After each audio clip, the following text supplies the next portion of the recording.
Chapter 456. Your grandmother sent you a letter. She wants you to go back. His father's voice rang in the night shift room. His familiar tone made him sit up straight. What? He asked instinctively. Even though he was gradually getting used to the weekly report and was used to his father's businesslike tone, he could not help but be stunned when he heard his father say such unprofessional words after the routine report. The night shift room of the guards was located in a remote corner of Renaissance Palace. Compared to the noisy palace gate that faced King's Lane and the Hall of Stars that made people hold their breaths, this place was not noisy or quiet. The atmosphere was just right. His father spoke faintly, and his voice was hoarse. Your cousin is not in good health. In truth, it is very bad. He is not doing well in managing his fiefdom, and he needs help. Grandmother. Cousin. These two names that he had not heard for a long time echoed in his mind, and he was dazed for a moment. It was as if he had returned to the distant past. Help? But he only instinctively thought about it before he spoke without hesitation. No, I'm not going back. When he heard his answer, his father crossed his arms behind the table. He leaned back in his chair while his armor clanked. His eyes burned, and he revealed the awe-inspiring aura that he had cultivated over the years. This made him feel a little uneasy. It had been a long time since he was alone with his father and talked about housework without a third person. But his father did not frown, and he did not show any hesitation. He seemed to have expected his answer. Your grandmother means that if anything happens to your cousin, someone needs to inherit the family's fiefdom and title, his father said softly. This made him frown.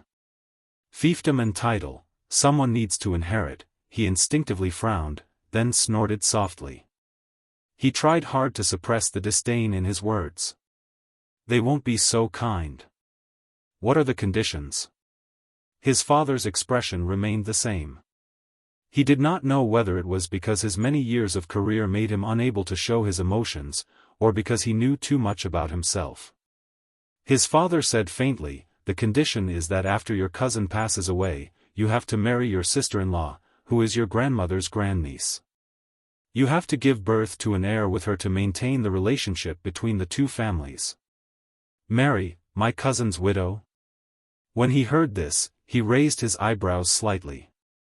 He was satisfied that he found a reason to be disdainful. As expected. I understand. He crossed his arms as well, and there was a hint of contempt in his nasal voice. Tell them I won't go back. Let them do as they please.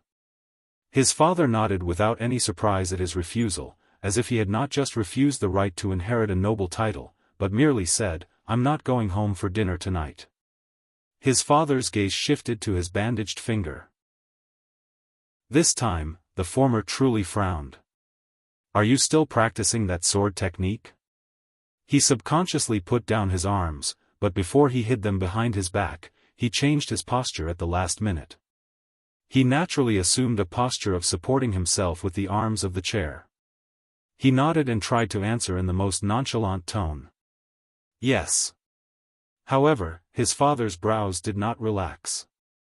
Instead, they furrowed even tighter.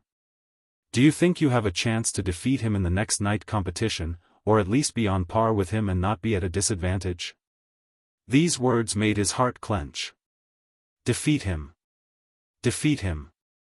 It was him. That's right, just like that, defeat him. Just like that Northlander, he wanted to say, in a confident, relaxed, steady tone. But for some reason, he changed his words at the last minute before he said them. His tone was a little deeper. We will know when the time comes. His father was silent for a while, but his eyes were still fixed on him. This made him very uncomfortable. I think you should know that skill is not the only criterion when it comes to the selection of the watchman, his father said slowly. His eyebrows were still furrowed.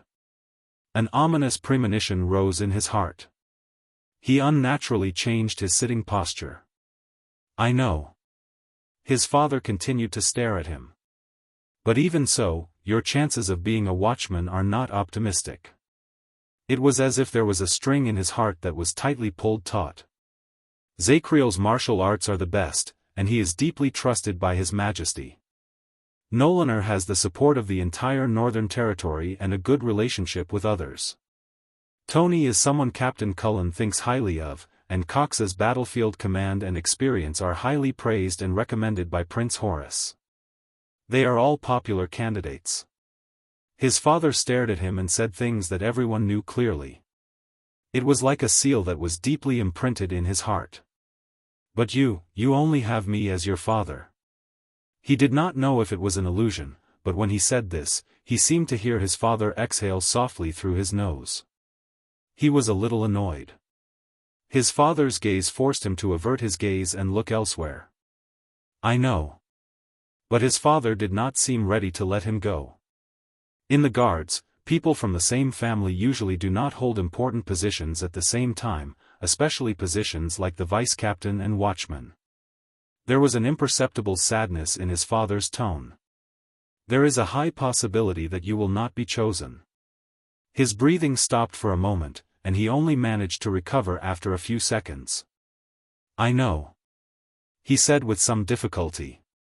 His father finally averted his gaze and looked at the door of the night shift's room. But you still stubbornly want to try? For some reason, even though he frowned in the face of such a father, he felt an indescribable sense of relief. Yes. He put down his arm and was still for a few seconds. Finally, he inhaled and answered, I still have to give it a try. This time, his father was silent for a long time, and even the atmosphere in the night shift's room, which was not very relaxed to begin with, became solemn. It was so long that he frowned and wondered whether it was time for him to interrupt and bid farewell. You know, the royal guards are not just guards who guard the king. It is also a contract, an idea, and a tradition. His father exhaled slowly, but he did not look at him. Instead, he looked at the wall of the night shift's room. There was a schedule with the names of the guards members written on it. Cullen, Arund, Barney, Tardin, Garth, Talon, Dagestan, Norfolk, Godwin, Canny, Havia, Nalji. He did not know why his father mentioned this, but his father's gaze seemed to be a little profound. Since the era of the King of Renaissance, the powerful noble families sent out their blood descendants. Regardless of whether it was the eldest son, the second son, or the main branch, they protected the king and cultivated a relationship with the royal family to win Renaissance palaces' trust. The king also used this to maintain a tacit understanding with the vassal families and ensure his influence over the fiefs of his subordinates. His father sighed. His voice was a little different from usual. There was less toughness, and more resignation. In a sense, for hundreds of years, the royal guards were a miniature version of the kingdom's territory. From the 6 great clans to the 13 distinguished families, from the 7 Jade Star attendants to the new nobles, the rise and fall of many families of various sizes were reflected in it. He frowned fiercely. He had a premonition that his father was a little different today. His father had always been very serious since he was young. He's never been so earnest. Sir. He frowned and looked at his father. He instinctively called out the title he was most used to. What are you trying to say? His father seemed to have been called back by this, sir. His father paused for a moment. When he spoke again, he had already returned to being the tough commanding officer he was used to. I know that you don't have a good impression of your family, and you don't have a good relationship with your cousin. His father looked at him again and sat up straight. His tone was stern. But if you go home, get a promise from your grandmother and cousin, and let His Majesty know that you have a high possibility of inheriting the title and fief from your cousin. He felt a chill in his heart. This again? Inherit? His father continued to speak and told him the whole story expressionlessly. Then, at least when considering the candidate for the watchman, His Majesty will look at you in a different light. I think he would prefer the person who is in charge of the kingdom for him to be a loyal guard close to him at all times. In fact, I can even resign and retire. This may increase your chances. Is that so? As long as I do this, as long as I accept it, my chances will increase greatly. He sighed silently. A faint sense of disappointment surged in his heart. After so many years, he and his father were certainly not the perfect example of a father being kind and filial. But at least, he thought that his father's view of that land, those memories, and those people should be the same as his. But, do you really want me to go back and inherit the family so badly? He spoke quietly. His tone was filled with a sense of alienation and hostility that even he himself was surprised by. But he did not want to retract this emotion. Instead, he let it slowly ferment and turn into cold, bone-chilling words. Go back and inherit the so-called family that forced us to wander, caused my mother to fall ill, and caused my sister to die early because of lack of medicine? In his cold snort, it was as if someone had opened the cold window of winter. It made his father suddenly turn into a terrifying ice sculpture. Only a pair of eyes were left, and they were aggressive. After a long while, his father answered stiffly, "This has nothing to do with them." "Then what is it for?" He retorted rudely. "If it has nothing to do with them, why do you have to involve me? Why don't you just go back yourself, inherit that title yourself, marry that young and beautiful wife yourself, and become a good son of grandmother and a good subject of His Majesty?" Bang! There was a loud bang. He silently looked at his father's fist that hit the arm of the chair. The atmosphere became tense and oppressive. He realized that they were both panting slightly. And his father was like hundreds and thousands of times in the past. He used the gaze of an officer training new recruits to stare at him coldly, as if he was going to take out a whip the next moment. But this time, he held his head high and puffed out his chest. He met the officer's gaze without flinching. After a while, his father, whose cheeks were twitching, forced out a sentence from between his teeth. "Because you are of my blood." His father exhaled. For some reason, his father slowly relaxed his stiff expression, relaxed his tense tone, and even averted his gaze, which was a rare sight to him. "I think that you should be the one to choose." "My son," his father said stiffly. He shuddered slightly. "Son? How strange. This isn't him." He looked at his father in front of him and said quietly. For many years, regardless of whether it was in public or private matters, his father, who was tough and rigid, had always called him by his name or title. Ever since his mother passed away, he had not called him that for a long time. "My son?" This made him not know how to face it for a while. Just like in the past, he was filled with anger, but at that moment, he could not find an opponent to vent it on. In the end, he could only force himself to snort coldly and turn his head in disdain. "So, we still can't escape, right?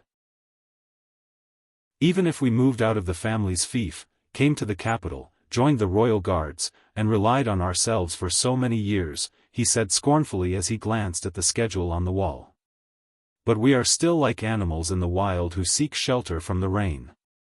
No matter where we go, there is always a dark cloud above our heads." His father looked at him quietly and sighed. His tone was a little tired. "No, we can't escape." The father and son were silent for a long time. "You have two choices. Accept your grandmother and cousin's conditions, and you can win a respectable title and fief. You can even become the next watchman or even the captain of the guards." Finally, his father sighed and spoke again.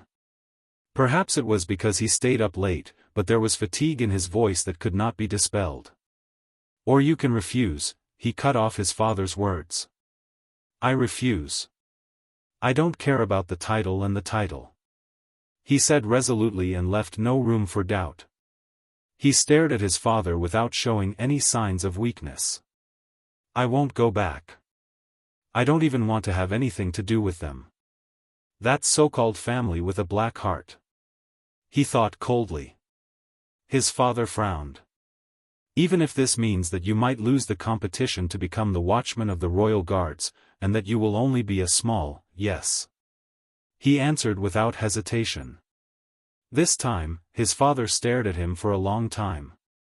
For a long time. During that time, his father's gaze changed a few times. His emotions were unclear. But he also stared at him quietly without wavering. Finally, his father averted his gaze. Very good. His father snorted softly, and his voice became much lighter. Then, don't go back. This surprised him quite a bit. In his memories, his father had never given up so quickly when they were in a fight. He could only cross his arms again and work hard to get rid of the anger that he had nowhere to vent. He felt that the air on that day was particularly unsuitable for him. The two of them seemed to be a little awkward. They were silent for a few seconds. All right. His father cleared his throat. Then, today's report is over. You can leave. His father sat up straight and said faintly. Vanguard Quill Barney. In an instant, his father's expression became cold again. It made him almost unable to believe that the tired father who called himself his son just now was the same person as the cold, indifferent, and stern officer now. He stood up stiffly and felt that the disdain and resentment that had not disappeared from his body had found an outlet again. All right. He also returned to his most habitual tone. Before he left the night shift's room, he glanced at his father one last time and closed the door coldly. Sir, Vice Captain Quill Barney. Asterisk crack. Asterisk the door to the night shift's room was closed with a bang, and Barney Jr. was jolted awake from his muddled memories. He gradually regained his senses and felt that he was moving. Thank sunset, you're better now. I thought we were going to lose you. It was Nalji's voice. There was a faint joy in his voice. It was hazy, as if it came from afar. It did not sound real. Lose me? Am I still dreaming? Barney Jr. tried to open his eyes, but he groaned in pain. His eyes hurt, and when he opened them, he cried. There was also a strange buzzing sound in his ears. What's going on? Nalji, put me down. He endured the pain and opened his eyes. He could only see a blurry light and shadows. He could vaguely see a small team formed by a few people fumbling about as they moved forward. He was among them. He was supported by Nalji as he staggered forward. No, I don't think you can stand steadily now, sir. Nalji sounded a little tired, and his footsteps were not very steady. Barney Jr. shook his head hard. Although the ringing in his ears did not subside and his eyes were still in pain, he had regained some of his consciousness. He could vaguely see Belden's back as he staggered in front of him. He remembered some things. The prison of bones, Zakriel, and the alchemy ball. Where are we? Hell's River? Barney Jr. accidentally stepped on a piece of gravel and staggered. A somewhat unfamiliar but somewhat familiar voice of a teenager came from behind him weakly. Of course not. We need to take a boat to Hell's River. Barney Jr. furrowed his eyebrows. He extracted a name from his slowly recovering memories. It's him. Before he could turn around, the owner of the voice staggered towards him. It was a pathetic teenager. He was covered in blood, and there was a frighteningly red and swollen cheek. He had his left hand on the shoulder of an impatient red-haired young man, and in his right hand was a smooth longsword that shone with a silver light. He limped. Is he all right? When he heard the teenager's words, Nalji frowned and turned to Barney Jr. He extended his hand and shook it. Can you see me clearly, Barney? Barney Jr.? Barney Bunny Bunny? How many fingers do I have now? Damn it. This talkative guy, when I recover, Barney Jr. blinked furiously, but he still could not blink away the blurry double image in his eyes. But he did see Nalji. 4. He snorted softly and said in annoyance, but, do you mean the one on the left or the one on the right? Nalji raised his eyebrows and retracted 2 of his fingers. He hummed happily. He patted Barney Jr.'s arm and turned to the teenager. He flashed his teeth happily. It's okay. He's fine. The teenager also raised his eyebrows and turned his head around. What the F***ck do you mean by fine? At that moment, wow, wow, wow. In front of them, the person supported by Belden suddenly spoke loudly. He was surprised and delighted. I think I heard a voice. His voice was so loud that it reverberated through the tunnel and stimulated their eardrums. It shocked everyone. A huge commotion broke out in the tunnel. Most of them were complaining in dissatisfaction. For a period of time, the tunnel was filled with wails. Oh my God, make him shut up, knock this bastard out, boo-hoo, boo-hoo, chop him up. However, Tardin, who was supported by Belden, continued to shout happily. Hey, Nalji, great poet, hurry up and say something. I think my hearing is recovering. His voice became louder and louder. The entire group swayed as if they had been hit by an earthquake. Beside Barney, Nalji shuddered violently. Damn it, lower your voice, Tardin. My ears hurt when you talk. But Tardin did not seem to have any self-awareness. Huh? He turned his head around with a puzzled expression and opened his mouth in an exaggerated manner. What did you say? What hurts? Can you speak louder? His voice lingered in the air, and it was deafening. The group wailed loudly again. Don't talk to me. Nalji covered his ears in pain. His voice also became louder. Even now, I still see double, and I still bump into walls when I walk. The more Barney Jr. listened, the more agitated he became, but he slowly calmed down. They were all there. Quiet. Barney Jr. found that his sense of balance was recovering, so he slowly steadied his footsteps and removed some of his weight from Nalji's shoulders. What happened? Barney Jr. knew who he should ask. He turned to the teenager beside him. Your Highness, that alchemy ball, what's going on? Beside him was Thales Jade Star, whose eyes were also glazed over. He grimaced in pain and yawned. He exchanged glances with Wuxia beside him and smiled at him rather awkwardly. That's, Thales paused for a moment. You saw it. Thales shrugged. The sudden movement made Quick Rope and him sway. They clumsily held onto the wall so that they would not fall. That alchemy ball is a... Thales racked his brains and finally found a word that was easy to understand. What do you mean, flash bomb? Flash, Barney Jr. was silent. He mulled over the word for a while. Flash bomb? Thales frowned and looked at the royal guards who were shaking their heads like a group of drunkards as they supported each other to go home. It's not just a flash. There might be some sound effects from a stun grenade. I only regained my hearing after a few minutes. It's still buzzing. And that light, Thales closed his eyes in frustration.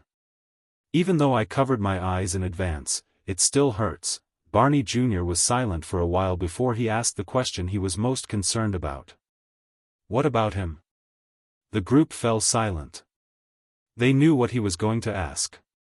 Thales glanced at Barney Jr. and saw anxiety and longing on his face. Barney Jr. had a bad feeling. Tell me, what about him? The vanguard frowned. Did you kill him? Barney, about that, Nalji said in a troubled manner. Zakriel, Barney Jr. quickly asked, what happened to him? The group was silent for a while. In the end, Belden still spoke. Let's put it this way. The penal officer's calm voice rose. It sounded like he had not recovered from the shock of the alchemy ball. Zakriel's senses and attention were more sensitive than ours, and he was also more focused. After he lost his sight and hearing, he was more affected than anyone else. He roared at the air. Barney Jr. felt that something was amiss. He cast aside these details and asked directly, did you kill him? The entire group froze because of his question. Samuel, who was at the forefront, coughed and said faintly, "He went crazy. He's gone berserk, but his battle instincts are still there, and he's even more aggressive, swinging his weapon madly." Samuel panted, as if he was relieving the pain in his eardrums. "You should have seen how he was at that time. He searched for every living thing without a care for his life and tried to cut everything within a 2-meter radius into pieces. Nalji tried to get close, and he almost got his head chopped off. As for me," Samuel patted the bloody bandage on his left arm and sighed. Barney Jr. paused for a while and gritted his teeth. "Long-range attacks?" Belden shook his head and said softly, "We tried. I've tried. That guy is Tardan's fake nephew. Do you remember him? He tried to shoot an arrow from a distance, aiming for Zakriel's head. I don't know why, but he missed. He only shot his shoulder." Thales felt Barney Jr.'s gaze on him. Quick Rope, who helped him move forward, lowered his body and lowered his head in fear, as if he wanted to stuff his entire head into Thales' arms. "Missed?" Barney Jr. stared blankly at Quick Rope, who lowered his head in embarrassment.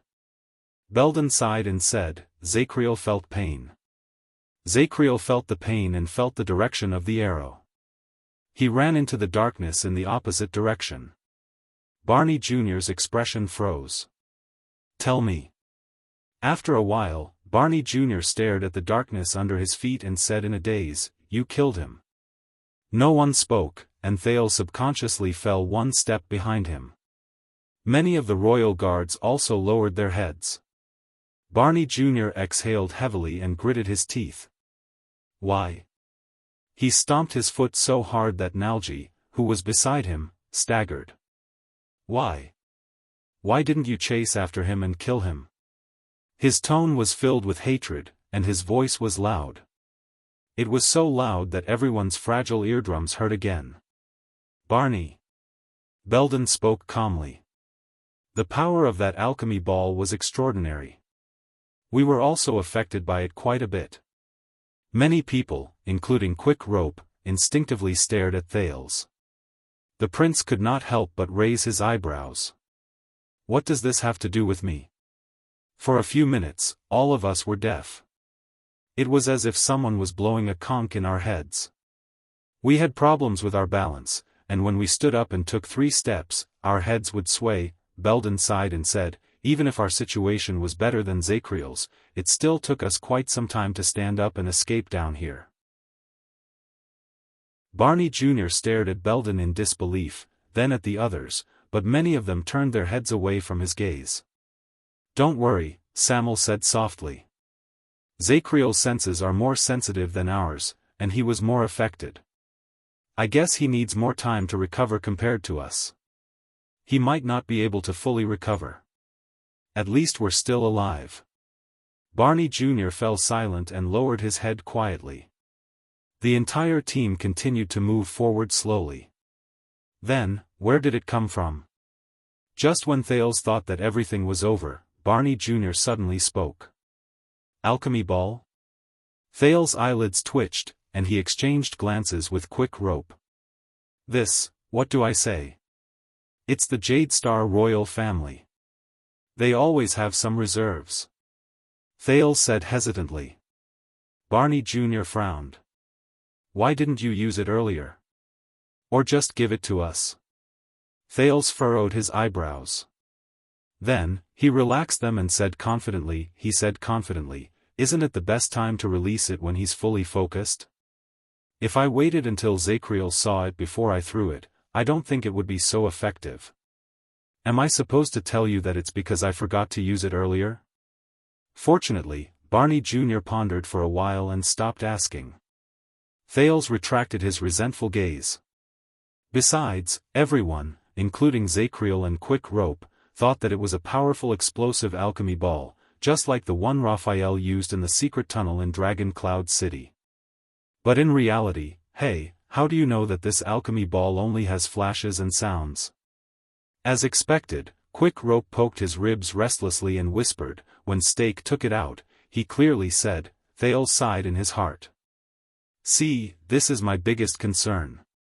I just know. Thales smiled and shrugged with a look that said, I'm very knowledgeable. I know that this thing is not fatal. Quick Rope frowned when he saw this. But what if it's the kind that explodes? You must know that there are no obvious markings on alchemy balls. Only a few people. The rookie mercenary looked at him in dissatisfaction. Many years ago, I saw one. Thales coughed softly and stopped the topic. It's not. The Jade Star royal family has a long history, and they have a way to identify alchemy balls. He smiled mysteriously. Just like how our blood is golden, Quick Rope put on a disgusted expression that said, forget it if you don't want to say it. He turned his head around in boredom. Thales sighed in relief. Indeed, when he faced this alchemy ball that Stake used to threaten him and Zacriel, he was also trembling in fear at first. But all the mysteries were revealed after he found the anchor point and rationally entered a state of losing control. In that magical state, Thales saw the inner layer of the alchemy ball clearly. It was a ball of spinning energy. And at that time, he vaguely knew that the spinning energy inside was actually very empty. Even if all of it was released, it would at most send a few feet of dust flying away. More importantly, there are no obvious markings. In fact, when Thales' vision penetrated the inner layer of the metal shell, he found that there were a few words in the language of the modern empire that he was not familiar with engraved on the inner layer of the metal shell that could not be seen from the mysterious alchemy ball. Blinding Glare XX Film plus XXXX Film, Alchemy Tower, Battle Wizard XX Honorable Product, XX No.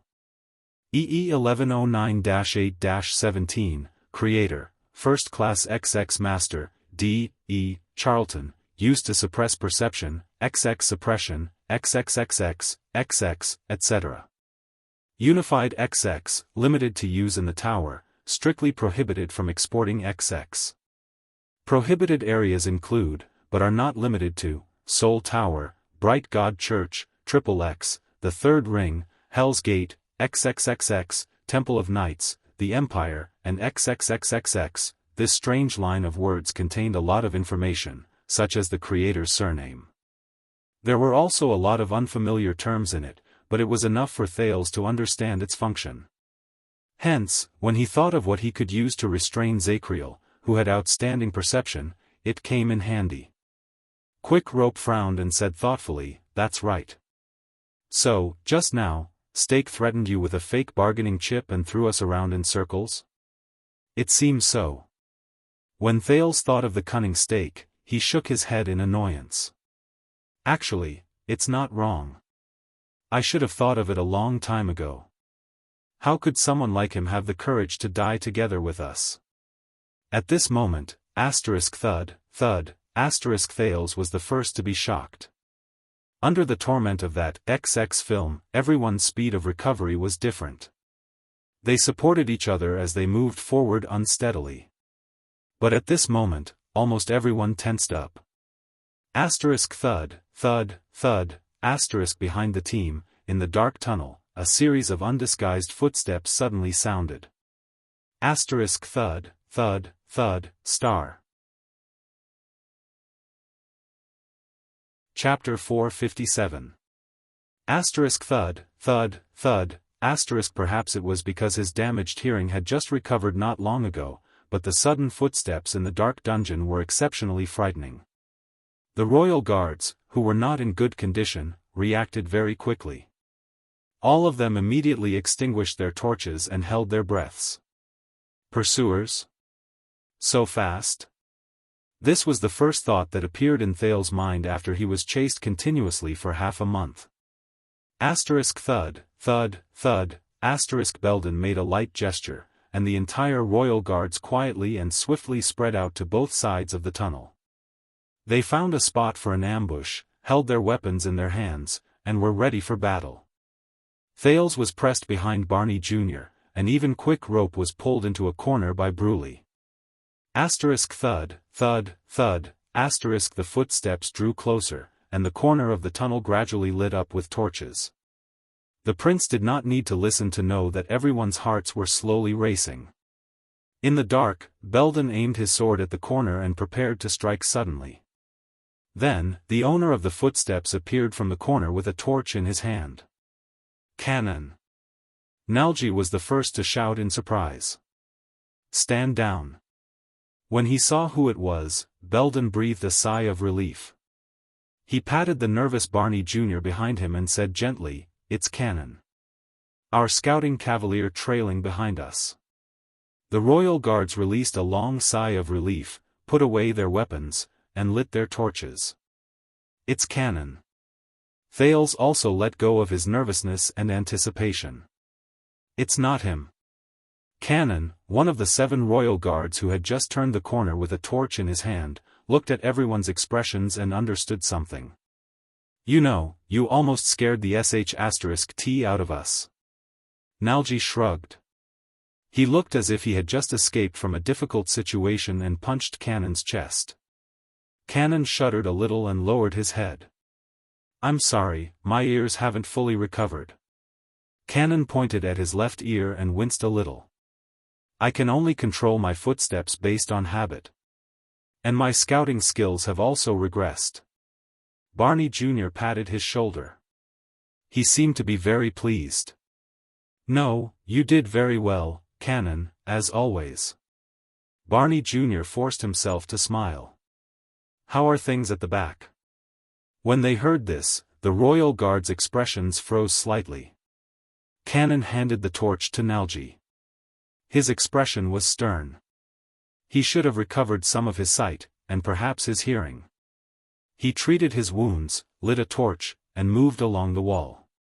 He didn't move fast, but he paused for a moment and looked at the crowd. "He's chasing in the right direction. Am I on the right track?" Everyone's expression changed. Thales felt a chill in his heart. He knew who Cannon was talking about. "I left a few traps, but I don't think they can delay him for too long. Zakriel is familiar with all the tricks of the Vanguard Division." Cannon's voice became more dejected. The atmosphere became heavy and stiff. Barney Jr. was silent. He seemed to be thinking. "Can we ambush him?" Belden asked with a frown. "I don't think so." The second logistics officer, Nair, shook his head. "I don't need an assessment to know that this is not the best time for us to face the enemy. If we hope that Zakriel's condition is worse than ours, we will lose even more." Tardin ended the suggestion with a sigh. The guard's expressions became even gloomier, and this made Thales secretly realize that he was in trouble. Nalji observed everyone's expressions and coughed. "Everyone, I don't think the most important thing right now is to fight head-on against Zakriel. In fact, I think we should avoid him if we can." Thales noticed that even though Nalji was looking at everyone when he said this, his gaze always drifted to the quiet Barney Jr., as if he knew that this was the key. Everyone was smart enough not to say anything. They just waited for the Vanguard's decision. Finally, after a brief change between Barney Jr.'s eyebrows, he raised his head, exhaled, and said, "Nalji is right." Thales swore that he felt the crowd more or less heave a sigh of relief. "From now on, our first goal is no longer to kill Zakriel." Barney Jr. turned to Thales. His eyes shone with a strange light. "Instead, it is to protect His Highness." Thales' eyebrows twitched. He awkwardly returned a friendly smile to a few pairs of gazes that were directed at him.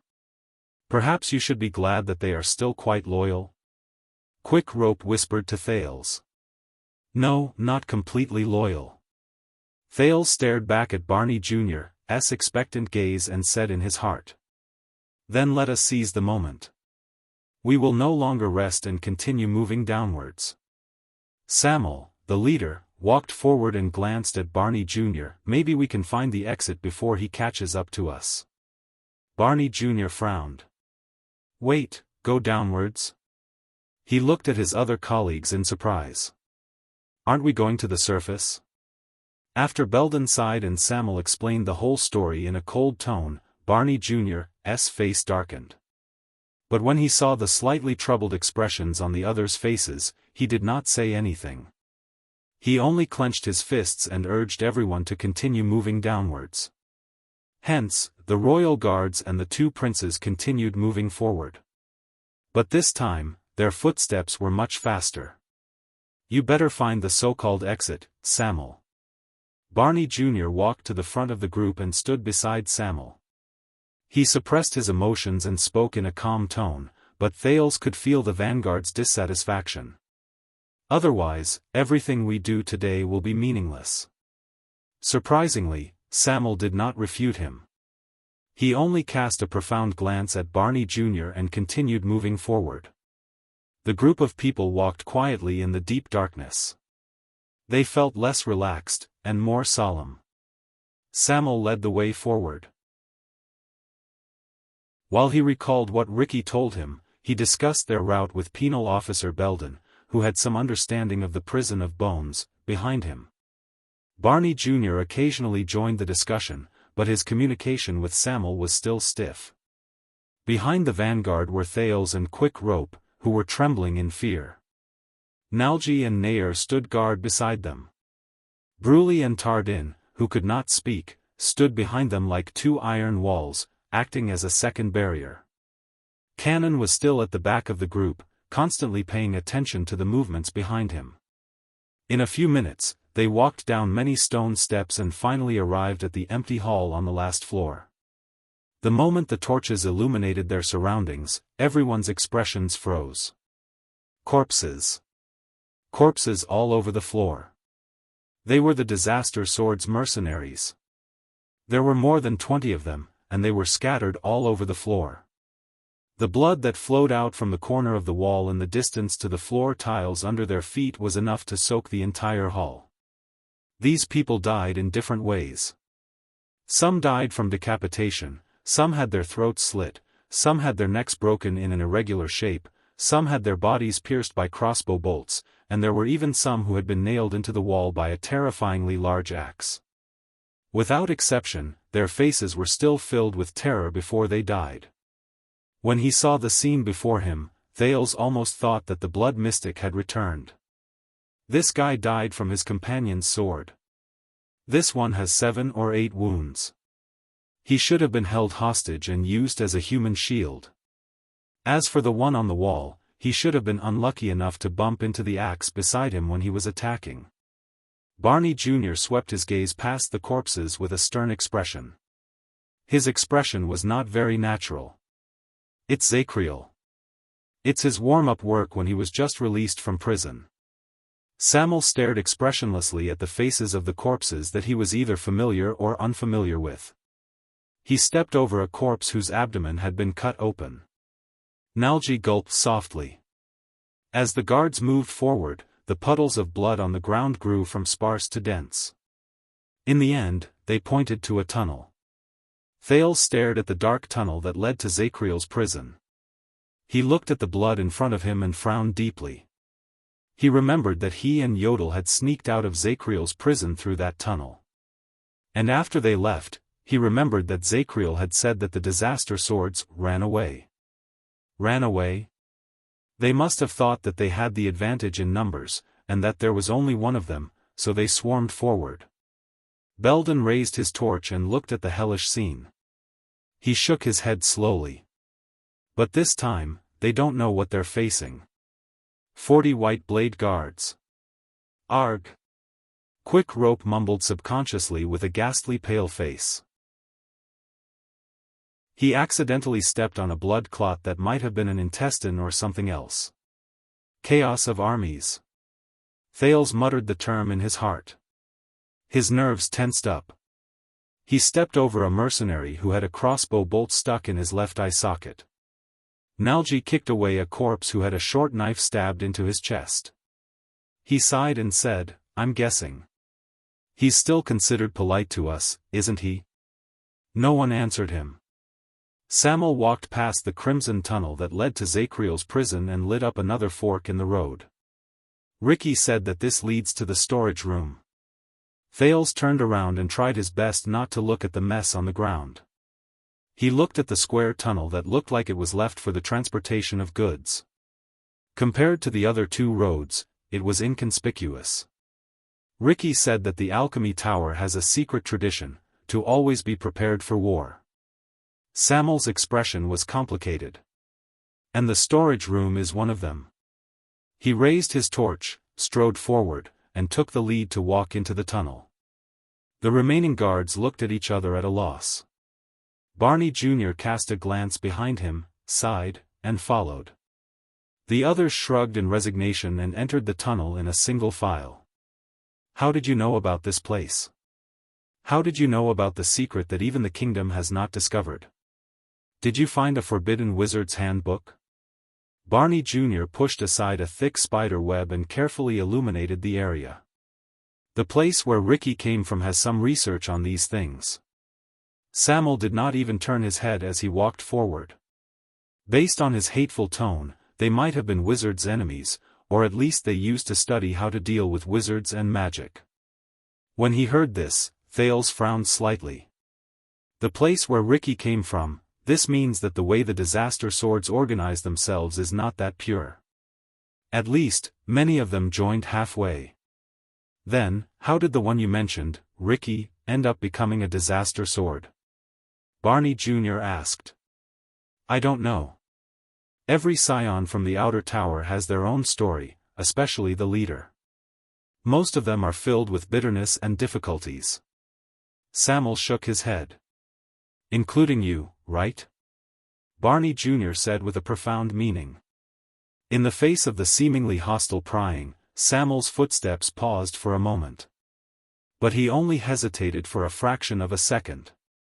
What about you? Samuel walked over a short flight of 3 steps and said airily. If you can get out, what will you do? Escort this prince to the capital, assist him, watch him ascend the throne, and fulfill your oath as a Praetorian guard? When they heard this, all the members of the royal guards froze for a moment. Thales endured the people's gazes that drifted towards him out of nowhere, and he suddenly felt awkward. Barney Jr. was silent for a few seconds. That's not all. Those brothers who died in vain, they must be held accountable. Barney Jr.'s words echoed in the dusty and cobweb-filled tunnel. There was an unshakable determination in them. The truth of that year must be revealed to the world. Thales shuddered slightly. The truth of that year, the guards were silent. Bruley snorted softly, but the meaning behind his words was unclear. Nalji immediately patted him. But Samuel responded to Barney with a sarcastic tone. The truth?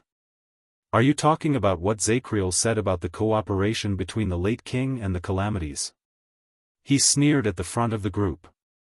If that is true, based on my understanding of Kessel, he would never admit it, whether it is from the perspective of Constellation or the royal family. Samuel's words were very cold. He would rather all of you be buried in the grave forever, along with the secret and disgrace, never to be known. Even if you saved his precious son. As soon as he said this, the royal guards became even more silent. For a moment, only hurried footsteps could be heard. Barney did not answer. Thales pursed his lips. He felt a little melancholy in his heart. He knew that what Samuel said was very likely to be the truth. He wanted to say something, or at least refute Samuel and motivate the others. But what could he say? When I return to the capital, I will work hard to vindicate all of you. Thales thought of King Kessel's cold face and the Black Prophet's gloomy gaze. He pursed his lips again. He felt that his tongue was heavy, and he felt sad. Quick Rope obviously understood the atmosphere very well. He hid behind Thales obediently and did not dare to breathe loudly. Nalji coughed. Barney? His voice rang behind Thales, and it sounded a little shaky. I was thinking that maybe we need to hide part of the truth. At this moment, Barney Jr. suddenly spoke and interrupted Nalji. That's why we need this prince even more. Thales was stunned. He looked through the crowd and saw Barney Jr.'s back, but the latter did not turn around. He only stubbornly walked forward. Barney Jr. said airily, "He is luckier than us. He is luckier than the former king and the former princes. He was born after the tragedy, and he is not shrouded in the shadows of the past. I believe that compared to the king on the throne and the princes in Renaissance Palace, he is more qualified to handle this matter properly and reveal the truth of the past. Just like just now, if he was unwilling to abandon his companions, then he would definitely understand us. He understands the souls of the deceased 18 years ago, and the grievances they suffered during these 18 years. The breathing of the guards became disorderly. During the arduous trek, some of their footsteps even strayed from their original rhythm. Thales listened to his words and endured the gazes that drifted to his front and back. He only felt that his shoulders were getting heavier. At least, I believe that he can find the best way to reveal the truth for us and preserve the reputation of the royal family. Barney Jr.'s voice was intermittent, and he sounded like he was having a hard time speaking. No matter how difficult it is and how long it takes, many sighs came from the group. Thales lowered his head. No one knew what he was thinking. Only Quick Rope patted his back gently and sighed so softly that it was almost inaudible. "This is why you do your best to protect him," Samuel said airily. His tone seemed to be even more tired than before. "You see him as your savior? You see him as the savior of the royal guards?" Thales was dazed for a moment. Barney Jr. snorted, and there was a hint of loneliness in his voice. "At least," he said absent-mindedly, "I hope that the 45 royal guards who were imprisoned that year, including us, will no longer have to bear the shame of collaborating with the enemy and committing treason. The entire royal guards will no longer have to suffer torment and bear the brand of punishment for one person's heinous crime. They will not be able to die in peace even after 18 years. We will no longer have to cry at night, tremble in nightmares, and rot in guilt." Many of the guards turned their heads and looked at the two sides of the tunnel. It seemed like there was something worth observing there. There was a hint of relief in Barney Jr.'s voice. "That's enough." Samuel did not reply to him. Everyone's footsteps remained the same, but Thales felt that his footsteps had become heavier. Barney Jr. took a deep breath, as if he had recovered from his emotions just now. His tone became a little louder. "So, yes, we will wash away the stain on us and return to Eternal Star City with dignity. At least, we will be able to see our families again." There was a hint of hope in his voice. "I remember that Nair had a daughter who was just born." Nair, who was walking behind him, sighed. At this moment, Barney Nalji suddenly spoke. His tone was very dejected and terrified, like a lost child. "Then, what about Zakriel?" When they heard this name, even the light around them seemed to have dimmed for a second. After a while, Barney Jr.'s tone became cold, as it should be. "Ah, that traitor," he snorted softly. His words were filled with strong disdain and hatred that could not be erased. "Zakriel's shameful deeds must and will definitely be made known to the public. All of Constellation and the entire world will know of his evil and shameless deeds. He will pay for his betrayal." The guards were once again immersed in the cold. It was as if Barney Jr.'s words through gritted teeth caused the temperature around them to drop. Regardless of whether he was alive or dead, he will forever bear the infamy and torment of a traitor. Thales sensed that Nalji wanted to say something, but did not. Barney Jr. snorted coldly. "Instead, we will, and we will eventually find him and find peace, be it ours or his." Nalji took a deep breath. "But Zakriel, after all, he was once one of us. He was also one of the royal guards." His tone was filled with hesitation and pain. Everyone was silent. Barney Jr. frowned. "What do you mean?" Thales saw Nalji lower his head. His entire body trembled. "I think, be it him or us, everyone has suffered enough injuries." He seemed to be enduring something. With great difficulty, he squeezed out a few emotional words. Chapter 458. Brothers, killing each other? Barney Jr. paused for a moment. His gaze was unfocused. It was as if he was recalling the past. When they heard this, the expressions of the guards varied. Belden and Nair were silent. Tardin snorted coldly. Bruley squeaked anxiously. Cannon, who was walking at the back, even lost his composure and let out an "ah." Nalji held the torch in pain. The light flickered. "Barney, please, after we go out, can we just forget about it?" Barney Jr.'s frown deepened. He seemed to be unable to understand. "Forget about it?" Nalji hummed in acknowledgement. His words traveled in the tunnel, and there was a vague emptiness in them. "You know, find a place, live the rest of your life in peace, forget Zakriel, forget him." As he listened to their conversation, Thales suddenly felt that the atmosphere had become a little off. As expected, in the next moment, Barney Jr.'s voice suddenly rose. "Forget him?" His footsteps paused for a few seconds. The group behind him was also thrown into disarray. "What about the 37 brothers who died in prison?" Barney Jr. snorted hatefully. "What about the people who died in Renaissance Palace? What about the old captain, Tony, and my father?" He held his sword and shield tightly. There was indescribable misery and anger in his voice. "What about His Majesty and the princes? What about the blood that flowed in the kingdom?" Nalji fell silent for a moment after he was rebuked. Belden patted Barney Jr.'s shoulder worriedly. The latter shook his head to show that he was fine. He then continued walking and caught up with Sam'el. However, just when the worried Thales thought that everything had returned to normal, Nalji's faint voice traveled into his ears again. "But Barney, have you ever thought about those who died?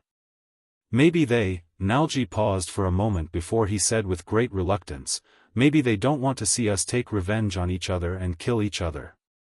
Maybe they just want to rest in peace. They just want us to live in peace. They just want everything to go with the wind." Thales frowned. The atmosphere was becoming more and more off.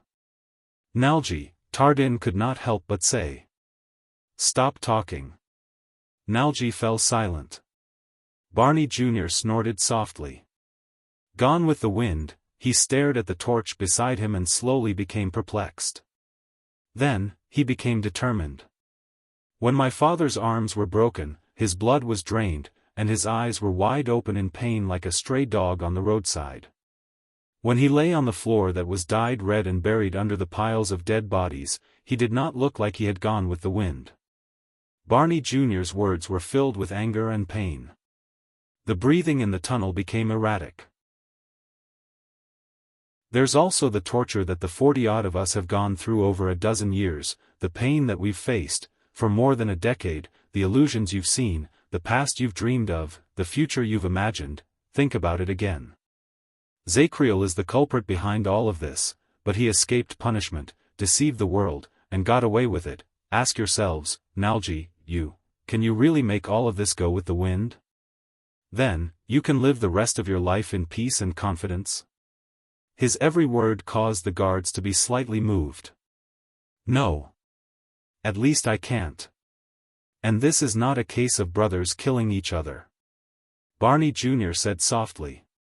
When Zakriel abandoned his oath, betrayed the late king, and raised his blade against us." Barney Jr. drew his sword and said coldly, as if he had thrown away his last shred of emotion, "He will no longer be our brother."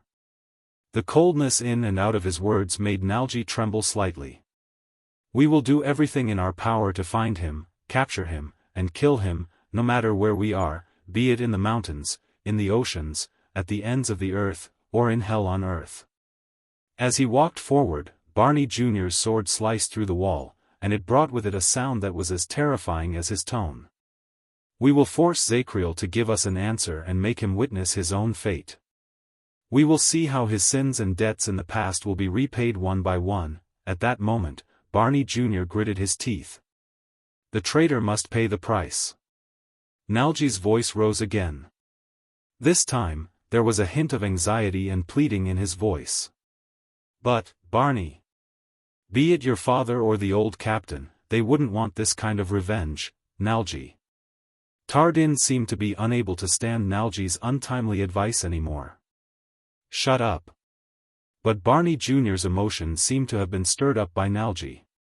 He sneered and said, "Revenge? No, this is definitely not just revenge." Barney Jr. stared at the darkness in front of him with a frosty gaze. "This is the responsibility of us survivors. It is our duty, our burden, and the meaning of our lives. Only by doing so can we face our hearts without shame or regret in the days and nights to come." Nalji no longer responded seriously. He only gulped and said in a downcast manner, "Is that so?" There was a hint of confusion and sadness in his voice. At that moment, Sam'l stopped moving. "We found it," he said hoarsely. Thales was shocked. He quickly raised his head, and only then did he realize that they had arrived at a brand new room. The others also snapped out of the unpleasant conversation just now and looked around in surprise. Even as prisoners, they never had the chance to visit the bottom floor of the prison. Under the illumination of the firelight, the room seemed very empty. There was nothing on the ground except for collapsed wood and stones. However, there was an empty shelf standing diagonally in the corner of the wall. The material of the shelf was unknown. Obviously, there used to be countless shelves here, and they stored an abundance of resources. The storage room of the alchemy tower. But now, where's the exit? Barney Jr. asked in puzzlement as he looked at the empty walls. Sam'l's expression was solemn. He walked straight to the wall opposite the passage. "Do you see this wall? If Ricky is right, this is a door." Sam'l exhaled. Excitement rose in his eyes. "The exit is hidden here. When the entire underground fortress is unfortunately lost, the remaining wizards will retreat to the storage room, and they will still have a final way to escape." Everyone, including Thales, walked forward in amazement and touched the dusty wall. It was rough to the touch, and it had a long history. This huge, spacious wall that didn't even have any joints was actually a door? Now, we only need to find that special, hidden keyhole. Sam'l's tone was filled with hope. "Open this door," he turned to Thales. "Since you can let them out, Your Highness. I believe that the key is definitely on you." Everyone looked at Thales. Sam'l's invasive gaze made Thales very uncomfortable. But with the urgent task at hand, the teenager only snorted softly before he took out the strange, long key from his bosom and handed it to Sam'l. But an accident happened. The moment Thales extended his palm, another hand swiftly intercepted him from the side. Under the watchful eyes of the royal guards, that person snatched the key. The sudden change stunned everyone. Thud. The person who snatched the key moved without hesitation. He knocked Nair and Tardin away, widened the distance between them, turned around, and raised his sword. He looked at the stunned crowd while he panted. "What?" Thales stared at that person in surprise. He believed that it was not that the guards could not react, but that they did not expect. "Why, is it him?" But Barney Jr. was the first to react. He instinctively shouted the name of the robber. "Nalji! What are you doing?" Before Thales' eyes, he was incredibly shocked to see the chatterbox of the royal guards. Nalji, who had always seemed lively and interesting, was holding the key to the dungeon in one hand and the longsword in the other. He trembled as he stared at the other guards. It was as if he had drawn a line between them. "Tay Nalji. It's him." "I'm sorry, Barney." Nalji shuddered. His face was full of pain and hesitation. There was also a complicated hatred in his eyes. He stared straight at Barney. But, Nalji's breathing trembled. His eyes were empty. "But I can't. I can't let you open this door." Thales noticed in surprise that Nalji was very abnormal at that moment. His humor and optimism when they first met were completely gone.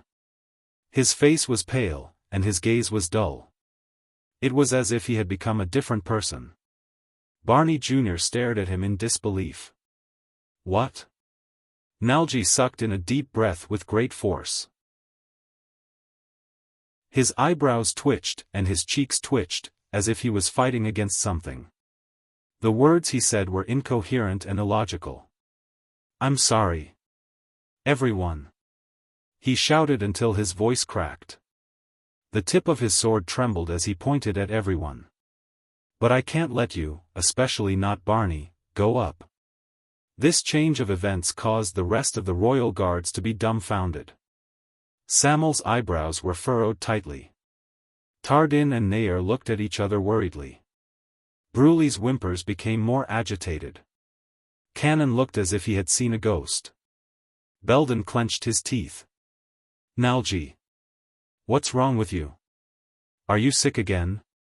Tardin tried his best to tone down the nervousness in his voice as he asked tentatively. Sick again? Thales's heart tensed. Nalji stared at the nervous Tardin.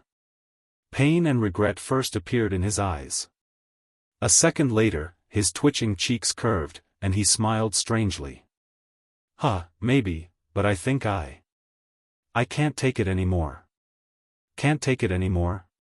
When they saw Nalji's abnormal behavior, the royal guards burst into an uproar. Belden wanted to approach him quietly, but he was forced back by Nalji's trembling sword tip. Nalji, what happened? Nair asked with a gloomy expression. Nalji shuddered again. He stared at the key in his hand before he looked at Barney. What happened? What happened? He raised his head and flashed an ugly and pained smile. I can't let that idiot Barney go out and mess up everything. Everything is going well, I can't let him go up just like that, and do what he said. Whether it's for the living or the dead. When Barney Jr. heard this, he stared at Thales with a ghastly pale face. Thales still stared at Nalji in shock. This former member of the royal guards was the first to come to him during the rescue operation. He was clearly very normal just a moment ago, wasn't he? He was still arguing with Barney about whether he should take revenge or let go, but why now? Nalji? Based on his previous experience of comforting Zacriel, Thales handed the longsword to Quick Rope and carefully raised his hands to show that he was not hostile. He said gently, listen to me, calm down, okay? So what did you see? But it would have been better if he did not speak. The moment he spoke, Nalji shuddered again and turned his head swiftly towards Thales. Your Highness, why? Nalji's face was contorted, and he sounded like he was about to cry. Thales was stunned. Before his eyes, Nalji was staring at him with an expression that he could not imagine. He looked like a believer who was begging for salvation. He also looked like a powerless mortal who was disappointed in life. His eyes were filled with despair and conflict. He could not understand it. Why what? Thales asked subconsciously. Nalji's face was full of despair, but he forced himself to laugh and said miserably, we were already prepared to spend the rest of our lives in this hopeless hell and die in silence. His voice grew hoarser, and he sounded like he was about to tear his throat. But why did you have to be cruel and indifferent here, in this hell? Your Highness. Why did you come to us? The more Nalji spoke, the more agitated he became. The tip of his sword trembled continuously, and Belden had to pull Thales back a little. Why did you send us, back to this unbearably ugly human world again? Thales stared at him in a daze. Why? What is he saying? Nalji. Barney Jr., who had gone through shock and puzzlement, finally could not hold it in anymore. His impatience turned into anger. Hand over the key. Don't forget, we are pressed for time, and we have a heavy responsibility. Barney Jr.'s eyes burned. He gritted his teeth and said, I don't care what kind of madness you are going through, we did not stand here for 18 years just for ourselves. We did not live for our own feelings. If you still have a shred of respect for the deceased and your brothers and sisters. But against everyone's expectations, enough, Quill son of AB*TCH Barney. Nalji, who had always been fearful and submissive to Chief Vanguard Barney, exploded in the next moment. Nalji was agitated, and he roared hysterically. You gutless bastard! Damn you, paranoid bastard! You are the most cruel and immoral murderer. Barney Jr. was instantly stunned. Murderer? In an instant, the resolute Vanguard felt his heart become a mess. Under everyone's incredulous gazes, Nalji's expression was ferocious, and he struggled. It has been 18 years, he raised his sword, gritted his teeth, and squeezed out a few words. I've had enough of your self-righteousness and smart aleck. Nalji glared at the shocked Barney and pointed his sword at him. I've had enough of your incessant preaching and declarations, day and night.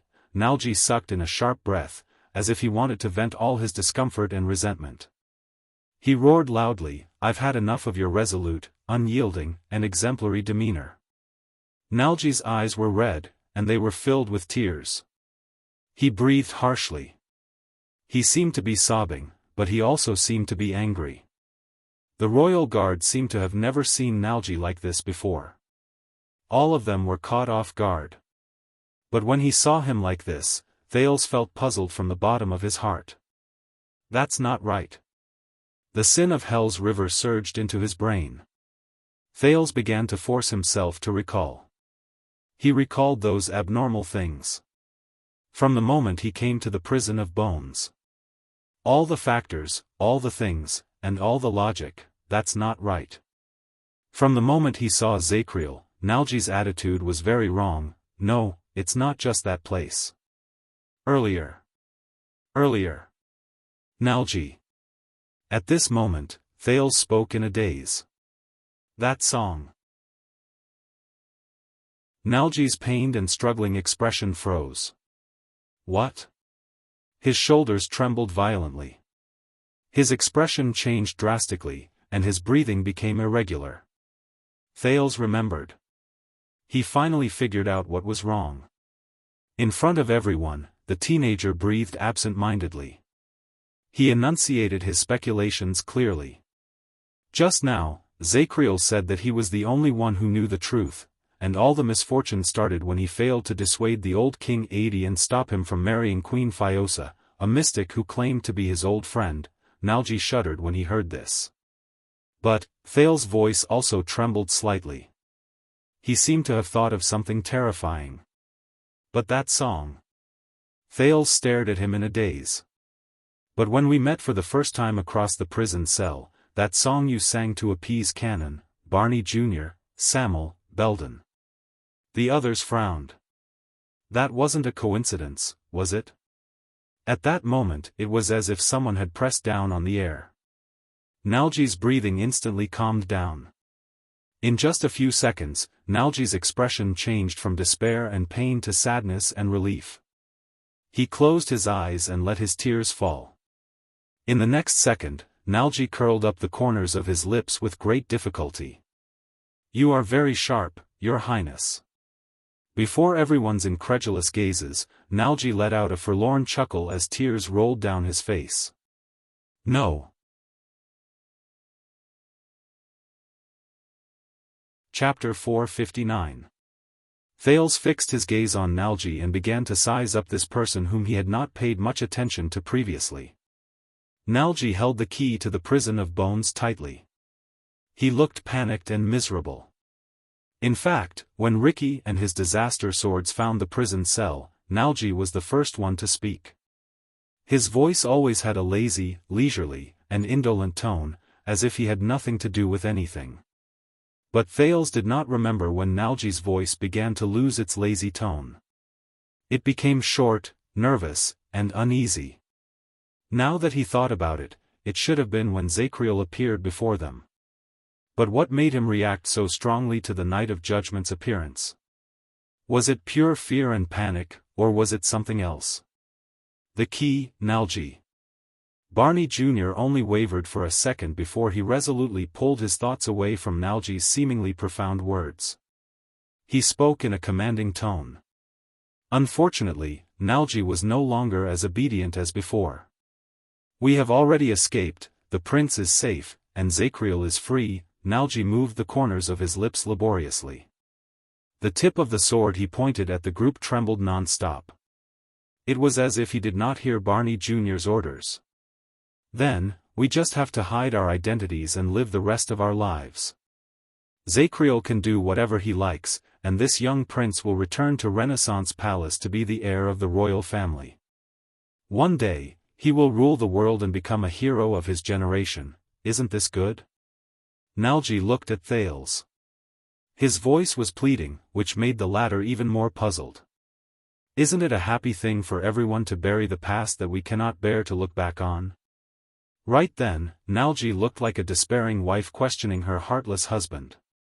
In the end, he turned to Barney Jr. His eyes were filled with resentment and hatred. "But why are you so stubborn, Barney?" Nalji questioned Barney Jr.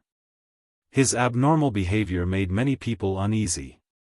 Belden's face was so serious that it looked like it was about to crack at the next moment. Tardin was bewildered, as if he was meeting Nalji for the first time. Nair lowered his head in deep thought. Sam'el showed an expression that was even more surprised than when he learned that Zakriel was a traitor. Bruley, who could not speak, shook his head while he trembled. Cannon started mumbling incomprehensible words again. Not to mention Barney Jr. Thales guessed from the vanguard's trembling hand as he held his sword. It took him a lot of willpower to suppress the urge to stab his former comrade. "Why do you have to return to the capital? Why do you have to dig up the past?" Nalji's tone was tired and sorrowful. He sounded like a sinner who was being tortured before his execution. "Why do you insist on forcing Zakriel to a dead end and making things go out of hand?" At this moment, Nalji, who had turned into a pacifist, looked terrified. He turned his head and looked around the group with a pleading gaze. In the next second, Barney Jr. seemed to have run out of patience. The tip of his sword went straight for Nalji's left hand. He wanted to seize the key while Nalji was unprepared. Until another sword slashed out from the side and pressed against Barney's throat with a cold gleam. Quick Rope cried out in surprise. Almost in an instant, several of the royal guard subconsciously raised their weapons and faced each other in the wind.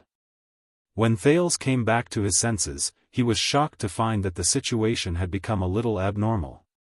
The tip of Barney Jr.'s sword was pointed at Nalji's left hand, and his throat was pressed against Sam'el's sword. Belden and Tardin responded faithfully. They used their axes and swords to block Sam'el, who had suddenly turned against them. Cannon seemed to be terrified. He raised his weapon, but he did not know why. Bruley squeaked anxiously. Nair stood by the side and held his dart tightly in his hand. Thales was dazed by the sudden split of the guards, and he could not quite grasp the situation at that moment. He could only exchange a glance with the equally confused Quick Rope. "What is the meaning of this, Sam'el?" Barney Jr. stared at the key in Nalji's hand. He felt the coldness in his throat, and his face was pale. "Are you finally going to show your true colors?" Sam'el's expression was cold. He held his sword against the incredulous Barney Jr., completely disregarding the fact that his vitals were shrouded by 3 weapons. He glanced at Nalji, whose eyes were lifeless. "Let him finish." Tardin held his sword and saber against Sam'el's vitals at the back of his waist. He seemed to find it hard to understand. "Wait, Sam'el, do you realize that we are running for our lives?" Sam'el snorted coldly. He tilted the sword in his hand slightly, forcing Barney Jr. to move to the side. "Do you think I care about running for my life? After 18 years on the run?" His emotionless and disregard for life and death made the other guards look at each other at a loss. The veins on Barney Jr.'s neck almost popped out of his flesh. Quick Rope looked at the wall behind him, which was supposed to be the exit, but it was empty. He scratched his hair in pain and whispered to Thales, "You constellations are so troublesome." Thales frowned as he watched the royal guards fight amongst themselves again. Yes. Unless, that's not a simple, troublesome matter. Once he finished speaking, Samuel did not even look at the angry vanguard. Instead, he turned to the person who seized the only chance of survival in the field. "Tell us, Nalji. Aside from that song and what Zakriel said, what else do you know about the bloody year?" Even though the situation was not good, this topic still stirred up many people's interest. No one put down the weapons in their hands, but Barney Jr., Samuel, Belden, and Tardin all turned their gazes to Nalji at that moment. "It's the other way around, Samuel." As he watched the brothers turn against each other, Nalji chuckled strangely, as if he had been relieved of something. "What you should ask is, what else do you not know about that year? Things we don't know?" Questions appeared on Barney Jr. and Samuel's faces at the same time. This was probably the only thing they could find in common at that moment. Barney Jr. looked at Belden in puzzlement. But Belden shook his head at Barney Jr., indicating that he did not know. Nalji noticed their interaction, but he laughed nervously. "Didn't you notice?" Thales watched in astonishment as Nalji's face was dyed with madness and delight, but there was despair and gloom reflected in his eyes. "Didn't you notice that when Zakriel wantonly exaggerated his dissatisfaction towards the late king and expressed his hatred towards the calamities, his acting was really bad? His explanations were very far-fetched, and his words were pale and powerless?" Bad acting, his words were pale and powerless. Barney Jr. paused for a moment. Nalji laughed again. He pointed at Samuel, and there were tears in his laughter. "Haven't you noticed that Samuel is still filled with misgivings? He is questioning and doubting every single word that our famous watchman says." Thales was filled with doubts. He carefully thought about every word Zakriel said. What does he mean? Is Zakriel lying? He was not the only one who was puzzled. Barney Jr. and Belden looked at each other. They were very puzzled. Then, Samuel continued Nalji's words. "So, his betrayal was not because of those **t reasons," he said. Samuel shook his head gently. Surprise flashed in his eyes. It was because Zakriel had no choice in that matter. He was in a dilemma, and he could only go with the flow, right? Nalji turned his head and cast a tired glance at Samuel. He did not say a word, but his tense face relaxed. Thales noticed that many people's expressions had changed. Samuel was still holding his sword, but all his attention had been shifted to Nalji. He asked skeptically, "Nalji, Nalji." He asked tentatively, and today, when the truth is about to be revealed, he is also in a dilemma. He is in a dilemma, and he would rather bear all of this himself. When he said this, Samuel's expression slowly changed. "I still remember that when Zakriel gave the main force of the royal guards the strange order to lure them away from their base and weaken their defense, most of the people behaved." Nalji laughed again. This time, he laughed especially happily. "Samuel, you son of AB*TCH, you are indeed a member of the flag-bearer division." Samuel's expression changed completely. Barney Jr., who was held in the middle of the field, could no longer stand it. He said loudly, "What are you talking about?" The absent-minded Nalji seemed to have only noticed Barney then. He snorted softly. "Ha ha ha, Barney." He looked at Barney Jr., who was holding a sword of righteous indignation, and shook his head in disdain. "I was thinking, just how stupid and bigoted do you have to be to believe that the noble, virtuous, and cautious Knight of Judgment is the source of all evil and the mastermind behind the scenes? That you will believe that he is the person who betrayed his loyalty and killed the late king because of righteous indignation, delusion, injustice, and anger? Then, you will deceive yourself and search for your so-called justice on him?" Nalji held the key and pounded his chest. He swept his gaze over everyone with a mocking gaze.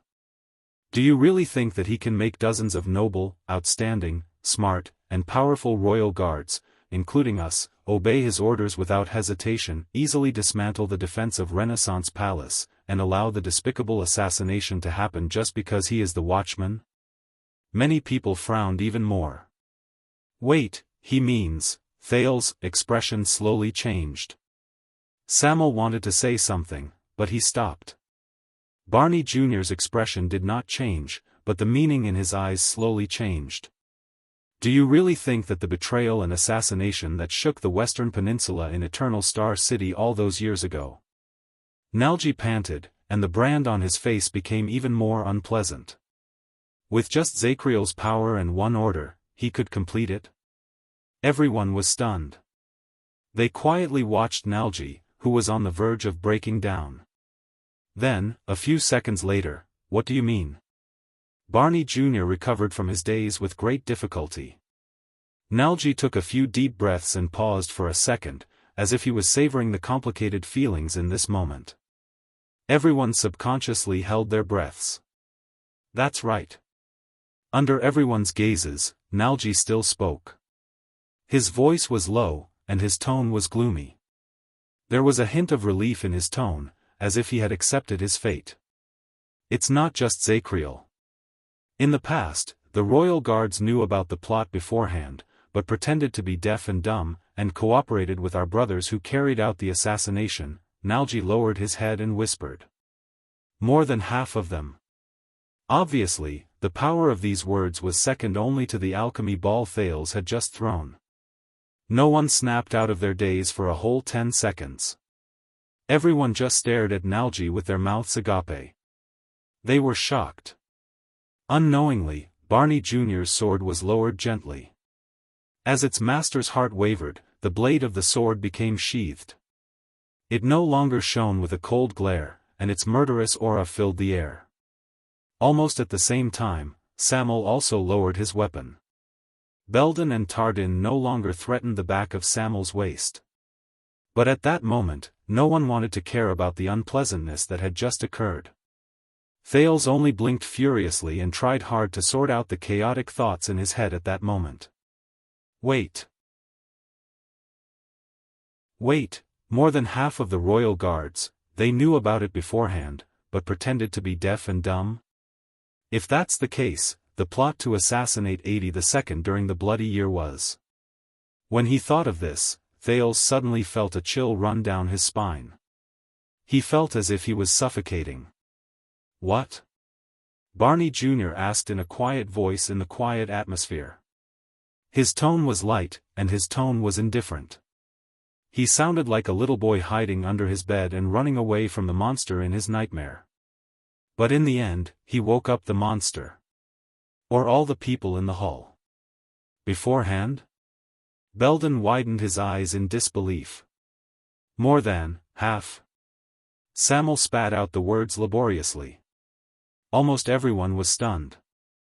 As the center of attention in the hall, Nalji snorted again. He raised his head, and there was a clear look in his dark eyes. He looked like a prisoner who had calmly accepted his execution. Perhaps more. His tone could no longer be distinguished whether he was laughing or crying.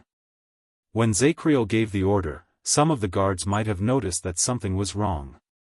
But even though they did not participate in it, they did not say anything, and they did not ask about it. But it made no difference. No one answered him. But he did not need to. Nalji closed his eyes and took a deep breath, feeling incredibly relieved.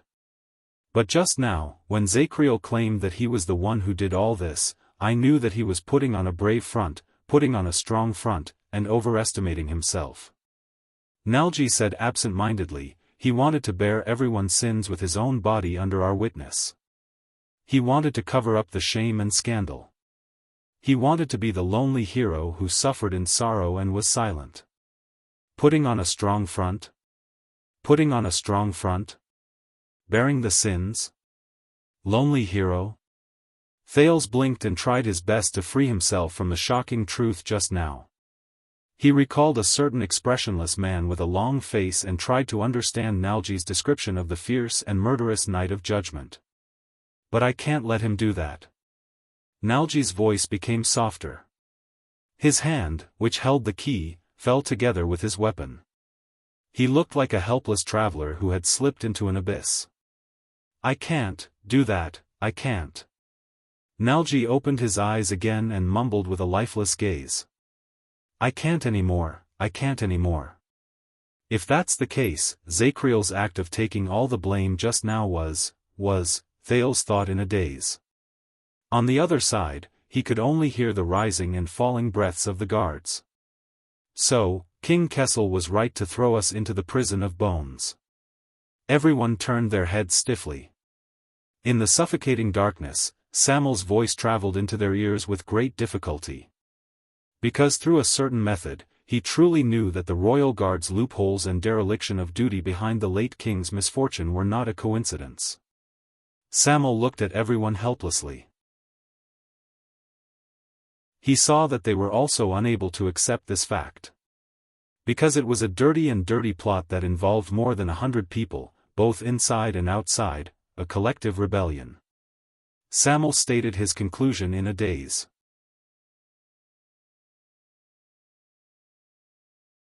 Chapter 460. A collective rebellion.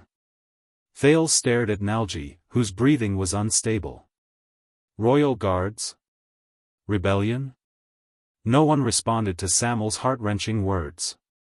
Time seemed to have stopped for a moment. Everything stopped in the past and no longer moved forward. It was only when Barney Jr. inhaled and sneered in disdain that everyone snapped out of their shock again. Ridiculous. Barney Jr.'s voice sounded a little disheveled. Nalji, your shameless lies are just like lies. Nalji retorted loudly like an enraged animal, cutting off Barney Jr.'s unnatural question in his throat. Lies? There was a despairing coldness in Nalji's tone, and it made everyone shudder even though it was not cold. He looked around at his fellow guards, who all had different expressions on their faces, and said to Barney Jr. with the ghost of a smile, then take a guess, Barney. All these years in the dungeon, the 37 brothers whom you said you would avenge and seek justice for, why did they pass away? 37, without any warning, Barney Jr. shuddered. He was not the only one who reacted this way. Samuel, Belden, Tardin, Cannon, and many others had different expressions on their faces. Thales was still immersed in the shocking news of the guards' collective rebellion. He sized up the crowd again with a pale face. Based on what Nalji said, half of the royal guards knew about the king's assassination. Perhaps many of them were not participants, but at least, they were bystanders who did not do anything. Then, in the royal guards, most of the participants and insiders who were no longer alive, what was their relationship with the bloody year, the tragedy of the royal family, and the mastermind behind the scenes? In fact, these people who were still alive here, these people who swore the Praetorian oath to be eternally loyal to the minister, Belden, Tardin, Cannon, Bruley, without realizing it, Thales' face turned pale, and he took a step back. Nalji's hoarse and pained voice continued. Do you remember Walker? He died during the internal strife in the first year. I guess he must have found out the truth later on and brought the matter to light. Quick knife Walker. Barney Jr.'s vision blurred for an instant, and the image of a slick and small man appeared before his eyes. Morian and Bug were innocent until they found out that their companions, who had been with them all the time, might be traitors, and that they had indirectly caused the death of the late king. These facts were unacceptable to them. Nalji's words were weak, but they contained a shocking meaning. It caused the expressions of the guards to change drastically. Samuel even exhaled in pain. Kamal knew about it, but he was too proud. He was so proud that he couldn't be loyal and guilty at the same time. Facing your merciless scolding, he still lived as if nothing had happened, Morian, Bug, and Carmira. Barney Jr.'s breathing slowly stopped. Belden's aura trembled. Tardin's eyes were filled with fear. There's also Larley, the big guy. I'm not familiar with him, so I don't know if he wanted to kill because he discovered the truth, or if someone else discovered the truth and wanted to kill him. One name after another floated in the air. Nalji's words were filled with misery, and he was sobbing. Gold and Skeleton might not have participated in it, but they always carried a deep sense of guilt, and it was difficult for them to get over it. Until the two bastards decided to throw everything away. Rogo was very determined in the beginning, but I guess the dark life in prison eroded his will. Cox was very calm, but in the end, he couldn't face the disappearance of so many people. He couldn't accept the fact that he had implicated them because of his own selfishness. As Nalji spoke, the guards had long since lost their composure and were moved. Samuel's eyes were bloodshot from exhaustion, Nair stood dumbfounded, Bruley clenched his fists in pain, and Cannon covered his forehead as he trembled slightly. In the end, Nalji, whose face was covered in tears, was practically roaring. How many of them died because they couldn't bear the pain of being imprisoned? How many of them died because they were wronged? How many of them actually died because they were filled with guilt and depression? Do you really not know, proud and resolute Quill Barney? As Thales listened to Nalji's words, he felt increasingly depressed. Back then, the 46 royal guards of Constellation who were imprisoned because of shame, guilt, pain, crimes, and the unspeakable truth, how did they spend the past decade or so? Barney Jr. opened his mouth helplessly, but he had no words to say. He could only gasp for air. But Nalji's words became sharper and sharper. Nalji gritted his teeth and said, "And you paranoid maniac, have been complaining about your injustice in front of them day and night for more than 10 years. You've been cursing the damn traitors, and you've been spitting on shameless conspiracies." Barney Jr. seemed to have remembered something. His expression became dazed, puzzled, and surprised. A few seconds later, the emotions on his face turned into the deepest fear and panic. "When you made a solemn vow in front of those 37 people that you wouldn't turn back even if you died, threatened to dig out the truth, exposed everything, threatened to make the sinners pay the price, let our brothers avenge their humiliation, and even force them to support you," Nalji's tears flowed down uncontrollably. "Do you really know what your seemingly righteous and loyal accusation and determination meant to them, who were already dispirited and unable to escape from their nightmares?" At that moment, Barney Jr.'s body swayed. He stabbed the tip of his sword into the ground so that he would not fall limply. But the vanguard's face was already as pale as a sheet, and he was drenched in cold sweat. "No." Barney Jr., who was almost absent-minded, was like a timid and helpless child at that moment. "No. You don't King know what you're talking about, Nalji." Barney Jr. staggered a step back and shook his head madly. His emotions were filled with terror. "Over the years, I watched them die, I buried them, I gave them a speech. For them, for the sake of clearing their injustice one day, I have been able to drag out my ignoble existence until now." Barney Jr.'s condition had almost hit rock bottom. He talked to himself like a madman, and he was not any less than Zacriel in the past. The guards stared at each other in an almost absent-minded manner. They could read the reluctance and pain in each other's eyes. But Nalji, whose mental state was not much better than Barney Jr.'s, was clearly not prepared to let the vanguard go. "Ha ha ha, are you saying that they are the only reason why you can continue living?" Nalji laughed and cried as he mocked Barney Jr. "But you don't know, most of them carry shame, guilt, self-blame, pain, and torture after they are imprisoned. They face their ugliest selves and struggle to survive. Every day feels like a year, and you, Quill Barney."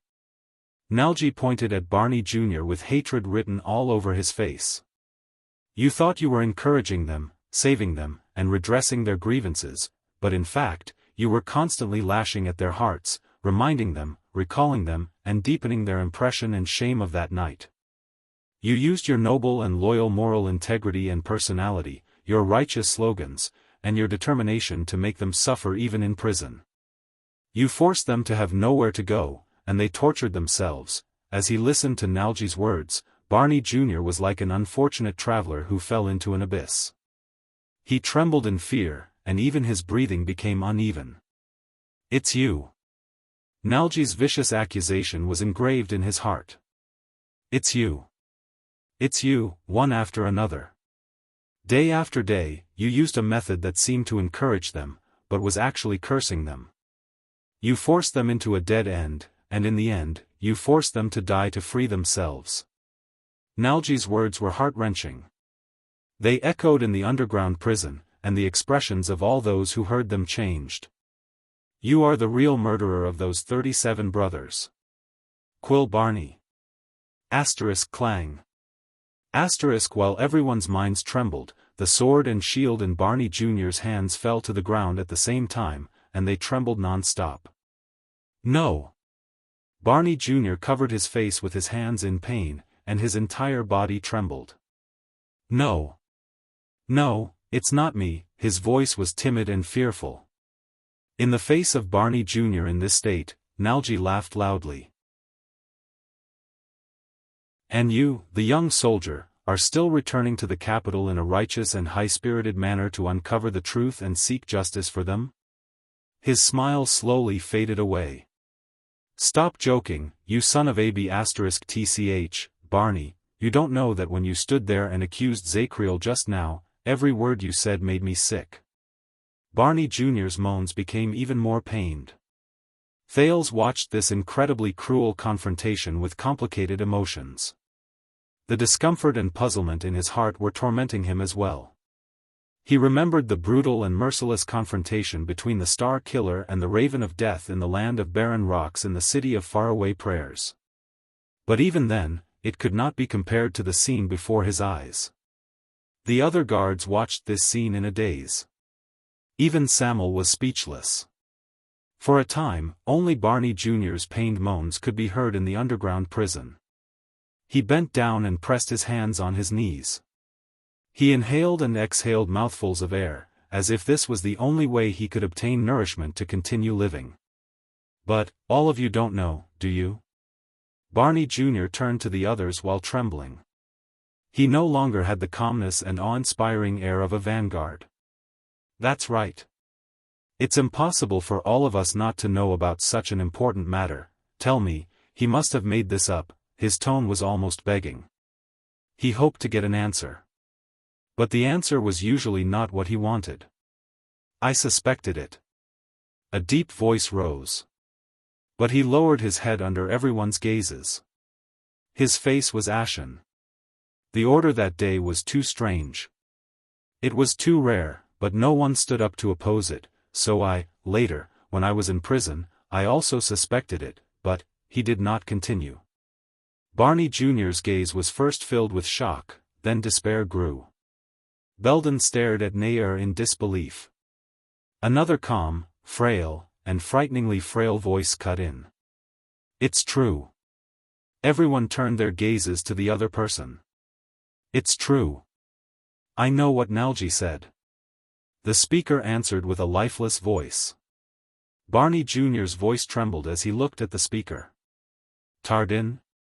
You? Thales furrowed his eyebrows. Tardin threw down his sword and spoke in a desolate and deathly manner. If they told me that this would happen, if I knew that Constance would. Then I wouldn't have, as he spoke, tears rolled down his cheeks. I wouldn't have, Tardin's throat seemed to be blocked. It lowered along with his head, and he no longer responded. Samuel stared at him in shock. No. This was the dumbfounded Barney Jr. A third trembling voice rang out. It shouldn't have been like this. Thales turned his head. Cannon was shivering as he leaned against the corner of the wall. I was the one who delayed them. I recalled the sentries and left the door open. But according to the plan, everything should have been simple and straightforward. It should have ended before they even realized it. Then, should have died with the assassins. I shouldn't have lived until now. Cannon's eyes were lifeless as he muttered to himself, I'm sorry. The light in Barney Jr.'s eyes gradually dimmed, as if his last glimmer of hope had been extinguished. Cannon? Cannon let out a strained laugh. Nalji was right. Samuel was also right. This is our fault. We can't run away from it. He shook his head nervously and muttered to himself, we can't let Zakriel be alone. He's already shouldering too much." When Nalji finished speaking, the dungeon was silent for a long time. Then, Barney Jr.'s hoarse and numb voice rose again. "Is there anyone else?" A few seconds later, Bruley sobbed in pain and knelt down. He stuttered in pain. "Bruley?" Barney stared at him in a daze. Nalji chuckled softly. His eyes were unfocused. "This is why he can't speak anymore." Nalji said softly, "He doesn't have the courage to face it." The last hint of expression on Barney Jr.'s face disappeared. Tardin, Cannon, Bruley, Nalji. The vanguard stared numbly at the 4 people in front of him, who were behaving differently. Over the past decade or so, 37 people, why? Why didn't you tell me the truth? His voice echoed in the 4 walls. No one spoke. Thales watched them with a depressed heart. At that moment it was as if nothing else mattered. The truth? The one who spoke was still Nalji. With a mocking gaze, he looked straight at Barney Jr. "Barney, do you know who was the leader of the incident that year?" When he said this, almost everyone's expression changed, including Barney's. His almost numb and lifeless face twitched again. Thales suddenly moved. He seemed to have understood something. Nalji bent down and laughed in pain. "Barney. You pathetic fool. He really loved you, didn't he?" There was deep hatred in Nalji's words. "That's why he protected you too well. You didn't know anything." Perhaps he was betting on both sides.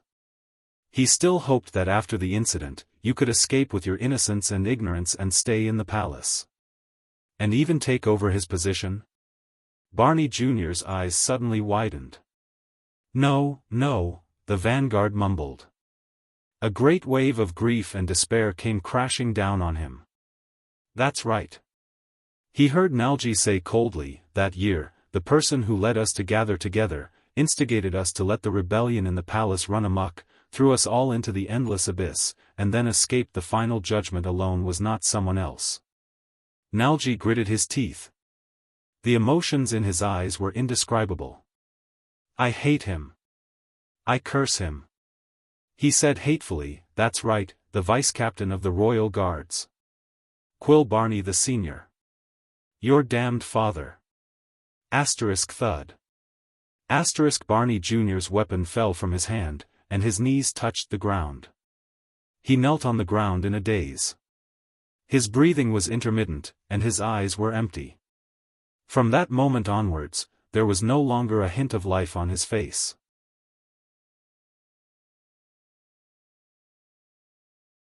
Chapter 461. In the dead silence, Thales stared quietly at the dazed and helpless guard who had nowhere to hide. He stared at this group of men who were in despair and were about to fall apart. A myriad of thoughts ran through his mind. Why? Barney Jr. knelt on the ground, stiff and lifeless. "Father?" He stared at Nalji in a daze, as if he was looking at a stranger. "Why? Why did he do this to me?" Aside from Nalji, almost everyone turned their faces away.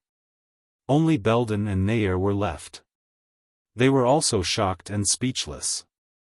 "Do you really not know?" Nalji asked in return. He sneered and mocked. "So, you live like a child in Renaissance Palace, don't know anything, don't care about anything, and only want to be a loyal and stupid chess piece?" No one spoke. Only Quick Rope whispered in Thales' ear, "The situation is bad. I think they have forgotten to run for their lives and look for a way to survive." Thales shook his head with a profound expression. He seemed to be deep in thought. "It's not that they forgot to run for their lives, they just don't care anymore." Quick Rope was stunned. "What about us?" But Thales still shook his head with a serious expression and ignored him. Quick Rope was so anxious that he scratched his ears and cheeks. "Why, father?" But Barney Jr. was still expressionless like a puppet. It was as if he was talking to the air. "Why did he do this?" Nalji stared at Barney Jr. with hatred and snorted softly. Samuel looked at Barney Jr. with a solemn expression and clenched his fists gently. You really are an anomaly, Barney. Nalji stared at the crumbling Barney Jr. His expression was relaxed after taking revenge, but his voice was still sad. Quill Barney, you are a noble existence who abandoned your family and bloodline like a pair of worn-out shoes.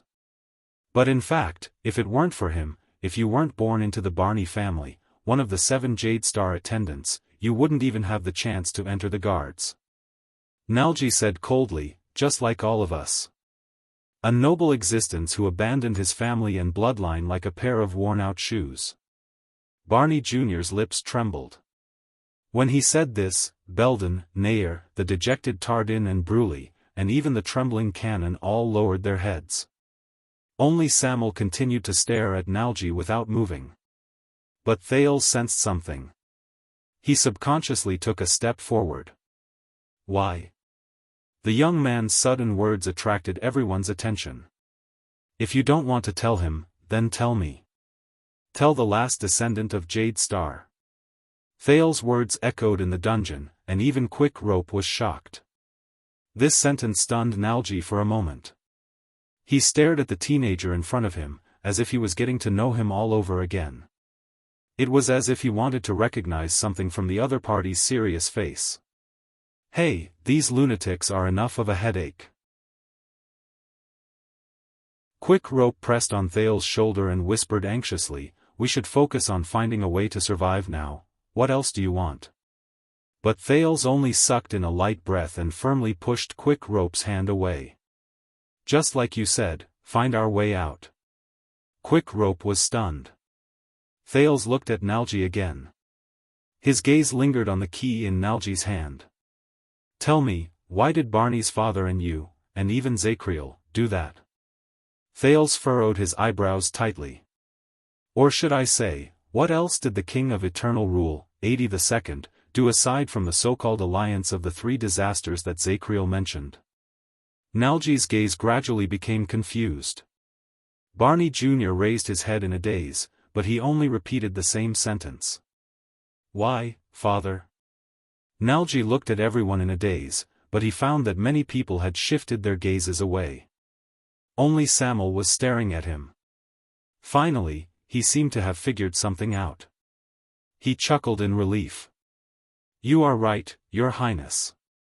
The tragedy at that time was far from just the fight between His Majesty and the cunning vassals, not just a game of loyalty and betrayal, and not just the hostility between Constellation and the world.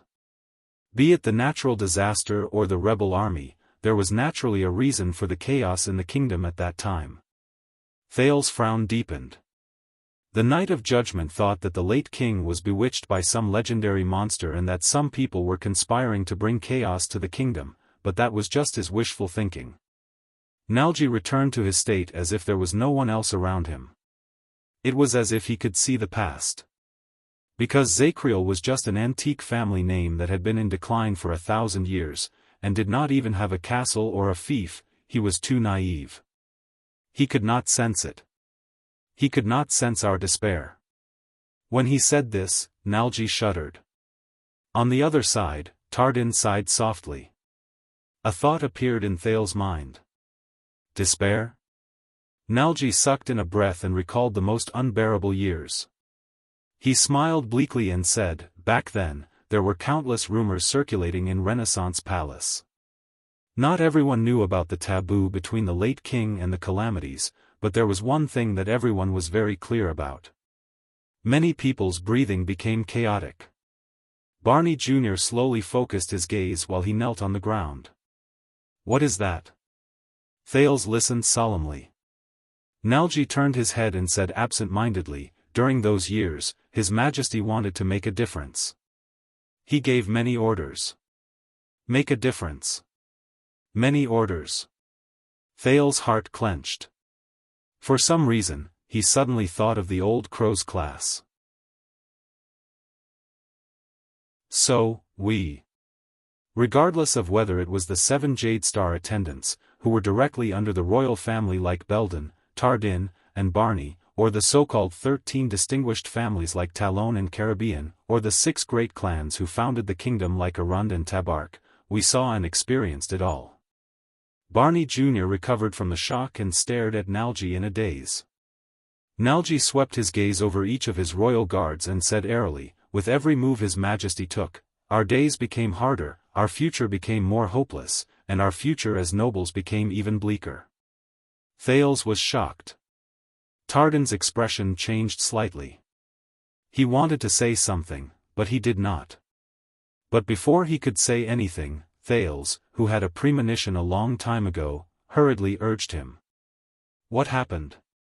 Nalji raised his lifeless eyes and shook his head with the ghost of a smile.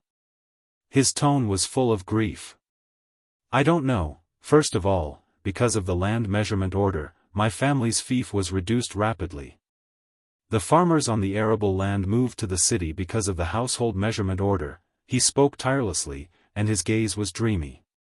Every word he said was filled with complicated and chaotic emotions. The suzerain's bureaucrats lost their prestige after the cleaning of officials was issued. Because of the tax order, we were forced to live a life of poverty and bankruptcy. We had to disband the army of servants in our territories and castles to reduce our expenses. My mother and sisters had to sell their jewelry to supplement our family's income. The expressions of the prisoners in the royal guards became increasingly worse. Nalji sneered. The irony is that the nouveau riche, who are from the countryside, can use money to obtain a status and life that is equivalent to ours, but it is illegal for us to even raise taxes on our own fief to tide us over difficult times. There's also that damned naming order. It clearly divides our titles and duties. And finally, the relocation order that came with the general edict. Nalji shook his head mockingly and said, the 6 great clans and the 13 distinguished families might be able to withstand twists and turns, losses, and the king's sanctions, but for us, families that are neither good enough nor good enough. He stared at the air in a daze. It's as if the whole world changed overnight. The happiness and stability you used to take for granted have all turned into disaster and turmoil. Can you imagine? At this time, being born into nobility doesn't sound so good anymore. The happiness and stability we used to take for granted have turned into disaster and turmoil. Thales was stunned. Nalji spoke very slowly, but no one interrupted him. There was a weariness in his tone, as if he had given up on himself. With every word he said, Thales' expression darkened a little. Assassination, foreign enemies, war, conspiracy. In the past, he thought that this was everything that the bloody year would reveal, but now it seemed, Thales remembered the old crow, Hicks. As well as the lesson he had taught himself. Victory and defeat. Enemies and friends. Do not underestimate war itself. It is not as simple as you think. It is not a game where you have to win or lose, where you have to pay the price, where you have to live or die. The bloody year. Aside from victory and defeat, from what angle and to what extent should we evaluate this tragic year filled with war? At this moment, the teenager was suddenly moved. The bloody year was not just a war, a conflict, and it was not just a grudge between the 2 empresses and the calamities. Everything was fused into the big furnace of constellation in the past, and there was no way to escape it. The king, the country, the nobles, the calamities, and politics were all entangled together. They affected each other in this furnace, entangled with each other, and could not be separated. Thales remembered the virtuous king of constellation, who Lampard was very wary of. Mindes III. A strange guess rose in Thales' mind, but he quickly shook it out of his thoughts. I used to find it strange that when the people's hearts were disorganized and chaos was about to come, why did the 6 prominent and powerful guardian dukes, and the 13 distinguished families, who were as powerful as the 13 distinguished families, swallow their anger and accept His Majesty's orders in silence? But after listening to Zakriel's words, I seem to understand. Nalji curled up the corners of his mouth and showed Thales a bitter and hopeless smile. When you see the terrifying calamity that has been passed down from generation to generation in your family standing behind His Majesty, perhaps you do not have much of a choice. Nalji's expression darkened, and it made Thales feel even more uncomfortable. I do not dare and cannot judge his majesty. After all, he is the king of Constellation. I have to obey whatever he says. Besides, he has such an irresistible power. The more he spoke, the gloomier he became, and the more anguished his tone became. This made Thales subconsciously lower his head. But when I returned to my dilapidated home, I saw my wife selling her dowry, my son starving, my sister who was about to be married, and I saw my father, the suzerain, borrowing money from merchants while he fearlessly defended the last bit of his family's dignity as a noble. Nalji's words were filled with anguish, and it caused many of the prisoners to have strange expressions on their faces. Thales did not speak. Nalji snapped out of his daze and looked at Thales again. His eyes were filled with the vicissitudes of life. Ever since I could understand things, my father has taught me that the Nalji family has been granted land since the virtuous king's era. We are loyal to the Jade Star family because we know that our status comes from the power of the royal family. Our children being selected as royal guards is a symbol of our loyalty to the royal family. But, like a drowning man looking at his last straw, Nalji stared at Thales fervently and longingly. The color in his eyes was like that of a person who was about to die. Tell me, Your Highness, shouldn't the king protect the interests and dignity of his vassals? Shouldn't he protect the prosperity and happiness of his vassals? Why is it that the more loyal we are to his majesty and to the kingdom, the more? Nalji's voice faltered. He became weary, confused, and puzzled. Do I not love my kingdom enough, or does my kingdom not love me enough? At that moment, Thales, who was in anguish, opened his mouth to speak. But he couldn't say anything. At that moment, all the guards in the underground prison fell silent. Nalji snorted. His entire body was filled with a sense of relief, as if he had given up on everything. So, when we are lost day after day, and the despair that grows heavier with each passing day, when someone promises us hope, and someone tells us that all of this is just the king's momentary foolishness, that the nobles in the court are bewitched, and that all we need to do is wait in silence, he did not continue speaking. On the other side, Cannon began to sob softly again. Bruley no longer snorted. Tardin was dejected.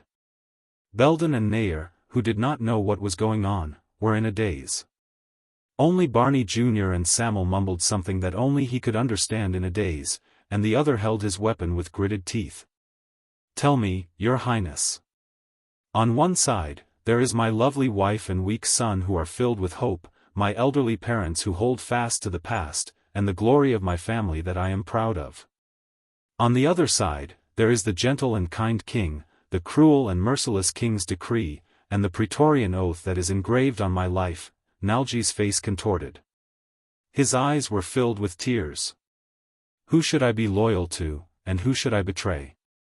Thales closed his eyes gently. Father. Barney Jr. pressed his head in pain. Father, no, you. No, all of this is too unfair, Barney Jr.'s moans echoed in the air. Asterisk thud. Asterisk on the other side, Tardin knelt on the ground. He covered his face, and his shoulders trembled slightly. Nalji laughed in a neurotic manner and waved the key in his hand. If you are loyal to His Majesty and Constellation, it means that you betray the family you were born in, and the wife and child you love. Tell me, Your Highness. What should I do to not be considered a betrayal? What should I do to be considered loyal? Thales exhaled laboriously. He had nothing to say. Nalji looked at the prince and smiled. It's okay, because I finally understand. Look at us now. He swept his gaze over everyone, and tears streamed down his face uncontrollably. Whether it is Jenny, Luna, or my beloved wife and child, and His Majesty, my oath, Nalji stared at the empty air in a daze. Whether it is loyalty or betrayal, we all have nothing. At this moment, Thales felt that the air in the underground prison was stagnant and heavy, and it was unprecedented. It was filled with a thick aura of death. At this moment, a hollow and dry voice that was filled with the same pain and hesitation rose out of nowhere. Enough. The voice echoed in the dark room. Everyone trembled at the same time. In another direction, Zacriel, the Knight of Judgment, supported himself against the wall weakly. He struggled to walk unsteadily as he stood in the shadows outside the storage room. His gaze was unfocused, and his voice was intermittent. "Nalji, enough," he said in pain.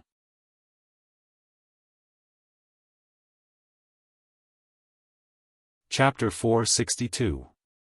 Even though he was prepared for this, Thales still tensed up when Zacriel appeared. He still chased after him.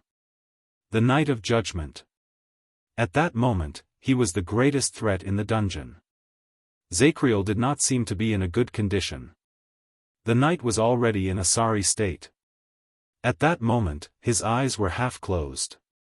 He seemed to have suffered a great deal of damage from the flash grenade just now. His footsteps, which were once as steady as an abyss, now needed the support of the wall and the weapon in his hand to stand properly. His right shoulder was wrapped in thick bandages, and there was a patch of blood on it. But even so, no one dared to underestimate him. Zacriel gritted his teeth, held the wall, and stepped into the storage room. He was like a beast that gradually revealed itself in the darkness. "No, King." Quick Rope nervously raised his crossbow, but before he could fire, Thales pressed his hand down. "Calm down."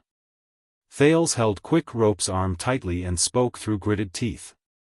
"Not now." Not only Thales and Quick Rope, but Samuel, Belden, Nair, and the others also had unpleasant expressions. "Ha ha ha, say no more." Nalji recovered from his daze and smiled sadly. "No." Nalji's expression changed. He swept his gaze over everyone. "Everyone here has the right to make me shut up." Nalji raised his trembling finger and pointed at the Knight of Judgment. "Except you." Zacriel. Zacriel stopped in his tracks. He was already covered in wounds as he stood by the door. He looked at Nalji, who looked as if he had given up everything. His gaze swept past the group of his former colleagues, who were dejected and were unable to get up. The prison was very quiet. Only the pained or rapid breathing of the people could be heard. Zacriel shook his head slightly and looked away. "Nalji. You're tired." The Knight of Judgment murmured softly, as if he was coaxing a child. But Nalji did not appreciate it. "Yes, I'm tired." Nalji took a few steps back and smiled brokenly. "I've had enough of your arrogance, Knight of Judgment." Zacriel frowned. "You don't want to tarnish the royal family's reputation, but you can't bear to expose us shameless traitors." Nalji's breathing became more rapid. "You always want to find the most comprehensive solution." He narrowed his eyes, and there was despair in his voice. "But do you think that you are shouldering all the sins and the pillars that are about to collapse by yourself?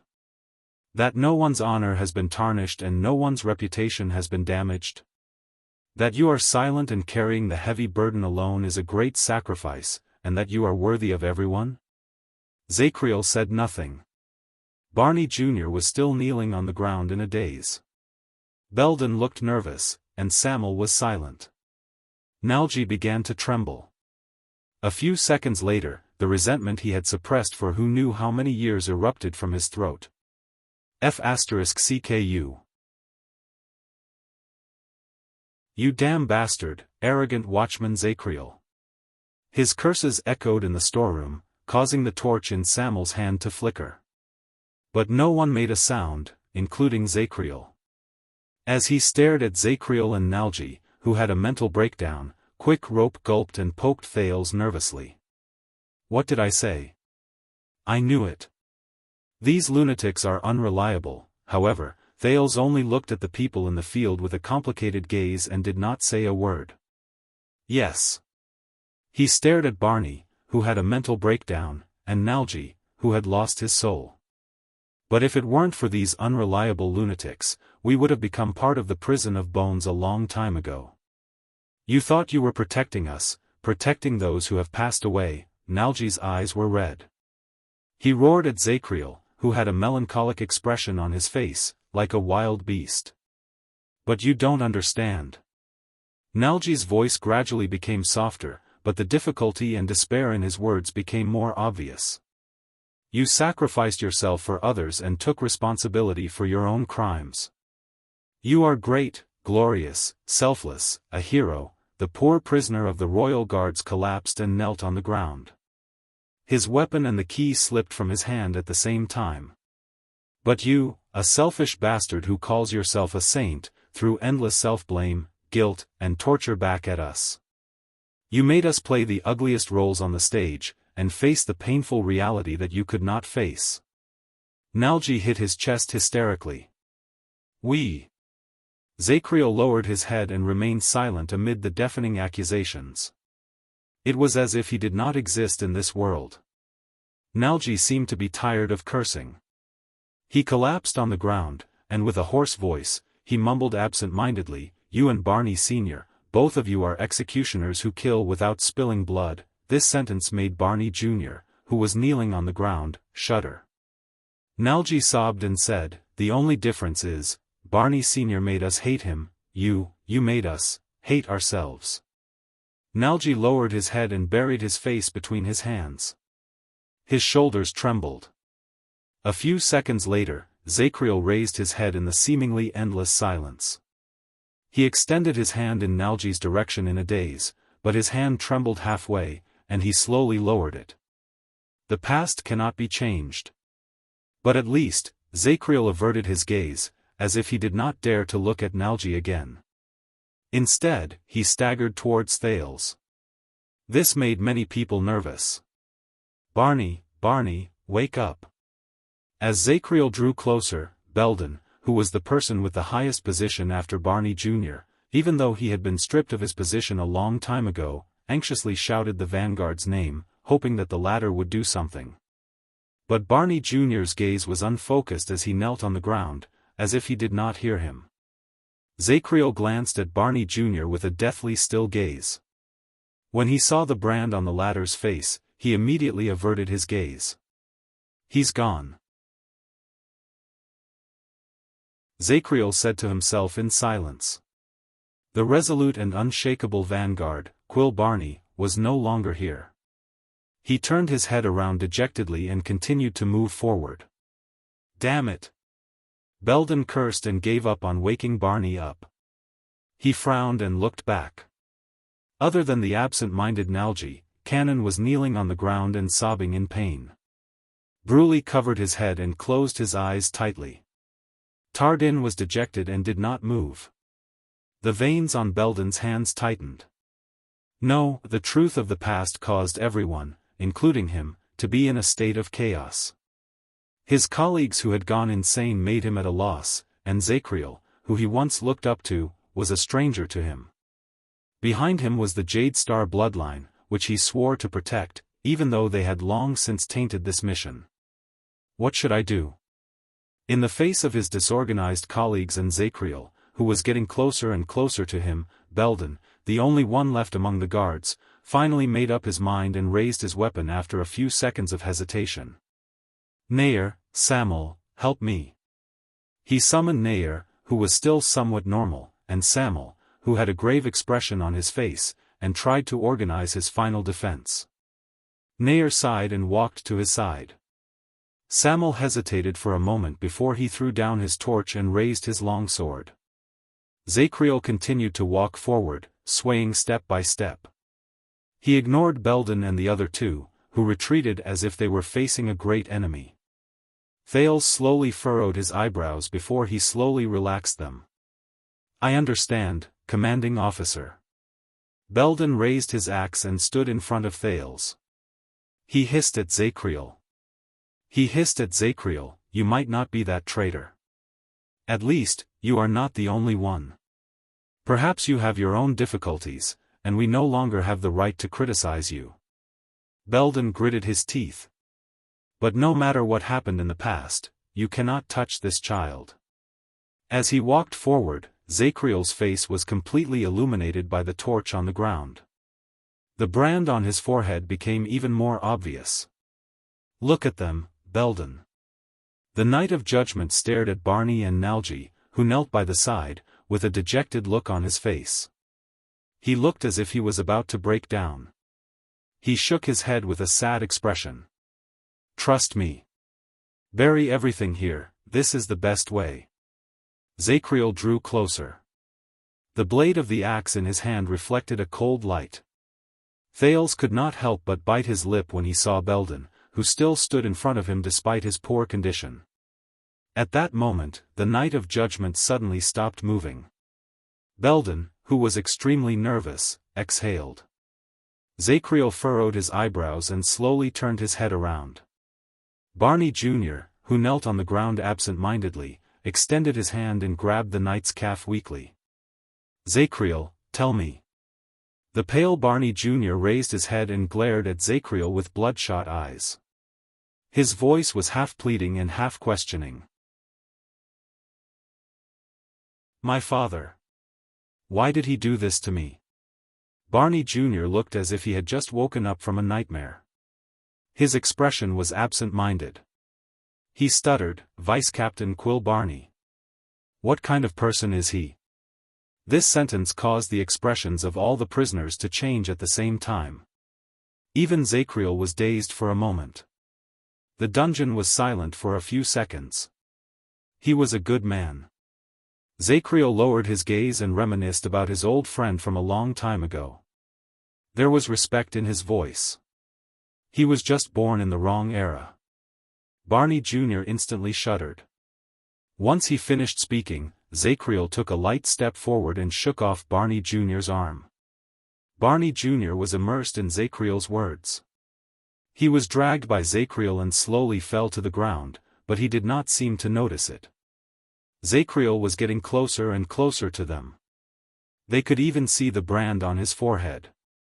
This made Belden more and more nervous. Quick Rope even pulled Thales back. "What do we do now?" Quick Rope gritted his teeth and whispered, "We can't win against him, but we can't even find the exit. Where can we run to?" "Yes. What should we do? Where can we run to?" Thales met Zacriel's gaze and found that there was only endless darkness in it. Thales could not help but take a deep breath. He suddenly remembered how Zacriel shivered in the cage, and how he muttered hysterically to himself at the world he could not see. "I know you are testing me, but please believe me, I have never wavered because of sacrifices. I know that this is what I must do. No matter whether it brings me merits or sins, good deeds or evil deeds, I will accept them calmly, and will never run away from them." Thales then remembered how Zacriel dealt with his enemies in a straightforward manner while he was surrounded. "I am the Royal Knight and Honorary Lord of Constellation.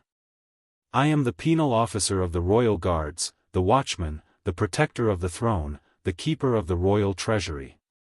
He remembered when the Knight of Judgment claimed that he wanted to kill him. It was an unusual sense of respect and reverence. "Please be at ease, Your Highness. After your unfortunate death, I will take full responsibility for your crimes to comfort you for the injustice you have suffered here. Your secret will be buried, and it will not damage your reputation." Finally, Thales remembered how Zacriel smiled at his old friends, and his relieved expression when he admitted to his betrayal. The person who should really bear the crime of colluding with the enemy, but despicably hid the truth for 18 years. That shameful, sad, hypocritical, disgusting, self-righteous, hypocritical man, is me. The Knight of Judgment. What kind of person are you? I understand now, Quick Rope, Thales said softly. Even he himself was surprised by the steadiness in his tone. He was like a prey that had broken free of its shackles in an instant. Quick Rope raised his eyebrows. Understand what? Thales shook his head at Quick Rope and gently unclenched his fist. It is useless to keep running away. Because a long time ago. Thales stared at the dejected Barney Jr. and Nalji, then at Zacriel, who was slowly approaching him. His words had a double meaning. We have nowhere to run. Quick Rope was stunned. His face was full of puzzlement. After he said this, Thales made up his mind. He felt a wave of relief wash over him. He should do this. He had to do this. In the next second, under Quick Rope's shocked gaze, Thales took a step forward in Zakriel's direction. Is this what you want? The teenager's voice echoed in the dungeon. The Night of Judgment's footsteps froze. Everyone's gazes were focused on the prince. Bury all the filth and pain in the past and underground, pretend that nothing happened, and tell yourself that this is the best choice. Thales panted and broke free from Quick Rope's grip. He ignored Belden's expression, endured the pain, and continued to speak. If I die here, it will be your responsibility, your past, their torture, and their pain. Will everything that happened in the past end? Thales extended his finger and swept it over every royal guard prisoner who was in pain, broke down, or absent-minded. When Zakriel met Thales' firm gaze, he froze in a daze. He opened his mouth to speak, but in the end, he only sighed softly. You don't understand, Your Highness. The knight closed his eyes and shook his head. Thales took a deep breath and swept his gaze over everyone. Barney Jr. was still broken down and absent-minded. Nalji was still twitching softly. Zakriel, who stood before him, was weak and lifeless. His expression was sorrowful. No. But there is one thing I don't understand. Thales turned his head swiftly and gritted his teeth. Who is it? Zakriel's eyebrows twitched. What? Thales spoke in a firm and unquestionable tone, which was rarely seen on him. Who is the person behind you? The person behind me? When he said this, everyone frowned. Zakriel twitched the corners of his lips, as if he did not want to pay attention to it. But what Thales said next greatly exceeded his expectations. I have not known all of you for long, but, Thales slowly turned his gaze around. Nalji might value his family more, but he could not just watch you bear the responsibility for his crimes. Nalji's shoulders trembled violently. Thales turned to the other side. Canon, Bruley, Tardin, you might have known what happened in the past, but you have never been calm about it. That is why you are still tormented by your own conscience even after being imprisoned for 18 years. Canon's sobs died down, Bruley stopped trembling, and Tardin became dumbfounded. Finally, Thales looked at the absent-minded Barney Jr. I do not know Barney Sr., but I can tell from him that his father is probably just as stubborn and resolute. Once he has a thought, he will carry it through to the end, and he will never waver. Zakriel's eyebrows furrowed even more. Thales exhaled. With the sin of Hell's River, he calmed his increasingly rapid heartbeat. What I see from all of you is not the despicable and inferior nature of traitors. The prince said firmly, instead, it is a painful predicament where you are caught between a rock and a hard place. Everyone raised their heads and stared at Thales with either shocked or puzzled gazes. Zakriel suddenly took a step forward. But Belden and Nair blocked his path, and it looked like they were going to die together with him. Thales was shocked, but he still braced himself and said the following words. I believe that as royal guards and the king's close vassals, no matter how depraved, evil, and selfish you are, you will never abandon the pride in your hearts and betray your Lord for glory with a clear conscience. You are not that kind of people. You do not dare, and you cannot. The prince gritted his teeth and said, unless there is another reason, a more logical reason for you to convince yourselves that this is the right thing to do, and that it is not a betrayal. Zakriel's expression became more and more unpleasant. Thales knew that he had made the right choice. Hence, the prince ignored Quick Rope's gaze, puffed out his chest, and continued to speak. As for you, Zakriel, you are a noble knight and a loyal guard. Even if you are about to attack me in the next second, you still treat me with such respect. I believe that the only thing that can tarnish your honor and mission is an even greater honor and mission. When he finished speaking, Zakriel shuddered. Then, what kind of mission can make you betray Jade Star without hesitation? Everyone's expression slowly changed. Thales said coldly, unless, the Night of Judgment could no longer remain calm. He roared, Your Highness. But Thales ignored him. He only raised his face from the floor and spoke laboriously under the dim firelight. Both the Northlanders and Shadow Shield hinted at me, but I was never willing to believe them. Thales clenched his teeth and stabbed Ricky's longsword into the crack between the ancient tiles.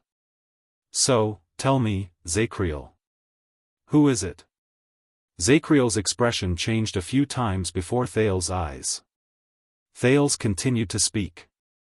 Back then, he stood behind you, a group of desperate nobles. He used his noble status to bribe all parties. He used the chance to save your families as bait to encourage you to slacken your defenses. He plotted to assassinate the muddle-headed king, and planned to clean up the mess afterward so that he could ascend to the throne. The prince's gaze was sharp, and his aura was aggressive. He gritted his teeth and said, Which Jade Star was it? Thales' words echoed between the walls. Half of the people were stunned. What, did you say? This was from the shocked Barney.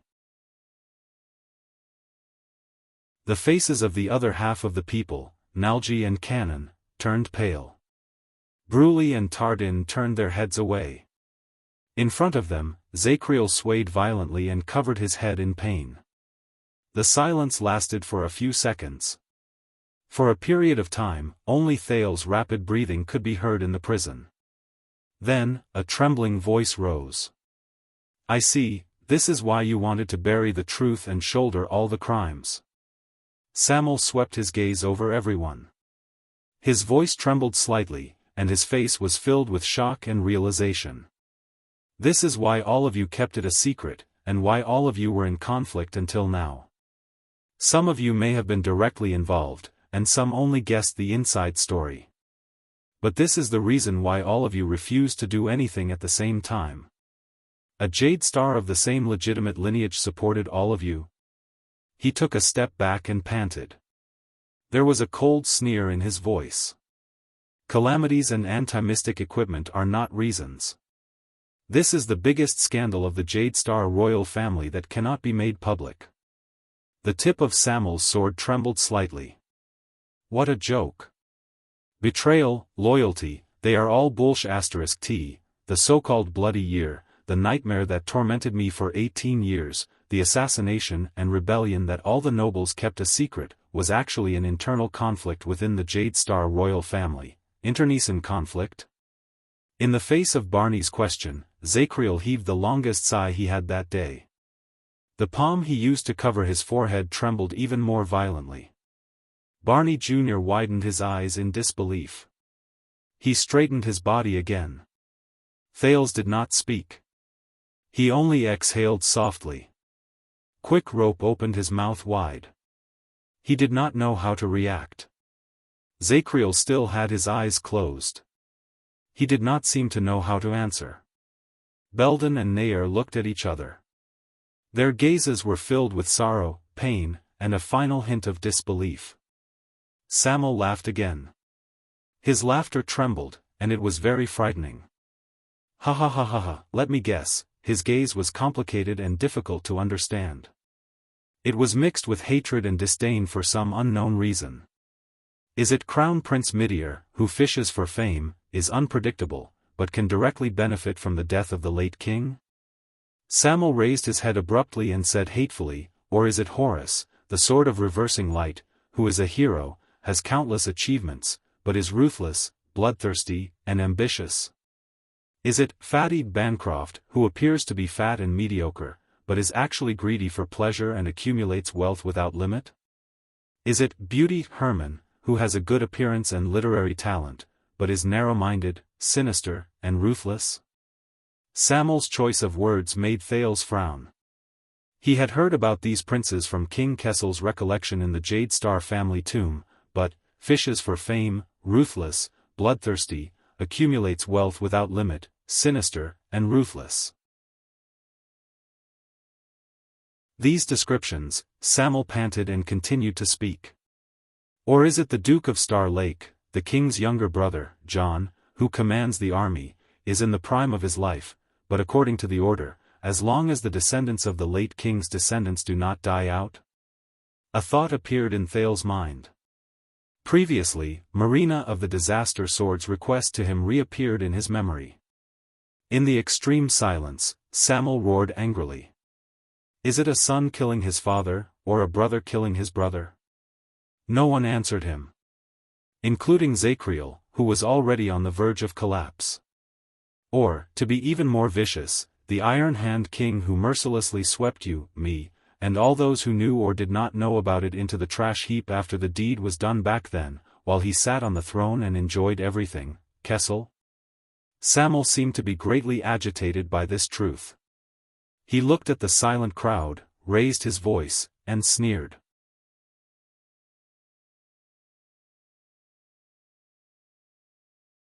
Chapter 463. Guy walked in the garden in front of Mindy's hall, passing through the pebbled path that was filled with morning light and greenery. He was in a good mood. Of course, according to the schedule, the stubborn old man had left the city today with a full entourage. It was said that he was going to patrol the south for at least a month or two. As Guy thought of this, he felt that even the sky had become much clearer. As for the grounding order the stubborn old man gave him, who the hell cared about that? Well, maybe there were people who did care. When Guy approached the hall door, Nolaner, who was standing guard under the pillar, stared at him with a silly expression that said, "Why are you here?" And that was why he had brought Val along.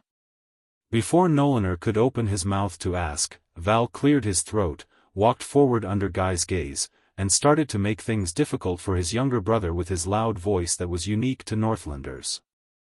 As one of the members of the Royal Guards, Nolaner Arund might be able to deal with assassins without hesitation, but he was definitely not good at dealing with troublesome brothers who came from the same mother. Guy knew this very well. Taking advantage of the fact that Nolaner had no time to care about him, Kay smoothly walked into the hall. Perhaps because the stubborn old man had left the city, the security in Mindy's hall was not as strict today. A few cleaning servants came and went in a hurry. The Jade Star private army only stood guard at the periphery. Only the elite and few royal guards guarded a few important positions. Morian stood by the side door of the left hall with his eyes wide open. Rogo stood opposite him in the right hall, dozing off against the wall. And right in front of Guy, Tony stood steadily with his hands behind his back. Behind him were the stairs and the statues of the three constellation kings on the wall. His Majesty has grounded you, Tony's voice was emotionless. You should not be here. Guy snorted and continued to walk towards the stairs. You should not ask where I am going. But Tony reached out and stopped him. Go back, he said coldly. His tone left no room for negotiation. This is for your own good.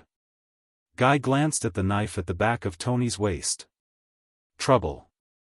Guy had always believed that there were two types of people in the world, those he could defeat, and those he had to call for help, like Val and the strong attendant Kana, to defeat.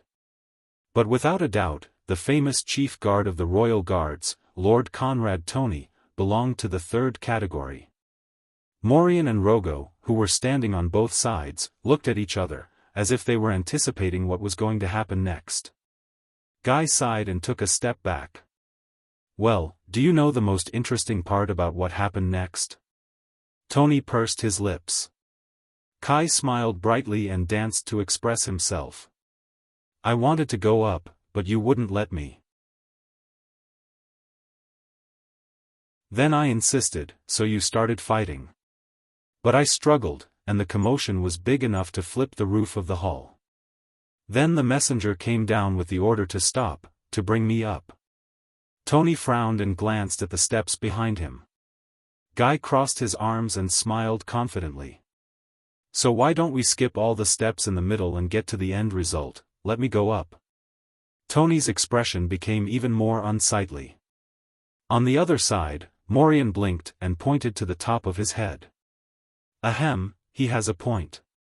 I mean, let him go up. In the right hall, the corners of Rogo's mouth twitched. He looked as if he wanted to laugh but couldn't help it. Guy felt that he had indeed won. Because Tony snorted angrily, but did not do anything. He retreated to the side. That's more like it. Guy proudly raised his nostrils in victory and walked past Tony, ignoring the other man's livid face. In order to provoke him, he even raised his hands and snapped his fingers rhythmically. He tapped his feet, hummed a tune, and shook his shoulders. Ignoring the strange gazes from the servants and the royal guards around him, he sashayed up the stairs. Guy arrogantly walked past the portrait of the three kings of Constellation, the bastard king, the wife king, and the bad debt king. The last time he called him that, the old stubborn king personally held him down in the Constellation tomb and beat him with a rod 30 times until his pregnant mother heard the news and rushed back from the tea party to save him. He winked at the two maids who were coming down the stairs. They were so frightened that they dodged to the side, turned around, and ran away. It's still a beautiful day, isn't it? Guy thought contentedly as he stared at the back of one of the younger maids and admired her shaking hips. However, he had only taken a few steps when he saw a strong man dressed in black walking down the stairs while being escorted by two attendants. Guy's light footsteps instantly stopped.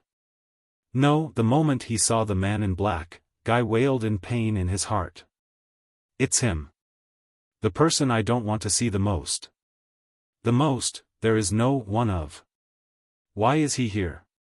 Why isn't he in the place where he should be the most, the dirty military camp, the harsh north, where he continues to drink his people's blood and chop off their heads? Guy clenched his teeth in pain. He lowered his head in a practiced manner and leaned against the side of the stairs to minimize his presence. Then, like a lowly servant, he silently turned around and planned to slip away. He did not expect the man in black to ignore him. But in the end, his wish was not fulfilled. Where are you going? Guy froze in his tracks. A familiar yet unfamiliar voice came from above his head.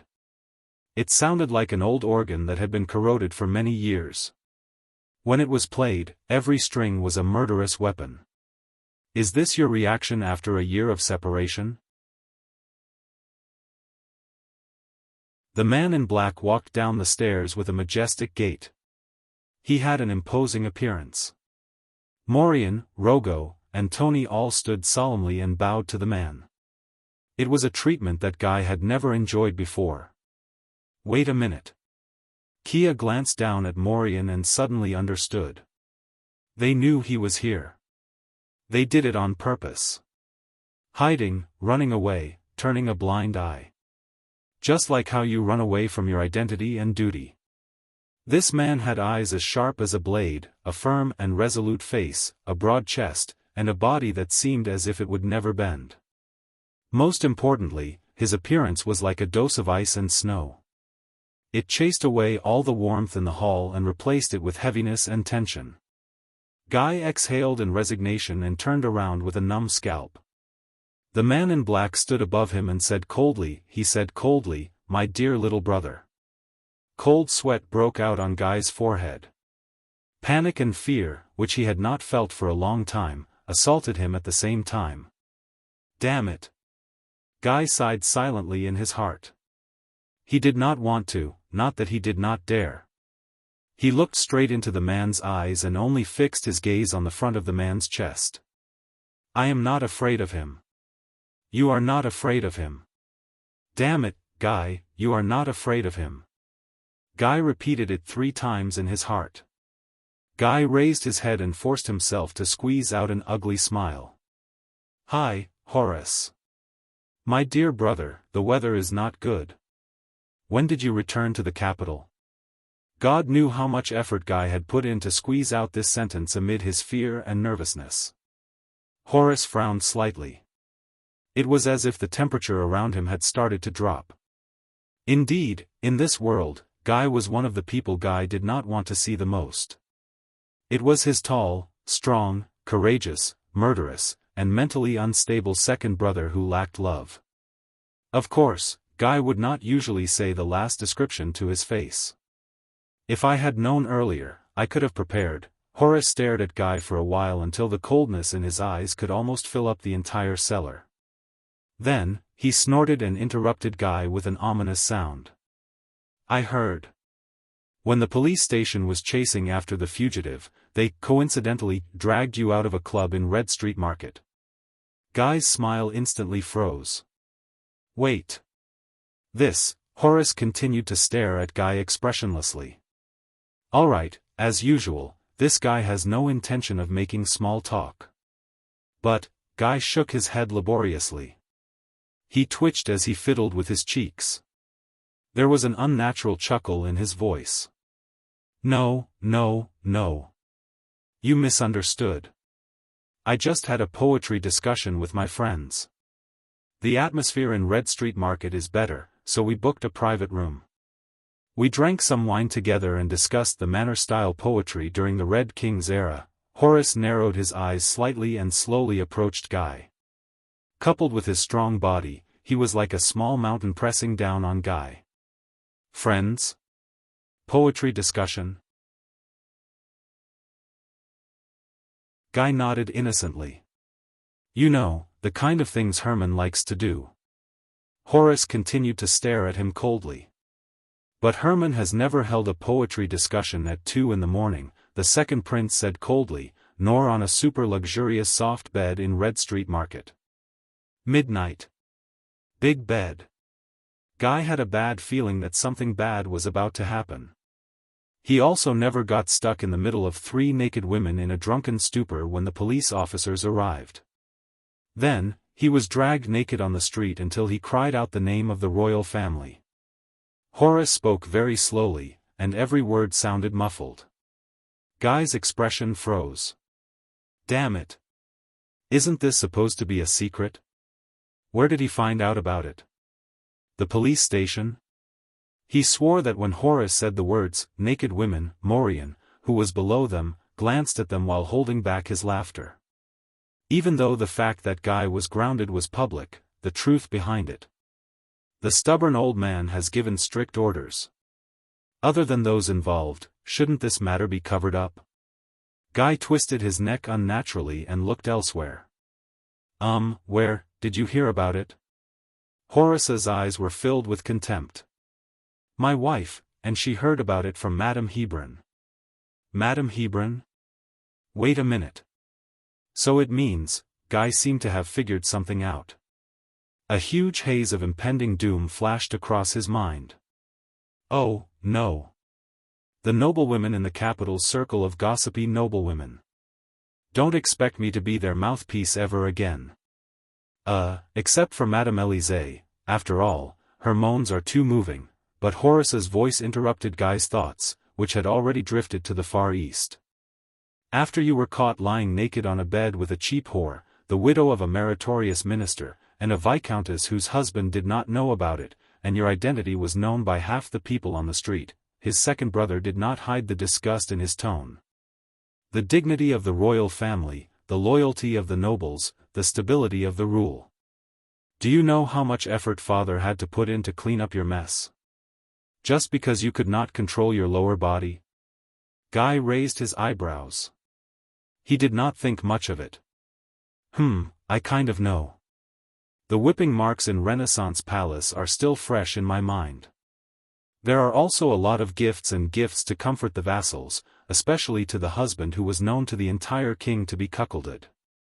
But Guy is certain that the coward who likes to listen to his wife's screams used this in exchange for a promotion. He must be very happy. Is this not enough? Every time we thought that you would know your place and repent, you would impatiently jump out and tell everyone that you are still the most disgusting clown. Guy realized that he was trembling slightly. Our enemies should really thank you. You single-handedly turned our family and surname into the biggest joke in this country. Horace's gaze was like that of a military judge in a military camp. See, this is what they care about. Surname.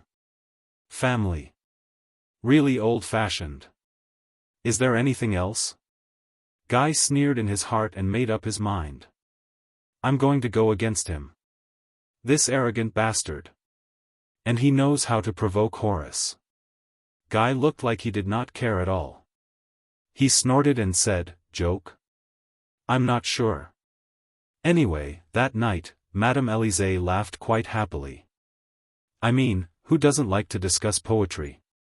Guy was satisfied to see that Horus's expression became darker. That's right.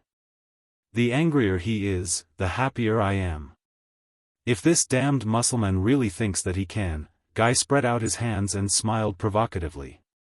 Of course, you may not understand. You may prefer to be in a military camp, rubbing shoulders and sweating buckets with tens of thousands of burly men every night. In the next second, the black-clothed Horus suddenly swung his right arm, and his fingers grabbed out like an eagle's claw. Asterisk slap. Asterisk he grabbed Guy's shoulder joint in a death grip. Kia shuddered, hissing at the sudden pain. He subconsciously raised his hand and struggled against Horus's fingers in a flurry. But his brother used some unknown technique. With a flash and a wave of his left hand, Guy's right wrist became numb, and then it drooped down powerlessly. Is this all you can do? Horus's gaze was as sharp as a knife as he approached him. The strength in his hands slowly increased, and Guy was in so much pain that he was sweating all over. You can't even break an egg. How do you get women? Let them *CKU. Damn it, damn it, damn it. Guy's face twitched and his shoulders trembled. He turned his body sideways and tried his best to resist the rough, hook-like hand. He wanted to break free, but he could not. Damn it, damn it. Where did this damn Mussulman get his strength from? Cry, scream, just like before. It's a pity that I can't come and save you anymore. There seemed to be a storm in Horus's eyes. Or continue to run away from home like a coward, just like you did 3 years ago. Oh, I forgot. You're a young master with soft skin and tender flesh. You can't even reach Cold Castle. You died penniless on the side of the road. Or was it my troops who brought you back? Guy wanted to kick with his right leg, but Horus, who could predict the future, kicked his ankle in advance, and he returned empty-handed. Behind Horus were 2 fierce-looking attendants to the prince. They were Poke and Surd, who were obviously not good people. They seemed to be used to their master punishing people. They only cast each other a glance before they quietly took a few steps back and looked elsewhere to give their prince some space. Tell me. How many years has it been? Horus's voice was very terrifying. He exerted more force in his hand, and Guy was forced to bend his knees slowly. When will you learn not to be a useless piece of trash, not to be a disgrace to the family, and not to drag us down? Waves of pain shot through Guy's shoulder joint and his collarbone. He almost fainted from the pain. But that was no longer important. When will you stop being an eyesore to us like that rat poop in the pot? Guy sulked and pretended to glare at his older brother in a tough manner. He did not beg for mercy, nor did he scream. He did not lower his head and admit his mistake. He could not admit defeat. He could not show weakness. Especially in front of this lunatic. Just like in the past. No. What? When? Guy's face contorted. With his blurry eyes, he stubbornly squeezed out a pained smile. Perhaps, never? Horus was obviously not satisfied with his answer. The second prince's arm muscles, which were honed from years in the army, trembled slightly. In the next second, Guy felt the big hand on his shoulder change its position. What followed was a sharp pain that pierced his heart. Guy's face turned pale from the pain. He could not help but tighten his body, hoping to reduce the pain. He had to leave this place. This was a fact that every part of Guy's body reminded its master in an unnatural manner. He had to leave this damned muscular man in front of him. Val was probably still arguing with his brothers at the door. Kana was ordered to go home and reflect on his actions, and Guy's attendants could not be counted on. Below them, the royal guards must have seen it, but they dutifully stood on their posts and turned a blind eye to it. Guy could not help but regret his terrible attitude towards them just now. At this moment, I did not want to interrupt you, Horace. A crisp and powerful, yet refreshing and pleasant male voice rose from the stairs in front of them. There was a hint of mockery in it. But all of you seem to be, blocking the stairs. Horace snorted coldly and rudely. His hand loosened a little because of this shout. Guy breathed a sigh of relief when he did not feel as much pain anymore. But Horace did not even look at him. The second prince's attendants, Poke and Sword, moved to the side and bowed slightly to the newcomer. This man was tall and slender, but not skinny. His skin was fair, but not weak. When he stepped down the stairs and looked up, he gave off a refreshing feeling. Although Guy had seen it countless times, he had to admit that both he and Horace were once again attracted by his face the moment their eyes met. They even forgot their pain for a moment. There was no other reason, because this man was really too handsome. The edges and corners of his face seemed to have been personally chiseled by a master. Every inch was just right. It was not sharp or abrupt, but it was not mediocre either. His entire body gave off a natural, elegant, and valiant aura. When he did not smile, he was like a still painting. Every part of him was exquisitely carved. When he smiled, it was like a blossoming light, making people forget about him. And his gaze was like the work of the gods. When it was bright, it was like a whirlpool, captivating one's soul. When it was dim, it emitted melancholy, making people feel sorry for it. When he looked directly at it, it was full of sincerity, and when he looked disdainfully, it was dignified. Look at him acting like a ruffian. Horace's hand was still on the pale Guy. He did not even turn his head around. I just don't understand. Why are we brothers and share the same surname? The terrifyingly handsome man cast a glance at Guy. He curled his lips and revealed a smile. It was like a blooming flower, and it dazzled Guy's vision. Yes. Sometimes, I wonder about this as well. The handsome newcomer shrugged. Guy began to tremble slightly. Brother. This was his brother. His family. And his damn bloodline. Things he would rather not have. When he thought of this, Guy gritted his teeth, raised his head again, and spat. Yes, why? Ask our mother, Li Hua said. Horace's expression turned cold, and he exerted force with his fingers. Guy felt his shoulder starting to hurt again. But at this moment, the beautiful man by the side coughed softly. Forget it, Horace. Your time is much more precious than this guy's. It's not worth wasting your time. The beautiful man pointed above his head. He had a smile that could kill both men and women. Besides, this is his hall. It's his territory. It's not suitable. This sentence was effective. At least, Horace was silent for a while. Guy still tried his best to fight against his elder brother's love, but his struggles were useless. It was like he was scratching an itch for Horace. After a few seconds, the second prince seemed to have figured something out and finally let go. Once he was free, Guy leaned against the wall as if he had deflated. He panted harshly and rubbed his shoulder. He looked at the beautiful newcomer, rolled his eyes, and called out the newcomer's name weakly. Herman. If someone asked Guy what was worse than running into a bastard brother early in the morning, the answer would definitely be running into two bastard brothers. That's right, Herman Jade Star. His youngest brother. Guy glared at Herman angrily. He was sensitive enough to notice that Herman's gaze was as arrogant as ever. It was filled with disdain and contempt. Most importantly, damn it, why is he so handsome? He had to admit that among the brothers, Guy and Herman took after their mother. But when it came to it, Herman was the one who truly inherited and even developed his mother's beauty.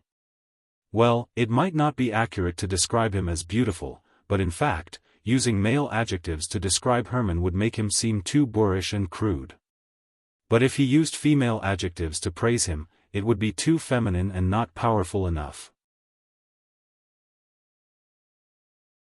So, Guy found a nickname for him that would not be too boorish and masculine, and would not be mistaken for a female. Sissy.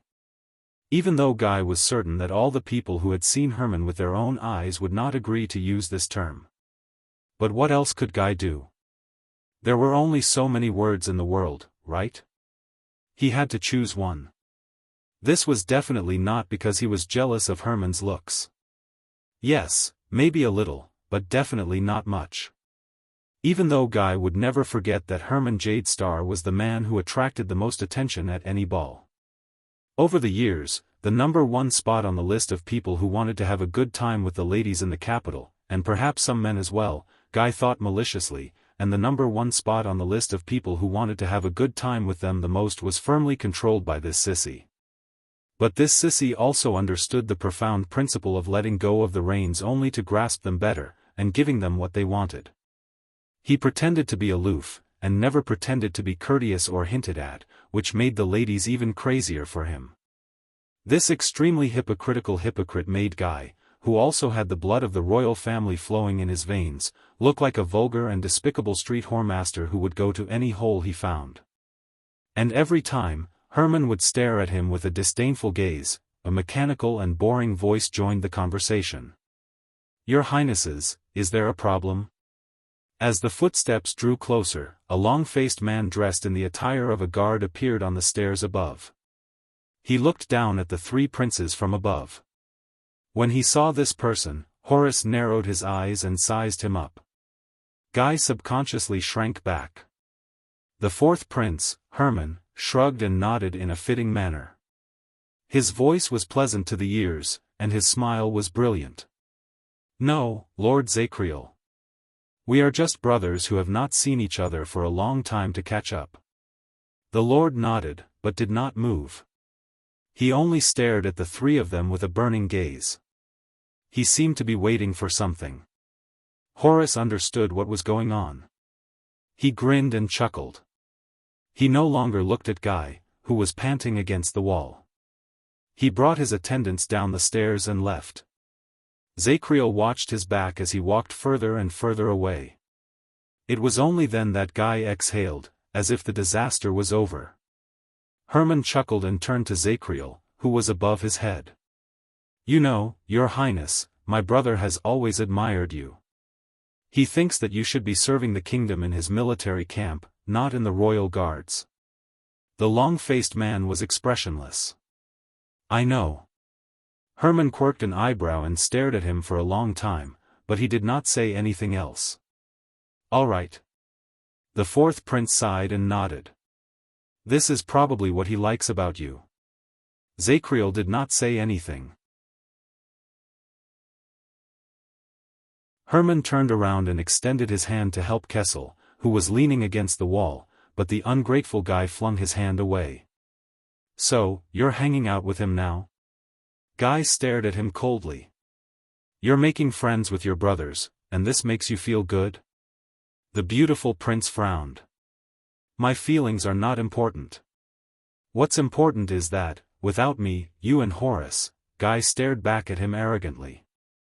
"Come on, sissy, we all know what kind of person you are. Stop pretending." Herman could not help but laugh. He snorted and shook his head. His handsome and sharp features, which looked like they came out of a painting, shone slightly under the sunlight, and they could not help but stare at him. "Do me a favor, Kessel." Herman started calling him by his full name again. God knows how much he hated this name. Guy turned his head away in disdain. Hyman said with a smile, "Next time you want to discuss poetry with someone, buy a hat first and cover it up." When he heard the words, "discuss poetry," Guy already felt that something was wrong. But he was still stunned for a second. Hat? Buy a hat? Cover what? He asked stupidly. Herman was like a loving older brother. When Guy could not react, he stroked his younger brother's head in a doting manner. He smiled brightly. "Don't you understand, little fool? Block the hole in your head. Huh? Why do you have to cover the hole in your head?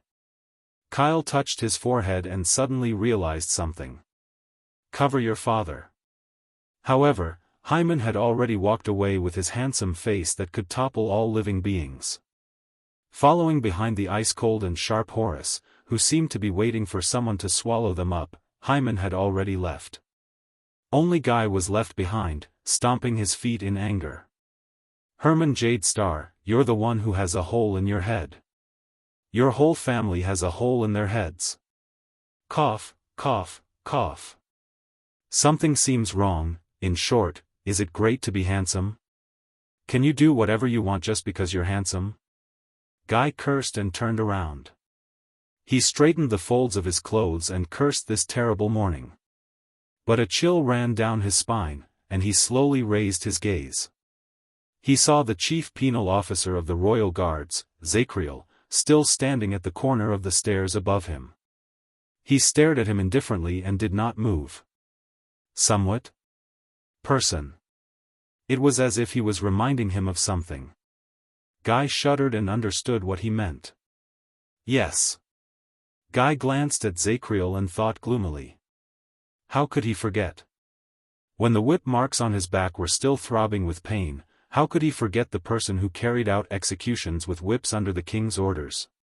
Guy cast a sideways glance at the chief penal officer above him, braced himself, and waved his hand. I know I'm grounded, but I'm only here today too. But the long-faced penal officer did not wait for him to finish. He turned around indifferently and disappeared from Guy's sight. Guy could only turn around resentfully when he was halfway through his expression. He could only place his hands by his waist in resignation. How nice. At least he didn't ask about naked women. Guy threw a bully look that said, "What are you looking at the King of Wives, who had a scary expression on his face." He continued walking up. When he reached the second floor, he was immediately stunned. The French window on the second floor was open. 2 large drawing boards and countless paints were placed in front of the window. A plump man dressed in luxurious clothes sat between the drawing boards. His back was facing Guy, and he held a few paintbrushes between his hands. He was concentrating on capturing the courtyard of Mindy's Hall at dawn on the canvas. But Guy opened his mouth subconsciously. Fatty. Fatty. The man's back stiffened slightly. Guy looked at the drawing board in horror and measured the distance between it and the stairs. You've been here all this time? You heard everything? The plump man turned his butt around on the chair and revealed an ordinary face. His small eyes were squeezed into his chubby cheeks, and they blinked impatiently. No, I didn't hear everything. The plump man dragged his voice out, and he looked like a profiteer. I only know that you read poems with 3 or 13 old, mature women naked. Guy's body swayed, and he wailed silently. No, King didn't hear everything. Don't worry. The man whom he called Fatty seemed to understand Guy's despair. He shook his head, and he seemed to be taking pleasure in Guy's misfortune. I'm not interested in you being tied up and paraded naked through the streets. King said that again. You said I didn't hear everything? Guy was going crazy. He looked at the man who was trying to hold back his laughter, and he felt embarrassed and angry. I wasn't naked. Ah, forget it. I mean, you heard everything, but you just sat here and did nothing? Fatty waved one of his paintbrushes. Guy widened his eyes. Did you see that murderous, muscular man? You just watched him lose his temper at me? Did you see your younger twin brother?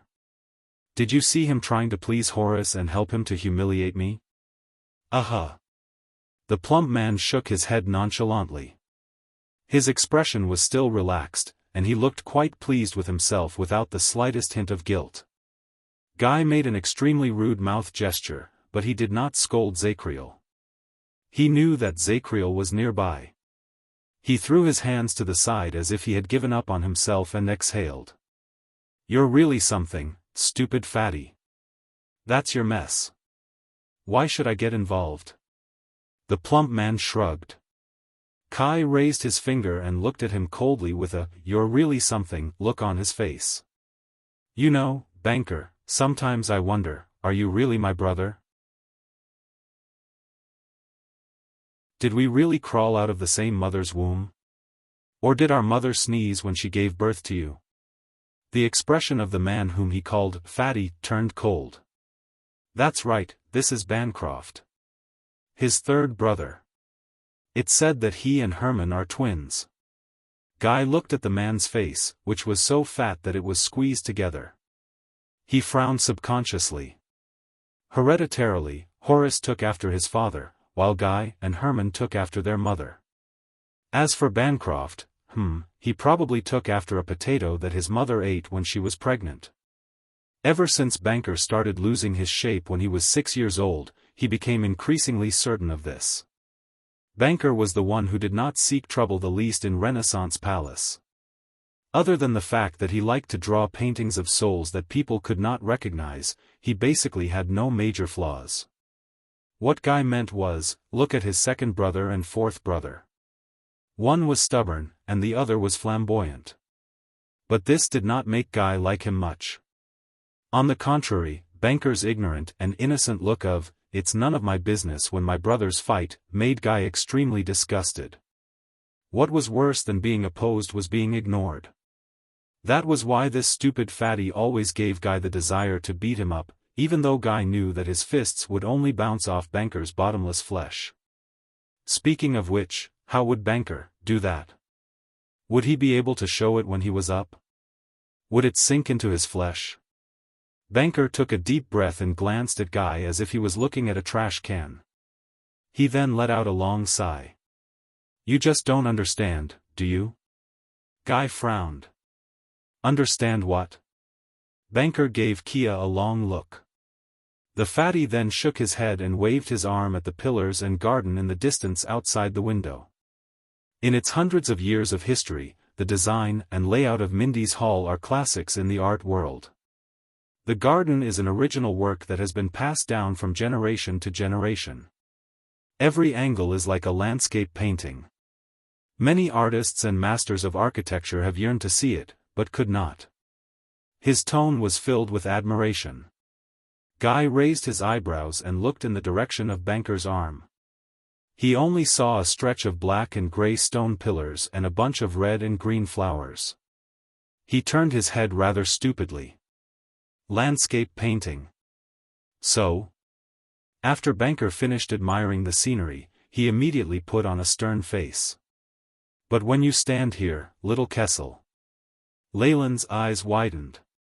Banker grabbed the paintbrush and added some color to the canvas.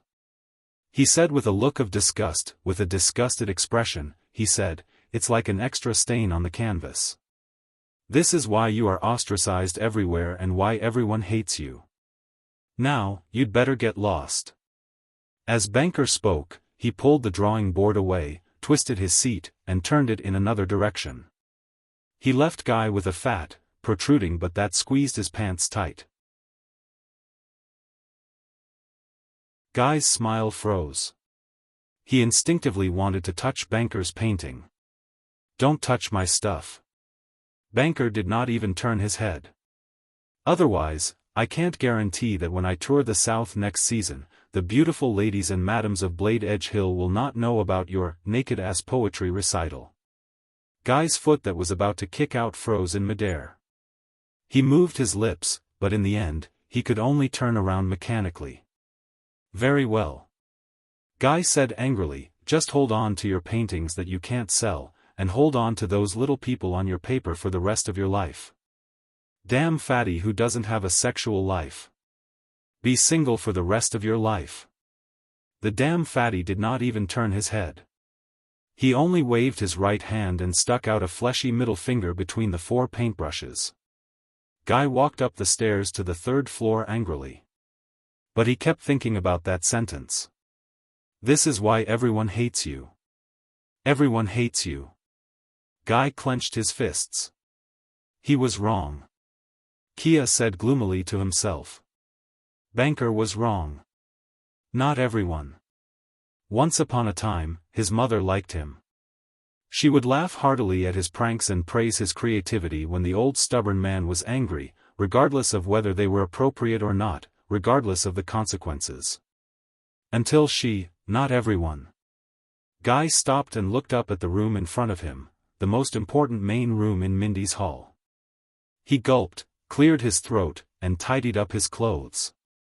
But before Guy could knock on the door, it opened. A prince's attendant who was born in a low-ranking noble family bowed and smiled at him, indicating that he could enter. His Highness is waiting for you. Guy felt warmth in his heart. Not everyone. He said to himself slowly. Not everyone. He politely and appropriately responded to the friendly attendant with the most respectful etiquette Prince Kessel had in his life. He even remembered that the attendant's name seemed to be Casso. Guy took a deep breath, and with the most cheerful and happy mood, he walked into the room with the lightest and most relaxed footsteps. He knew that the owner of the room did not like noise. But the other party had never been angry at his outrageous behavior. Because not everyone hated him.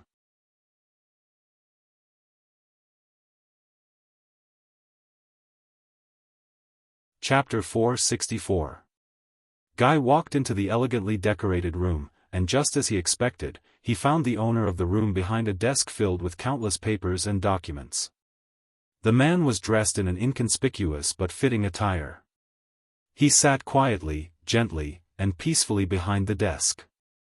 Amid the rustling sounds of flipping pages and writing, he quietly read a scroll. Guy rushed to the wide desk, found an empty spot on the table, threw his butt back, and sat on it in an extremely inelegant manner. He blinked and giggled when he saw the owner of the room put down his pen with a sigh.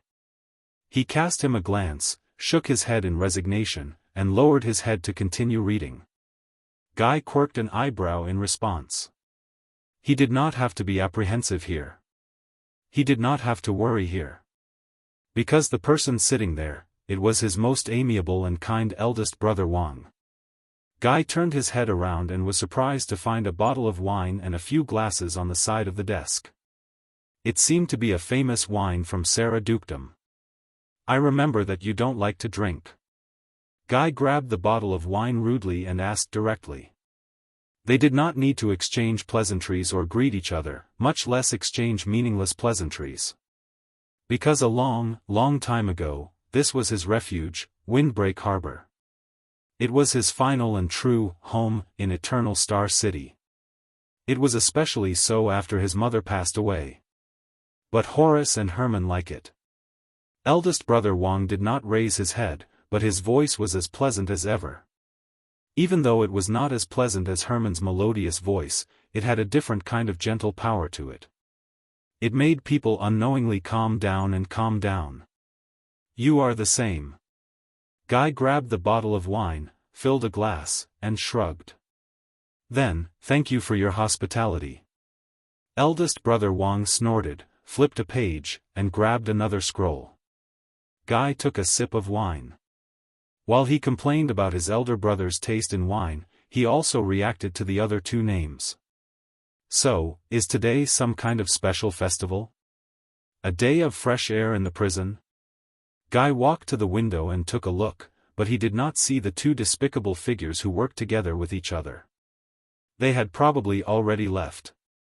Muscleman, sissy, stupid fatty. Why, once the stubborn old man left, all the strange creatures in the capital came to your place. Eldest brother Wang chuckled. His laughter trembled in the air, and it was gentle but rather infectious. Don't scold yourself like that. Guy understood the sarcasm in his brother's words a second later. He scratched his head in realization. Oh. If it was Hyman or Horace who had mocked him, Guy would definitely not hesitate to retort back. But this was eldest brother Wang's words, it was just a small joke. They are different.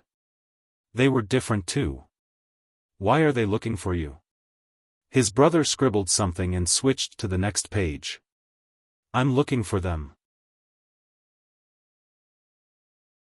You know, when father goes on an inspection tour, he reports directly to me. Guy came to a realization.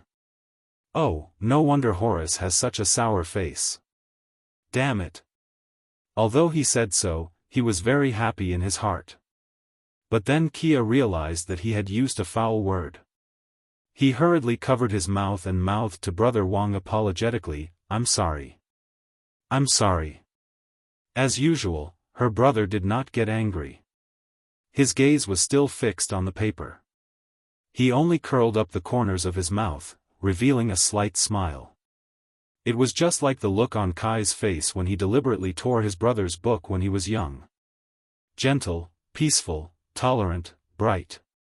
Guy guessed that no matter how much trouble he caused, even if he killed the king of Extet, eldest brother Wang would probably only shake his head gently, smile faintly, and tell him, I'm here. I'm here. Don't be afraid. Rest early. And he always has a way. He always has a way. When he thought of this, Guy realized that his red wine glass was empty.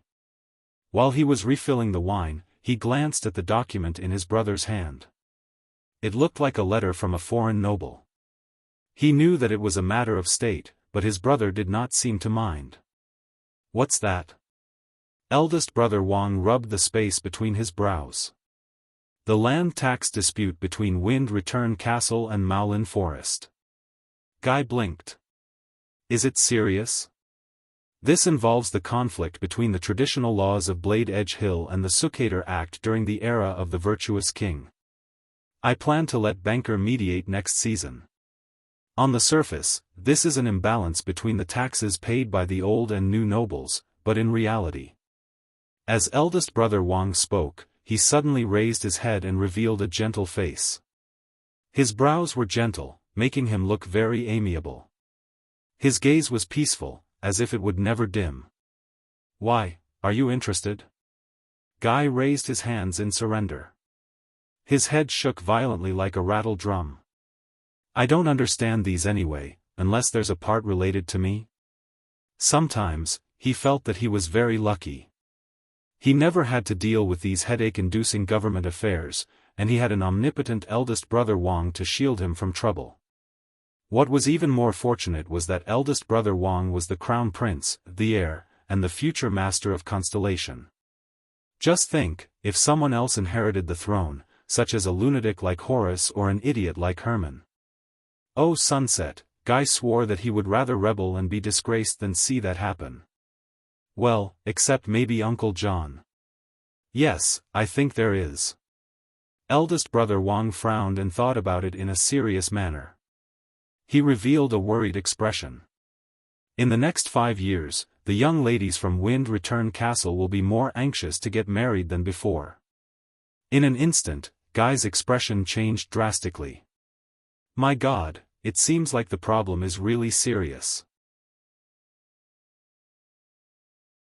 Eldest brother Wang looked at him and could not help but shake his head and laugh. In that second, the corners of his elder brother's lips curled into a beautiful arc.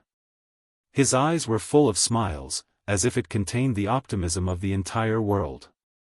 Herman was known as a beauty and could make people go crazy.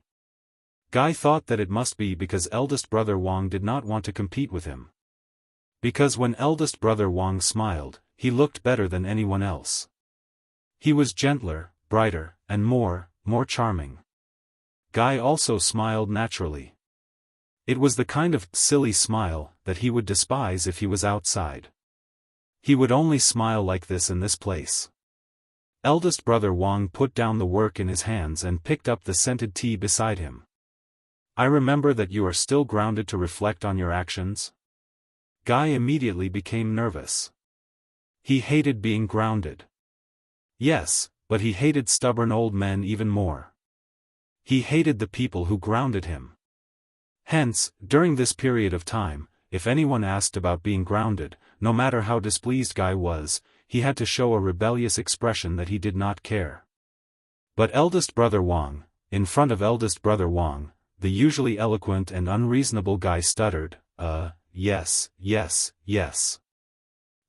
Yes, yes, in fact, I came here today to talk about this. Although it's only been a short night, I feel that my self-reflection has achieved profound, beneficial, and rewarding results. Oh no, I seem to have forgotten all the script I prepared last night. If I knew this would happen, I would not have teased that made last night. I didn't even have time to memorize the script. Kia felt his little brother throbbing. But Guy did not need to continue speaking, because eldest brother Wang revealed a gaze that seemed to see through everything. He turned his head to look at him with the ghost of a smile. This made Guy instantly shut up. Eldest brother Wang sneered. Horace's sneer was a sign that he was in a bad mood and was about to start scolding. Herman's sneer was filled with disdain. Banker's sneer was filled with an infuriating stupidity. But this action appeared clear and natural on eldest brother Wang. There was nothing unpleasant about it. So Guy could only shut up and surrender.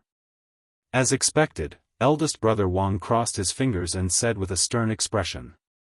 So you want to explain to me the truth behind why you are grounded by your father? Guy was about to explain, but he heard his elder brother add another sentence. I mean, other than taking off your clothes to discuss poetry with beautiful ladies? Eldest brother Wang's expression was very serious when he said this, but his left eyebrow was twitching slightly. Oh my God! Listening to his elder brother's teasing gaze, Guy felt like he was going crazy. He really wanted to find a hole to crawl into. This is great! He roared crazily in his mind. Is there anyone in a remote corner of Errol who doesn't know this secret? He asked, who else? Who else? Come out. Come out, let me tell you. Just as Guy was immersed in his, Kessel's little world of self-respect, a commotion suddenly came from outside the window, attracting the attention of both of them. They heard a scream. It seemed to be from a maid. Your Highness, Your Highness. Wait a minute. Guy's body trembled. Embarrassed, he immediately found a chance to change the topic. He rushed to the window and pointed outside in an exaggerated manner. It can't be. You brought Connie out of the palace? Eldest brother Wang shrugged. It was obvious that he understood his intention, but he did not say anything. Kessel stuck his head out of the window and saw a girl dressed in strange clothes, as if she was wrapped between two pieces of cardboard, running happily on the rooftop of the side building of Mindy's hall. She nimbly shuttled through the arms that tried to stop her, completely ignoring the ashen expressions of the attendants and guards behind her. The girl was about 11 or 12 years old. She had a delicate face, and her long hair fluttered in the wind. She was barefooted and covered in dust as she ran. Her entire body was brimming with joy and madness, a stark contrast to the despair and fear of the others. Don't worry. This is the latest version that I've modified based on the ancient books. Connie number 6 Flying Wing. There won't be any problems. Just watch how I fly against the wind and against the light. The girl shuttled through the crowd agilely while shouting in a high-spirited manner. Her joyful voice was sharp and high-pitched, and everyone in Mindy's hall could hear her clearly from the manor to the courtyard. She attracted more and more guards. Quite a number of them were royal guards who were panic-stricken and did not know the girl well. The girl ran madly and shuttled through the two pieces of cardboard. She was getting closer and closer to the edge of the roof. Your Highness, please don't. Amidst the maidservants' heart-wrenching wails and the guards' incredulous cries, the girl leaped towards the sun and jumped off the roof. Ah! She shouted excitedly and flapped her arms.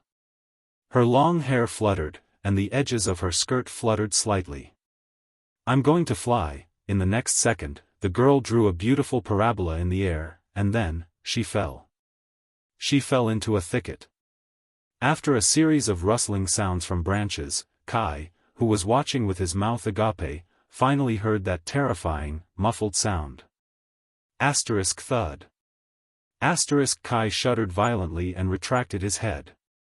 His facial features scrunched up together. It looked like, it hurts. The maidservant's hysterical screams rang through Mindy's hall again. Ah! Someone, help! Your Highness, Your Highness, Your Highness, Your Highness, fell again. Hence, another large group of people rushed downstairs in a hustle and bustle. The sound of their footsteps was rather loud and pleasant, comparable to that of a drum band. After watching all this, Kai, who was still in a state of shock, retracted his head from the window with great difficulty. With great difficulty, he straightened his lips and revealed an ugly smile. Are you really not going to do anything about it? At some point in time, Wang Chongsheng regained his posture as if he was dealing with government affairs. He calmly flipped through a warrant without any surprise or joy. He hummed in acknowledgement. Do what? Kai pointed under the window and revealed an ugly smile. He saw Morian and Rogo rushing over to the scene. About how to stop our little troublemaker sister from destroying Mindy's hall? Wang Chongsheng snorted and revealed a gaze that reminded him of when he was a child who was pranked by him. Don't be afraid. Ida will take good care of her. Don't be afraid. When he heard this, Kai was dazed for a moment. He missed the past a little. But, what did my brother say? Ida? At that moment, move aside. As if to prove her brother's words, another short and slender figure made a fuss and flew out of the window. She cried with a heart-wrenching, earth-shattering voice. No, no, no, no, no. Little Connie, please be all right. Thud. There was another dull thud. A few guards were sent flying, including Morian. Kai's cheeks twitched again. Little Connie, good Connie, wake up, wake up. All right, as long as you wake up, I will never call you bad Connie again. The terrifying voice that the brothers, Kai, and Kai had heard since they were young, and it was said that Kai's father and grandfather had heard since they were young as well. It was said that Kai's voice was tragic and heroic, and it boisterously rang through the clouds as usual. Don't die. I only went to the kitchen to get a drumstick, why did you? Sob. I'm sorry, If you're still alive, please wake up, wake up. Kai leaned against the window and watched as the cloaked figure shook something violently. The corners of his lips began to twitch subconsciously. The royal guards and maids around him wanted to go forward in fear, but they were thrown away by the cloaked figure. A few seconds later, a soft and squeaky voice unique to a girl screamed. Then, it grew louder and louder. Ahem, Ida, you seem to be pressing down on my boobs. The voice sounded incredibly aggrieved. The royal guards around him looked as if they were scalded by boiling water. They turned around and returned to their posts as if nothing had happened. Kai sighed. Just as he expected, the loud and terrifying voice that had been crying just a second ago rose again. There was an exceptional sense of surprise in it. Sob, huh? This is great. Little Connie, you're still alive. Sob, you're talking nonsense. Sob, how can you have such an evil thing like boobs? The soft girl's voice sounded weak. I'm serious. The books say that this will cause stunted growth. Kai looked at the scene outside the window, then at his brother who remained calm behind the desk. He pressed his forehead weakly. That's right. Ida is here too. She will definitely take good care of Constance, as if. Kai hissed silently in his heart. He suspected that half of his little sister's abnormal activity was caused by that silly cloaked dwarf. Kai left the window helplessly and walked back. He picked up his wine glass again. But that terrifying voice, Ida wailed again. Sob, little Connie, I will never leave you again. By the way, do you want a drumstick? It's warm. Here, open your mouth. I'll tell you a little secret that I overheard just now. Don't tell anyone. That. Ida. My boobs, that, do you know why your little brother is grounded? It's because he crawled into bed with 30 naked women, pfft. Kai spat out the wine on the carpet and coughed violently. F***ck me. I shouldn't have come today. Kia quickly pulled down the window of the room, shutting out Aida's earth-shattering voice. He and his brother looked at each other in dismay. There were only tears in his heart. After a long period of silence, Wang Chongqing finally exhaled and broke the silence. You know Connie. As if he did not see Kai's pathetic state, Wang Chongqing sighed to himself. She is very lonely. Lonely. She yearns for attention and recognition. Kai, who was coughing non-stop and immersed in Kessel's self-respecting little world, was stunned when he heard that. He looked up and met his elder brother's gaze. At that moment, Wang Chongqing's gaze was different from usual. It was not only gentle, tolerant, and comforting. There was also something else in it. His elder brother said faintly, "That's why she is eager to do something. And we all understand that feeling. We should also understand." Kai was silent. He opened his mouth to say something. But his elder brother's gaze was fixed on him. As if he had seen through everything. So, Kai lowered his head. After a while, the commotion outside the window finally stopped.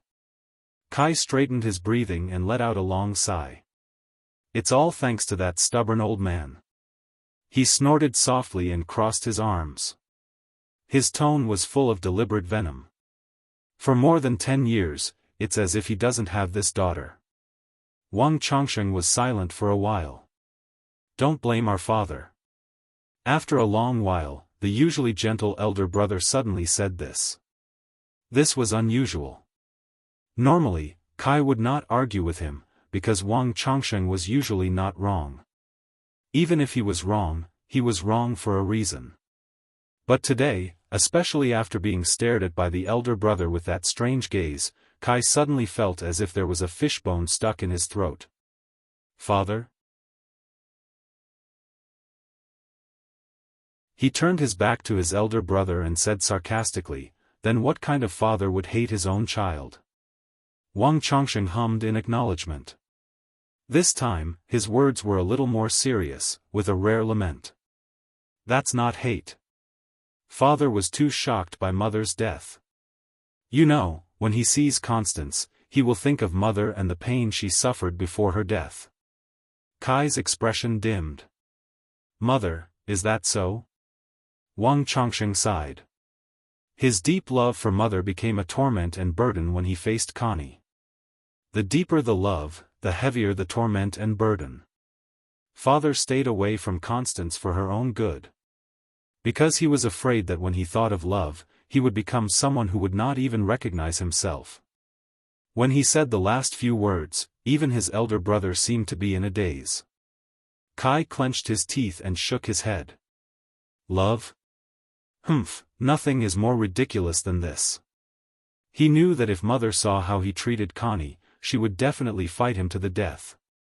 Just like how she protected us, protected all her other children. Wang Chongqing did not answer immediately. The room was quiet, even the sound of turning pages and writing was not heard. Yes, Kai heard his elder brother speak very slowly. She will. Kai suddenly thought, not only Connie, if mother saw her beloved sons end up in this state, hating each other and being wary of each other, what would she think? Every time he thought of this, Kai's heart clenched. Eldest brother Wang heaved a deep sigh before he resumed his gentle and cordial tone. So, the responsibility of caring for her sister can only be borne by her older brothers for now. Wang Chongqing patted the back of his neck, as if he was relaxing his muscles and bones. Kai also patted his head, pulling himself out of the abnormal state he was in just now. Forget about those naked women, forget about it, by the way, I found you a job. Wang Changxiong's words gave Guy a shock, and he immediately forgot about the naked woman. He turned his head abruptly, and the expression on his face was extremely interesting. Work? Kai almost thought he heard wrong. But his elder brother only nodded kindly. After all, father told me before he left that any form is fine. What you need is to reflect. You don't want him to fly into a rage when he comes back, do you? Or do you really want to be grounded? Kai's eyebrows twitched. The stubborn old man told me that. Was there such a sentence in the original words? Make that trash behave, or tell him to get out of my sight. What a joke. As the Prince of Constellation, does he still need to work? Alright, Horace leads a group of soldiers, Banker is an honorary director of the National Research Association, and even Herman carries the title of a special envoy of the royal family. Counting them, he is indeed the only one who is a little, When he thought of this, Kai's expression immediately changed. He said seriously, "Oh, work. You know, I also have this plan." Kai scratched his forehead in pain, looking for an excuse. In fact, I am preparing to leave the city and go to Star Lake Castle in a few days. John told me that he needs help there, but Wang Changxing only shook his head gently. There was a nostalgic look on his face. The anniversary of John's wife's death has arrived. His words choked Kai's excuse in his throat. Now is not a good time to disturb our uncle. The fifth prince was silent for a few seconds. In the end, Kai scratched his head in annoyance and looked at his elder brother innocently. He said pitifully, "Wait, are you serious? You're not going to let me deceive you, are you?" His elder brother smiled. He was still as gentle and amiable as ever, making it impossible for anyone to have any rebellious thoughts. "Don't worry, the job I found for you is in Eternal Star City." Wang Changxing accurately pulled out a stack of papers from the pile of documents and threw them to him from afar. Western City Police Station. Go and help maintain the order in Western District, Lower City District, and Western City Gate. This or grounding. Choose one. Kia smacked himself on the forehead. There is no hole. At least, I did not touch it. But, Kai rubbed his face in pain. His entire body drooped like a wronged puppy. Oh, no. Whenever I hear police officer or words related to it, I get annoyed. But soon, his gaze focused. Wait, Western District? Isn't that the district where Red Street Market is? A brilliant light shone in Kai's eyes. Wang Changxing nodded with an amused smile. His gaze was sincere. Don't worry, that is a prosperous, adorable, beautiful, and colorful place. You can go there to reflect on your actions, and at least you won't really be grounded. Of course. Kai's expression instantly changed. He became serious and focused, just like when he was facing a girl's dress. That's right. What you said makes sense. Ahem, I don't like being grounded, and this is also a chance. As a police officer or other civil servant, I can properly patrol and understand our city, and serve the kingdom, especially Red Street Market. Wang Changxing smiled again. His smile was very gentle. It made him feel very at ease. Kai pretended to be serious as he flipped through the information in his hands. He thought about how he could first make sure that Red Street Market was within the scope of his work, then change his attitude without losing face, and seize this position with benefits. I informed a police officer's advisor there.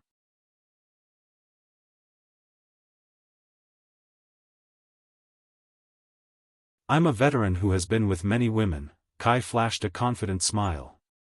He extended his finger and pointed at midair while he walked backwards out of the door. You know I won't.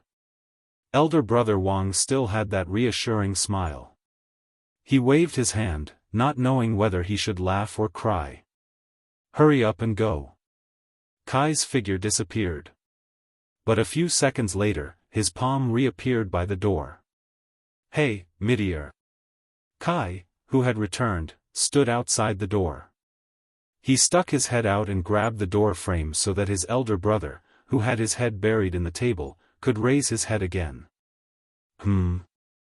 Kai patted the door frame gently and said hesitantly, "Thank you." Meteor raised his eyebrows while he sat at the study table.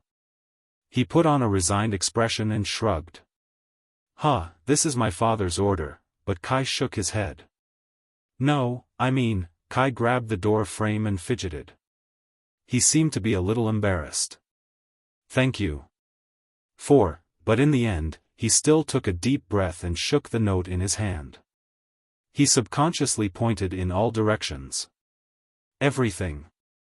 Thank you. Thank you. Elder brother. Thank you for tolerating me when everyone hated me. Bear with me.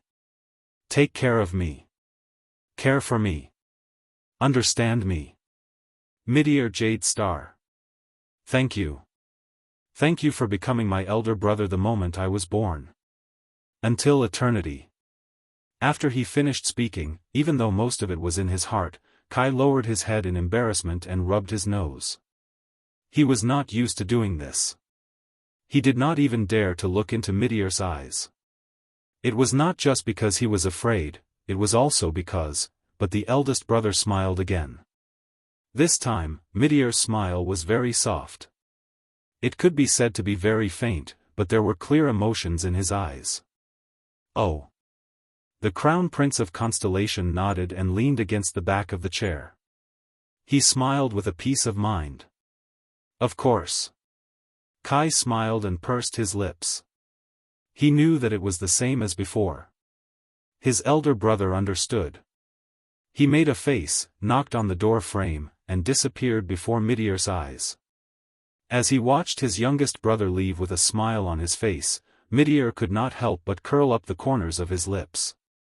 "Also, stop discussing poetry," the Crown Prince said in a gentle and firm voice. In the next second, the sound of a human body hitting wood came from the corridor outside the door, followed by Kai's painful hiss. Meteor chuckled and shook his head. In the distance, Connie and Aida's chatter could be heard faintly. "Young people." The Crown Prince raised his head and looked at the warm, lively sun outside the window. He took a breath of fresh air. Just like the morning in Mindy's hall. Beautiful, bright, carefree. Just like this. Until eternity. After enjoying the relaxing and wonderful morning, Meteor came back to his senses. He lowered his head and sighed, returning to reality.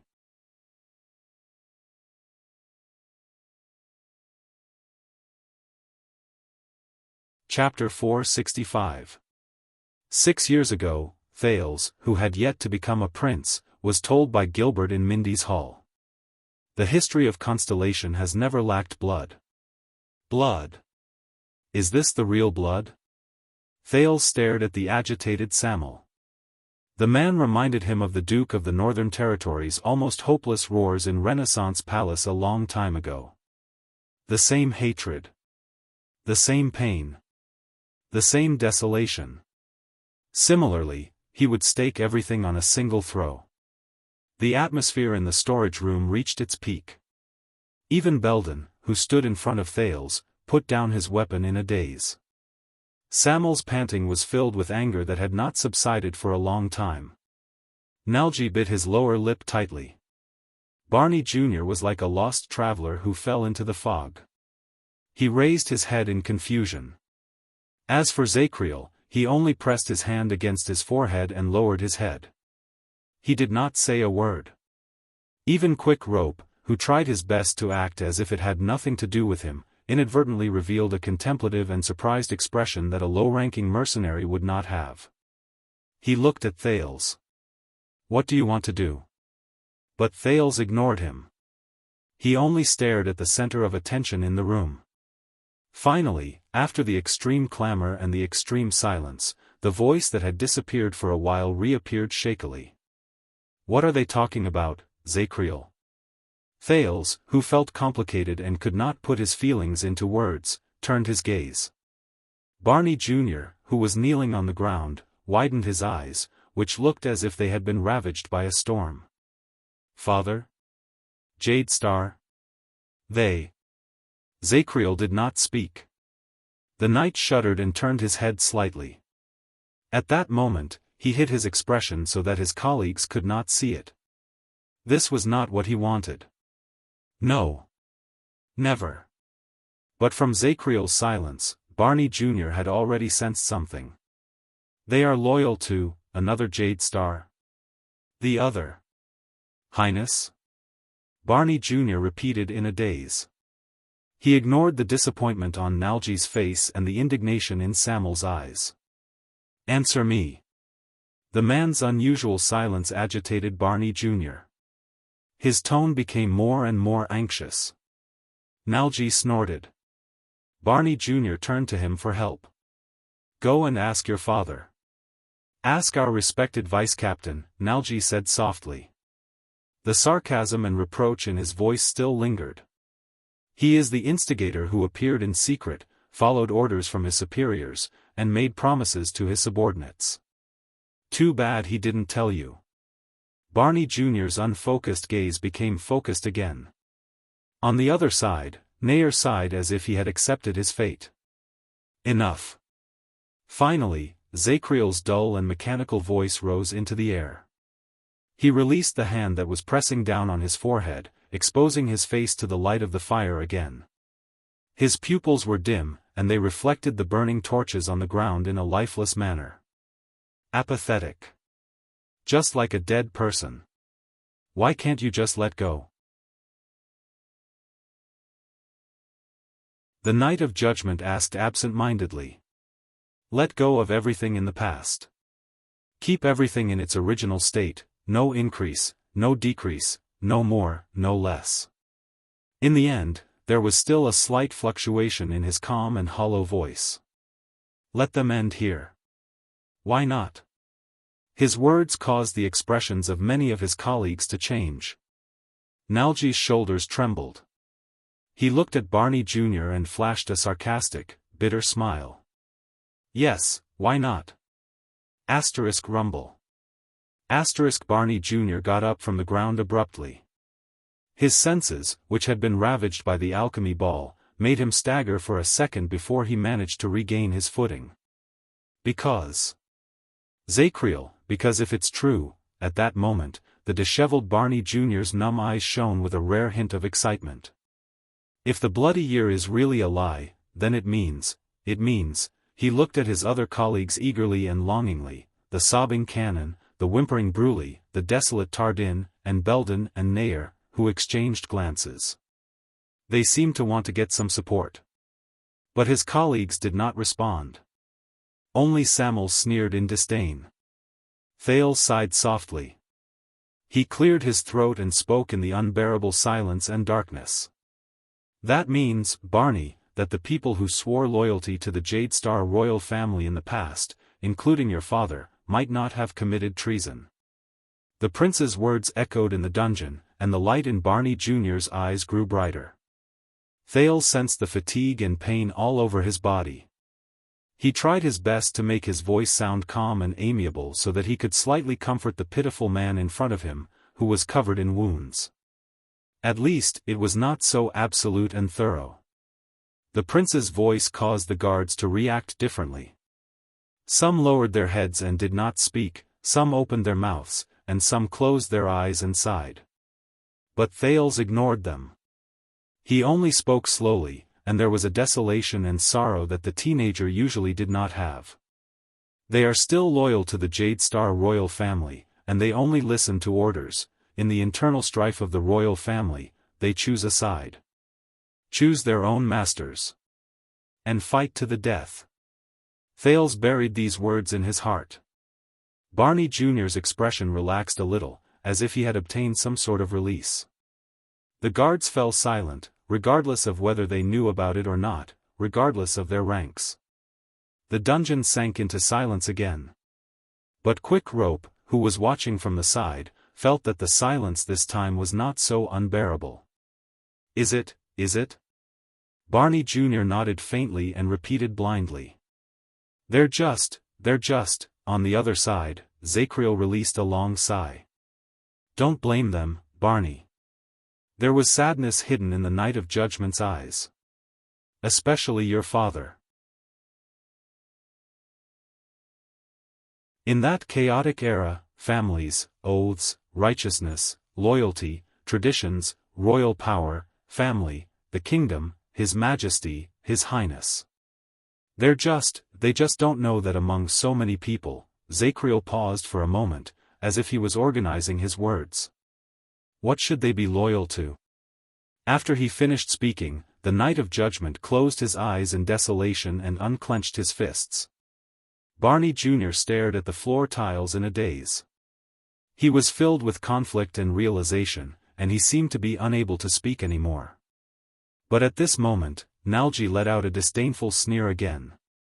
He, everyone looked up. You're too optimistic, Zachriel. Nalji shook his head. His eyes shone with gloom. You've left out a part. For us, the worst part. Barney Jr. was stunned. Thales's expression tensed. What? There was a suffocating pain in Nalji's voice. If this is the truth of the bloody year, it means that we, Nalji paused, as if he could not continue speaking. Zachriel did not speak, but his numb facial muscles began to tremble. Sam'el seemed to understand as well. He took over the conversation. I understand now. Sam'el's resentment disappeared without a trace. What followed was gloominess. If the bloody year was a bloody internal strife in the family, and blood relatives killed each other, Barney, even if I did everything I could to escape from my imprisonment, and tirelessly sought help and revenge, even if you worked hard to atone for your crimes by sending this Jade Star Prince back to the capital, a few seconds later, Barney figured something out. His face, which originally had some color in it, froze again. The relaxed look on his face disappeared, and what followed was fear that could not be dispelled. The reactions of the guards varied. Some looked relieved, some shook their heads numbly, and some furrowed their eyebrows. Even if we found out who the mastermind of the coup was and who the spy was, even if we proved that we and the rest of our colleagues were innocent and loyal, even if we, when he said this, Sam'el choked a little. He lowered his head and spoke in a desolate tone. There is no meaning to it anymore. Barney Jr.'s body swayed violently, as if he had been hit by a heavy hammer. For the stability of the reign, for the reputation of the royal family, and even more so for the authority of Renaissance Palace, whether it is King Kessel or his successor, or all of Constellation, they will never allow the ugly truth of the bloody year to be revealed, let alone make it known to the world. Sam'el glanced at Thales from afar. There were too many things contained in that glance: hatred, indignation, desolation, despair. It made Thales feel even heavier. On the contrary, the people we swore allegiance to will do everything in their power to bury the truth, conceal it, and distort justice. Because the people's impression of the noble and wise Jade Star family cannot be the ones responsible for the bloody year. The true culprit of that year will always be the rumored mysterious mortal enemy of the Jade Star royal family. It will only hide behind the curtains and never show itself. Barney Jr. listened to Sam'el's words in a daze, as if he was a walking corpse.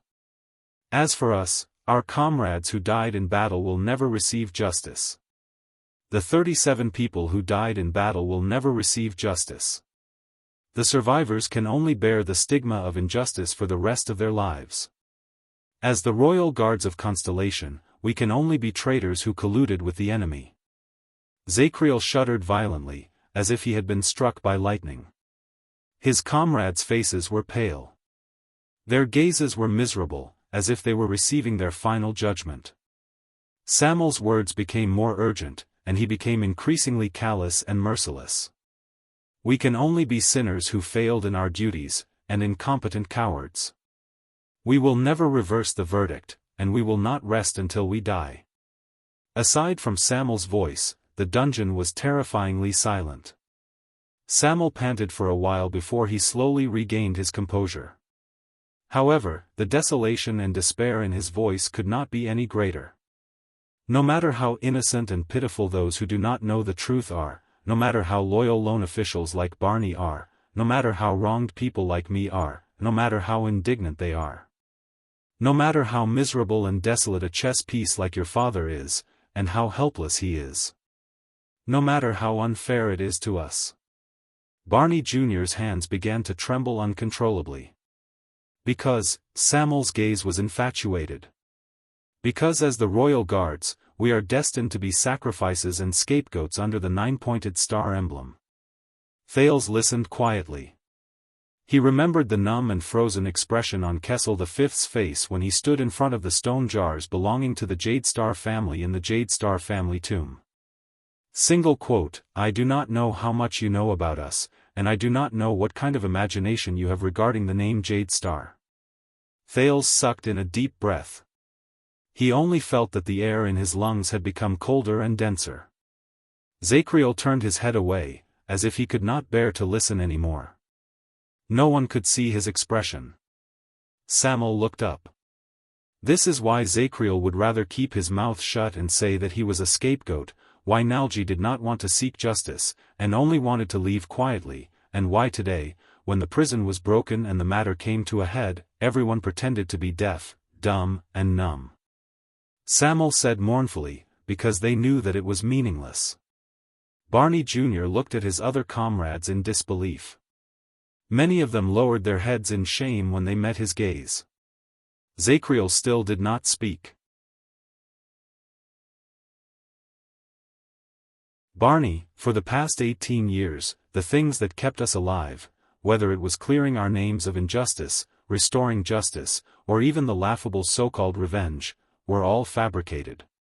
All the struggles we did, all the hopes we embraced, all the wishes we placed on ourselves, all the answers we sought, justice, justice, truth, innocence, freedom, Samuel's words were accompanied by panting.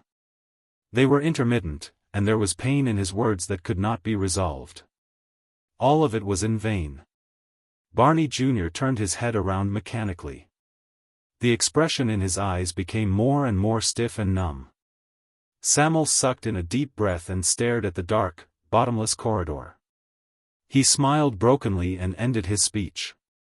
In the corner of history, we, the former royal guards, are destined to be buried in dust and never see the light of day. Thud. The few words were light, but they seemed to contain a great force that Barney Jr., who had just stood up, fell to the ground again. Nair exhaled softly. Belden did not move. Tardin, Bruley, and Cannon seemed to have sunk into an eternity of stiffness and silence. Silence returned to the underground prison. Nalji stared at a torch beside him with the ghost of a smile on his face. He turned his face away in an unaccustomed manner as the light from the torch shone on him. He made a muffled sound in his throat. "Do you know what I am most jealous of and hate about you, Barney?" Nalji said in a low voice. "For 18 years, even though you foolishly lived in a lie. But at least, you still lived in the hope you weaved for yourself. In this bottomless underground prison shrouded in darkness, you lived in the only place where light shone." As a soft, muffled sound rose, the torch on the ground was extinguished. Nalji's figure was once again engulfed in the terrifying darkness. Thales closed his eyes gently and did not look at Barney Jr.'s pale face. Constellation's history has never lacked bloodshed. In the past, Thales' understanding of the word bloodshed was still superficial. The scenes he could think of that word were the child beggars in the abandoned houses in Lower City District and the fights between the gangs in the underground world. As his identity changed, his journey became arduous, and his knowledge broadened, whether he wanted it or not. Thales gradually felt the pulse of the bloody year from a different angle. The dead silence in the Jade Star family tomb, the Duke of Northern Territory's desperate roar in Renaissance Palace, the wordless mourning at Raymond Pass, the nostalgia in the eyes of the veteran Genid for the old days, the cheerful yet somber gaze of the fortress flower, Willow's absent-minded look when he talked about his dead sister, the lonely figure of the kingdom's wrath under the setting sun, the cold and lonely ghost Prince Tower, And Marina's pale and trembling face when she confessed her feelings. Too many people were trapped in it and could not extricate themselves. Thales thought that he was beginning to understand the cruel side of the bloody year. Until now. Until the members of the royal guards, whom he met again in the prison of bones, and the cruel and merciless suspicion and confrontation between them. This was the true bloody year. It was an eternal nightmare that engulfed everything, and it was as if he could never wake up from it. Ha ha ha ha, Barney Jr.'s forlorn laughter broke Thales' heavy thoughts. Unexpectedly, Barney Jr.'s face was no longer gloomy and sad. Only a smile remained. Ha ha ha ha ha, a numb, still, fake, and cold smile. Just like a clown in a circus. Just like the smiling faces they painted on with paint. A smiling face that made people feel slightly uneasy. No one knew what was hidden under the curve of that smile. Thales felt a stab of pain in his heart when he saw it. I see. Barney Jr. said loudly and desolately as he laughed. Alan, Walker, Bobby, Morian, Larray, King, Skeleton, Rogo, he mumbled the names that Thales found unfamiliar in a neurotic manner. He did not even spare a glance at the people beside him. He only extended his arms towards the dark ceiling and laughed madly. 18 years of imprisonment, so much bloodshed, so much persistence. So, it was all meaningless. Barney Jr. laughed so hard that the brand on his face curled up a little. What exactly did we fight for? What did we live for? What did we die for? No one could answer him. Nalji stared at him coldly. Samuel snorted softly through his nose. Zacriel seemed to have turned into a statue. He remained silent during Nalji's accusation, Samuel's confession, and Barney Jr.'s questioning. Tardin and the others looked dispirited. They lost hope. Thales shook his head and gave a negative answer to Quick Rope's questioning gaze. Barney Jr.'s laughter slowly became sluggish and difficult to understand. He fell to the ground again. For what? Belden stared at his former chief vanguard with a dumbfounded expression. Barney, he spoke in a troubled manner, as if he wanted to comfort Barney Jr., who seemed to have completely lost his composure. But when the words reached his mouth, he found it hard to speak. But in the next moment, Barney Jr.'s actions caused his heart to tremble violently. Clatter. Barney Jr., who had had his fill of laughing, stopped smiling and grabbed the long sword he dropped on the ground. Everyone was shocked. Even Zacriel looked up. Barney Jr.'s eyes were bloodshot, and his entire body was trembling. He placed the blade on his palm. He stared at the blade, which had gone through several battles, and had a curl and a chipped edge. Then, he turned the blade towards his neck.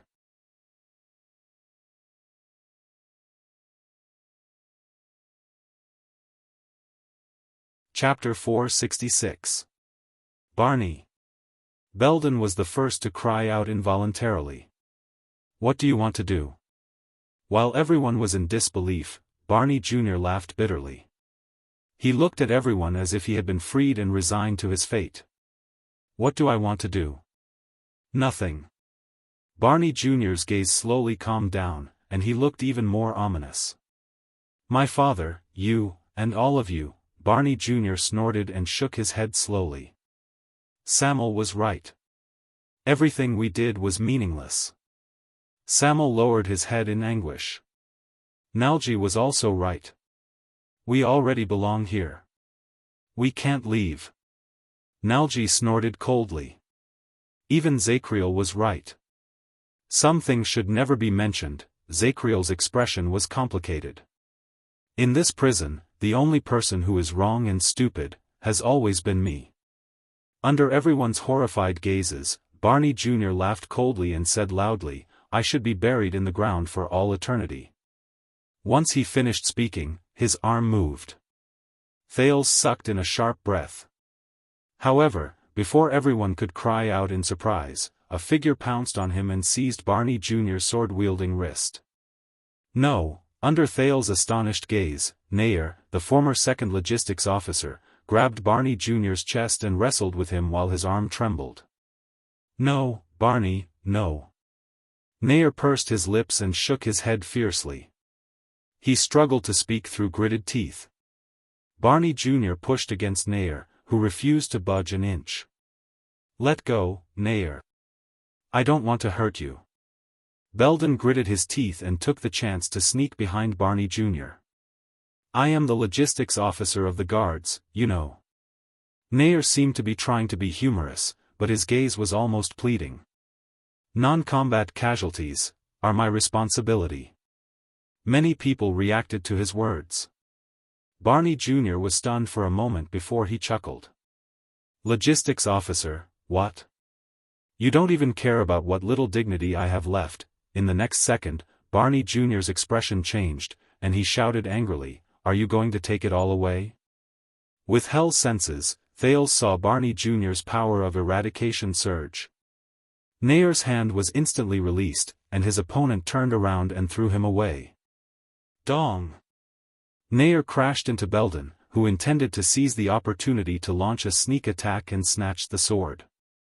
He coughed up a mouthful of blood and grunted in pain. But the moment Barney Jr. grabbed his sword again, a third figure pounced on him and pressed down on his arm. This time, Barney Jr. stared at the person who stopped him in surprise. It's not that simple, Barney. Nalji sneered before Barney Jr.'s eyes. He seized Barney Jr.'s right arm from an ingenious angle. After such a long period of torture, you want to escape just like that? Like your coward father? Nalji said hatefully, no way. Barney Jr. furrowed his eyebrows at first, then his anger surged. But Nalji interrupted him. At least, not in front of me.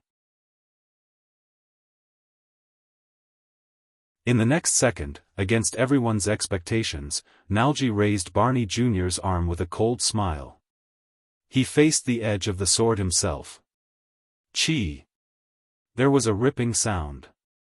It was the sound of steel tearing through flesh, a sound that Thales had heard countless times.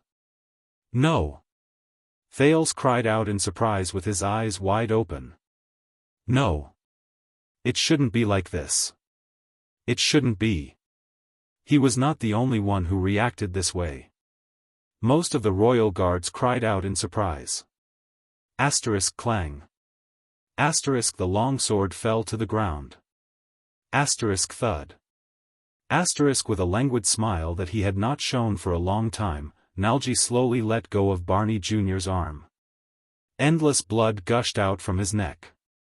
It reflected the light from the fire, and it looked like lava in a volcano. The blood made the stunned Barney Jr.'s face turn scarlet. It was as if he wanted to vent all the grievances and resentment he had felt for the past 18 years. Nalji. Cannon, who was in the same cell as Nalji, rushed forward with a roar and grabbed Barney's body. Bruley pounced on him right after. Both of them were panicking. Cannon held Nalji, who was bleeding profusely from his neck. He pressed his palm against the terrifying wound in vain, and he began to mutter in fear. Help me, Bruley. No, this is an artery. I can't stop the bleeding, I can't. As he stared at Nalji on the ground, Barney Jr. first froze on the spot like an ice sculpture. He then raised his bright red hands and wiped his cheeks, which were also covered in blood. His face was filled with disbelief. What is this? What is this? Barney Jr. started to tremble. Nalji flashed a pale smile, as if he had succeeded. He seemed to want to say something, but when he opened his mouth, he could only gurgle as blood gushed out of his mouth. In the end, with his life that was about to disappear, he shook his head slowly at the stunned Barney Jr.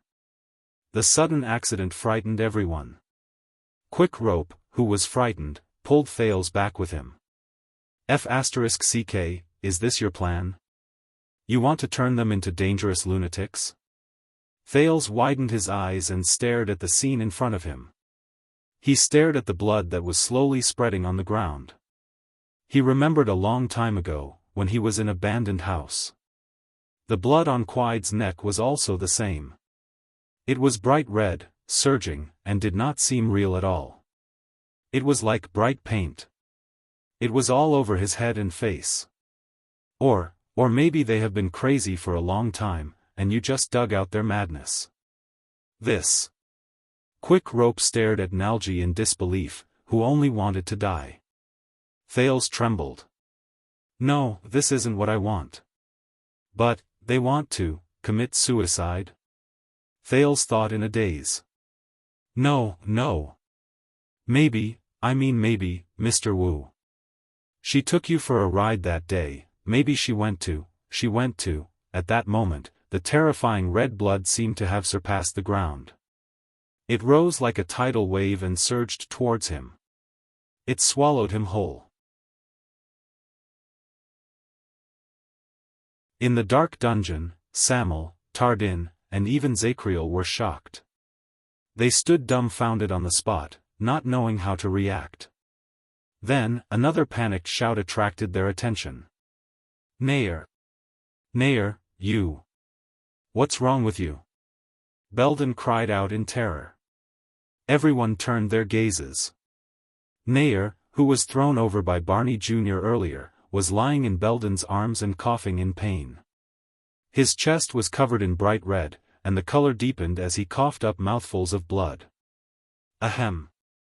It's not him. Nair forced a smile and shook his head. It's just that. I was slightly injured when I fought against those mercenaries just now. Belden hugged him tightly and watched in anguish as the blood in Nair's mouth flowed deeper and deeper, and the amount of blood that flowed out of his mouth decreased. This. No. Belden's expression slowly became one of despair. Don't worry. It's internal bleeding caused by a heavy blow. Nair shook his head in anguish. There was a man who used a sledgehammer. I couldn't dodge it. At that time, I felt that something was wrong. Tardin walked forward in disbelief and knelt down beside Nair. Thales' mind was blank. He could only stare at the two lives that were about to disappear before his eyes. No, Nair, Nalji. Why? Barney Jr. looked at Nalji, who was lying in a pool of blood on the other side, then at Nair. His face was contorted, and he could not help but retreat. His words were filled with sobs. Why? Nair smiled bitterly and coughed up another mouthful of blood. You know, after all, we are not like before. Not like before. Before. Barney Jr. groaned in pain. He bent down and held his head in his hands. Huh. Now.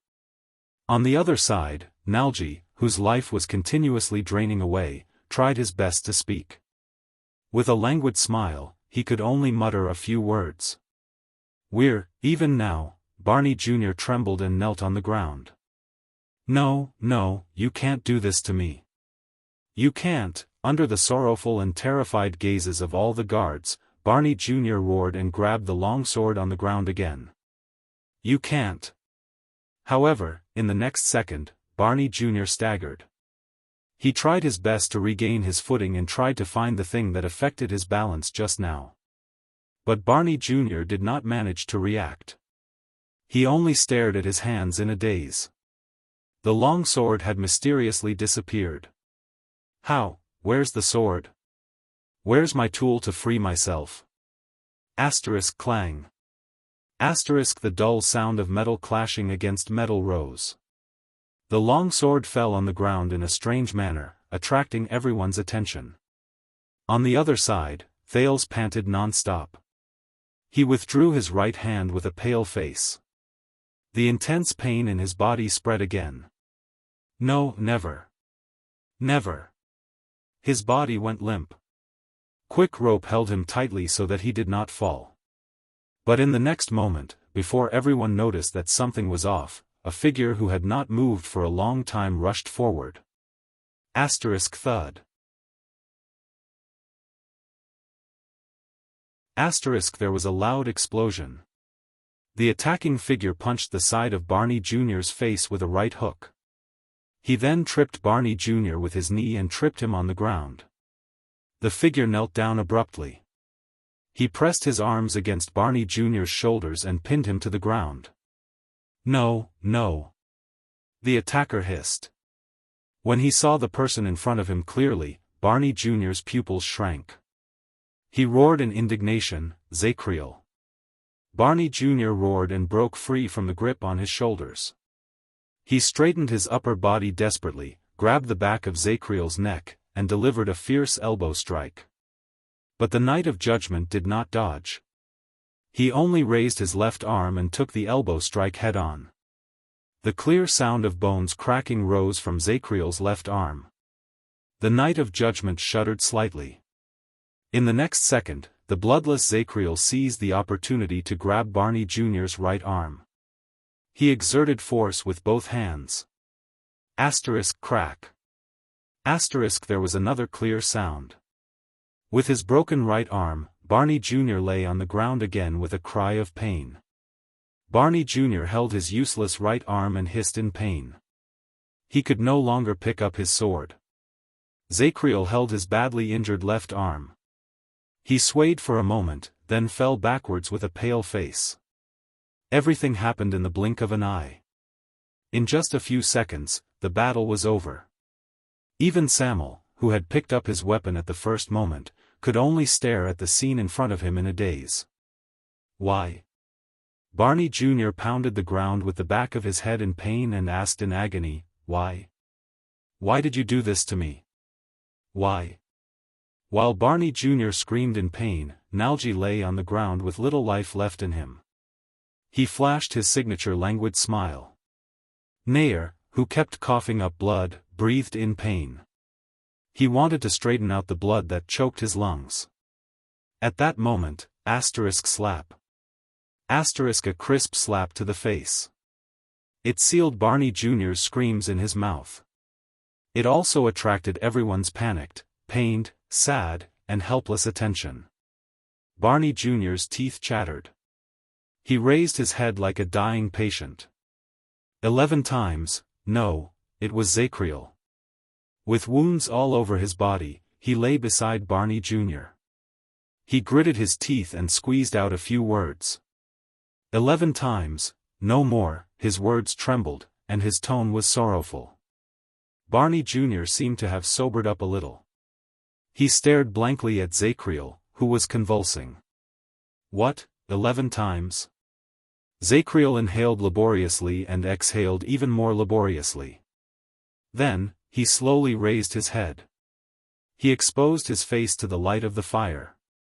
Asterisk drip. Asterisk a tear rolled down from his wrinkled eye socket. It was silent, but it could not be ignored.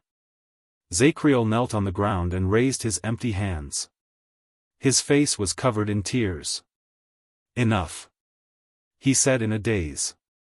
At that moment, the dying Thales, who was tortured by the after-effects of mystic energy, was stunned. Zacriel. The Knight of Judgment. Strong.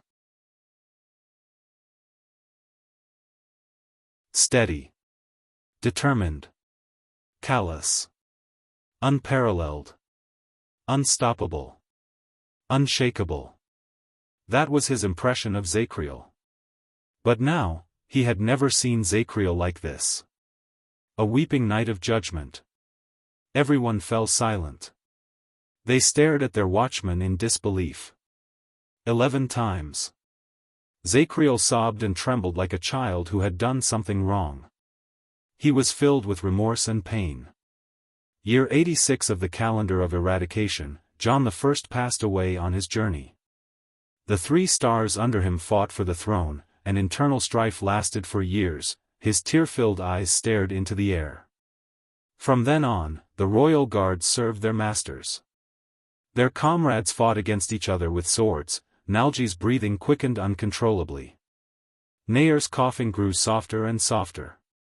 No one knows that in the Watchman's records, the royal guards of Constellation have already experienced 11 divisions and internal strife in the past 600 years. Zacriel closed his eyes in pain again. His hands trembled as if he was holding a huge rock weighing 10,000 kilograms, but at the same time, it felt as if he was holding nothing at all. The royal guards, 11 times in total, fratricide. Thales's gaze froze. I beg you, enough. Zacriel turned his head around. With a sobbing tone, he begged everyone in front of him like a broken patient. Don't, I'm bleeding. The dungeon was getting darker and darker. There was only one torch left, and it was still burning, as if it didn't have much time left. It was waiting for the darkness that would eventually come. Sam'l stared at him in a daze, Belden stared at him in shock, Tardin stared at him in grief, and Bruley stared at him in grief. Barney Jr. stared at him with an incredibly conflicted look. Thales struggled. He supported quick rope and used all his strength to stand up. Compared to my predecessors, I am the worst, the weakest, the most useless, the worst, and the most unbearable watchman in the history of the royal guards. Zacriel's confession continued. His tone was filled with remorse and self-blame that could not be dispelled for the rest of his life. I can't protect you, I can't lead you, I can't protect you. I can't even make my own choices. I can only watch everything happen, powerless, and helpless. With tears in his eyes, he swept his gaze over his wounded teammates in a daze. In the end, his gaze stopped in the air, and he stared at the non-existent people. I'm sorry, Your Majesty. I'm sorry, Captain. I'm sorry, everyone. The lonely and desolate night of judgment swayed a little. His injuries were not light to begin with, and he seemed to have used up all his strength to support his knees. He slid weakly to the ground. I can't do anything. Zacriel's tear-filled gaze was fixed on Thales. It was as if he was looking at another person. He was sad and in despair. Anything.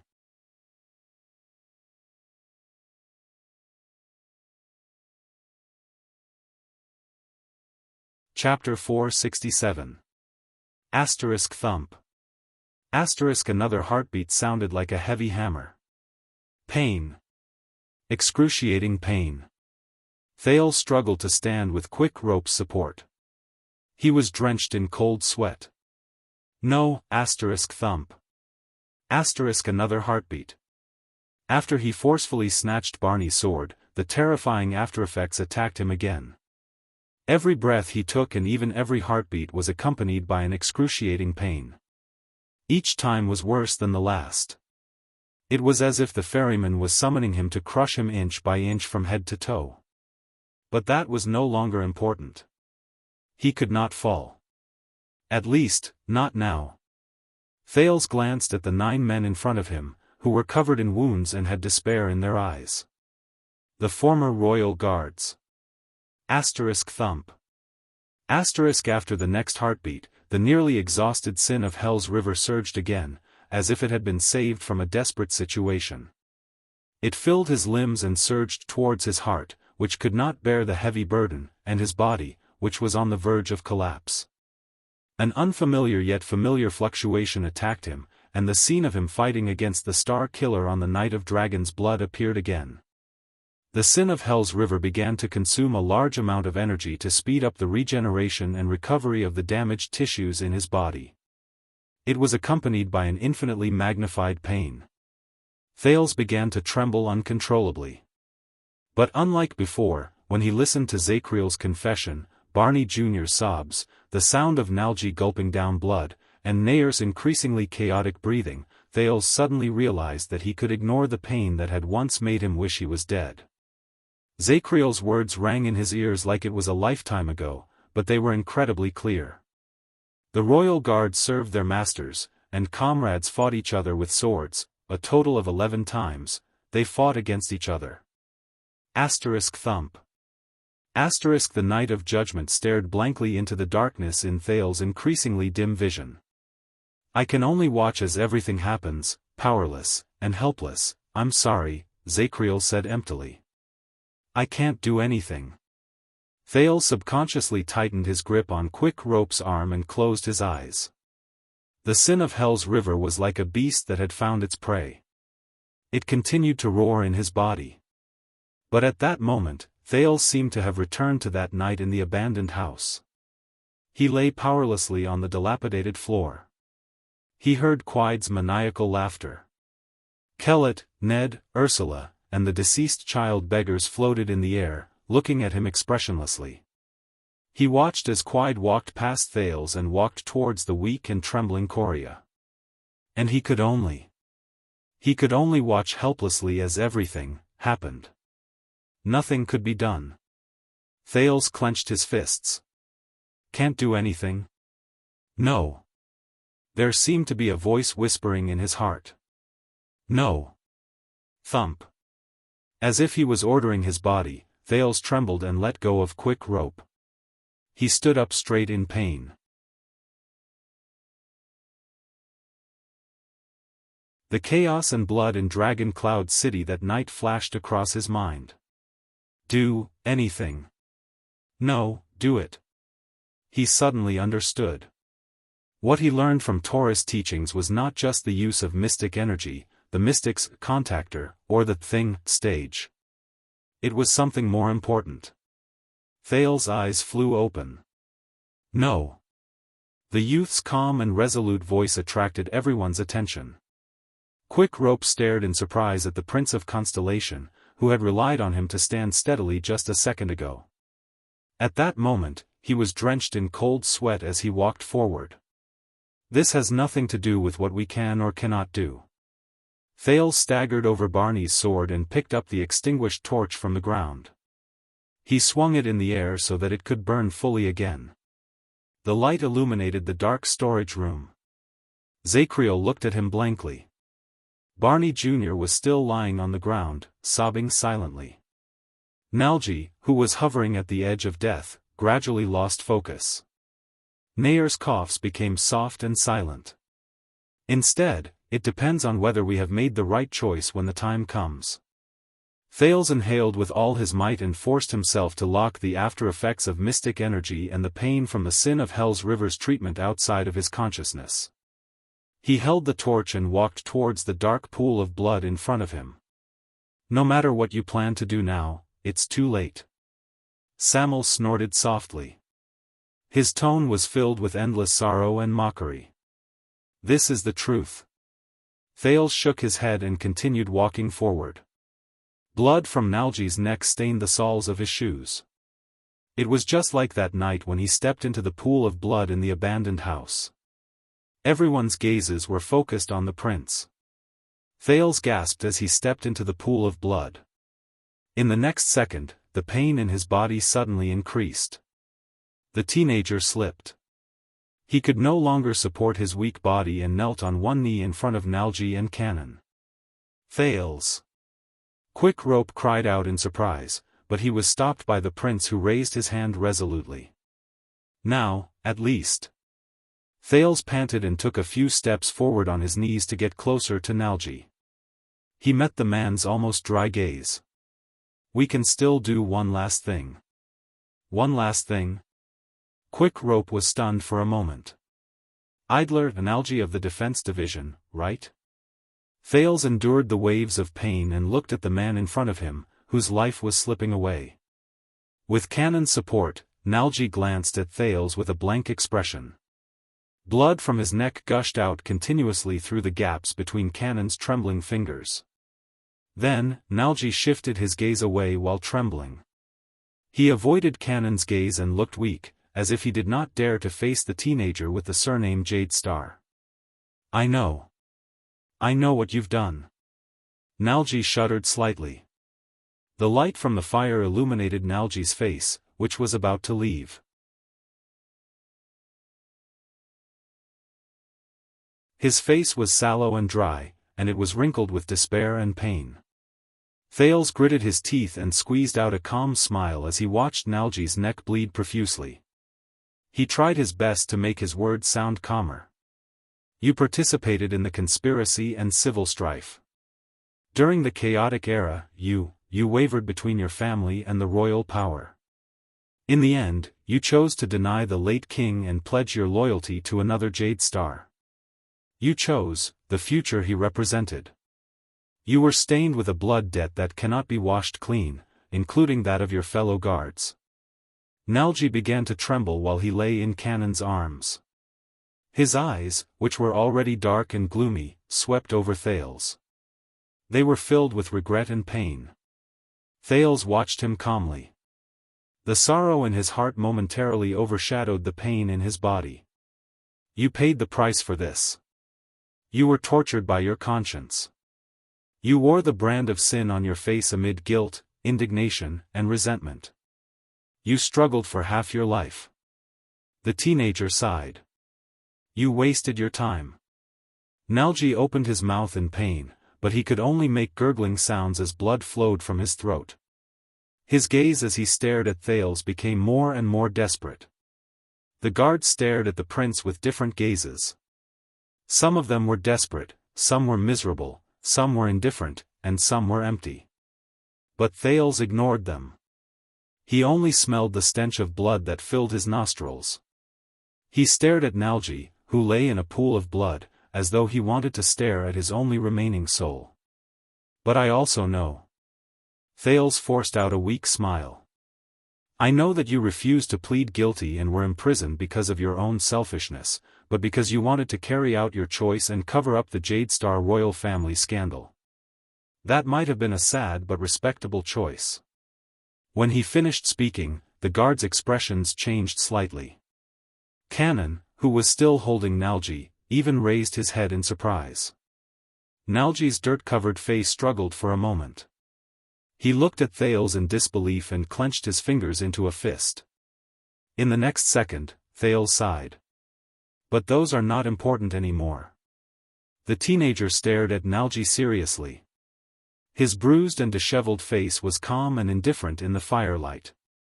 Because 18 years later, at the moment when you were about to escape from prison, when freedom and relief were within your reach, you chose to give up on hypocrisy and luck. You faced the nightmare, the pain, and the ugliness head-on. You faced your past self. Zacriel, who was listening quietly, swayed a little. Barney Jr. also calmed down.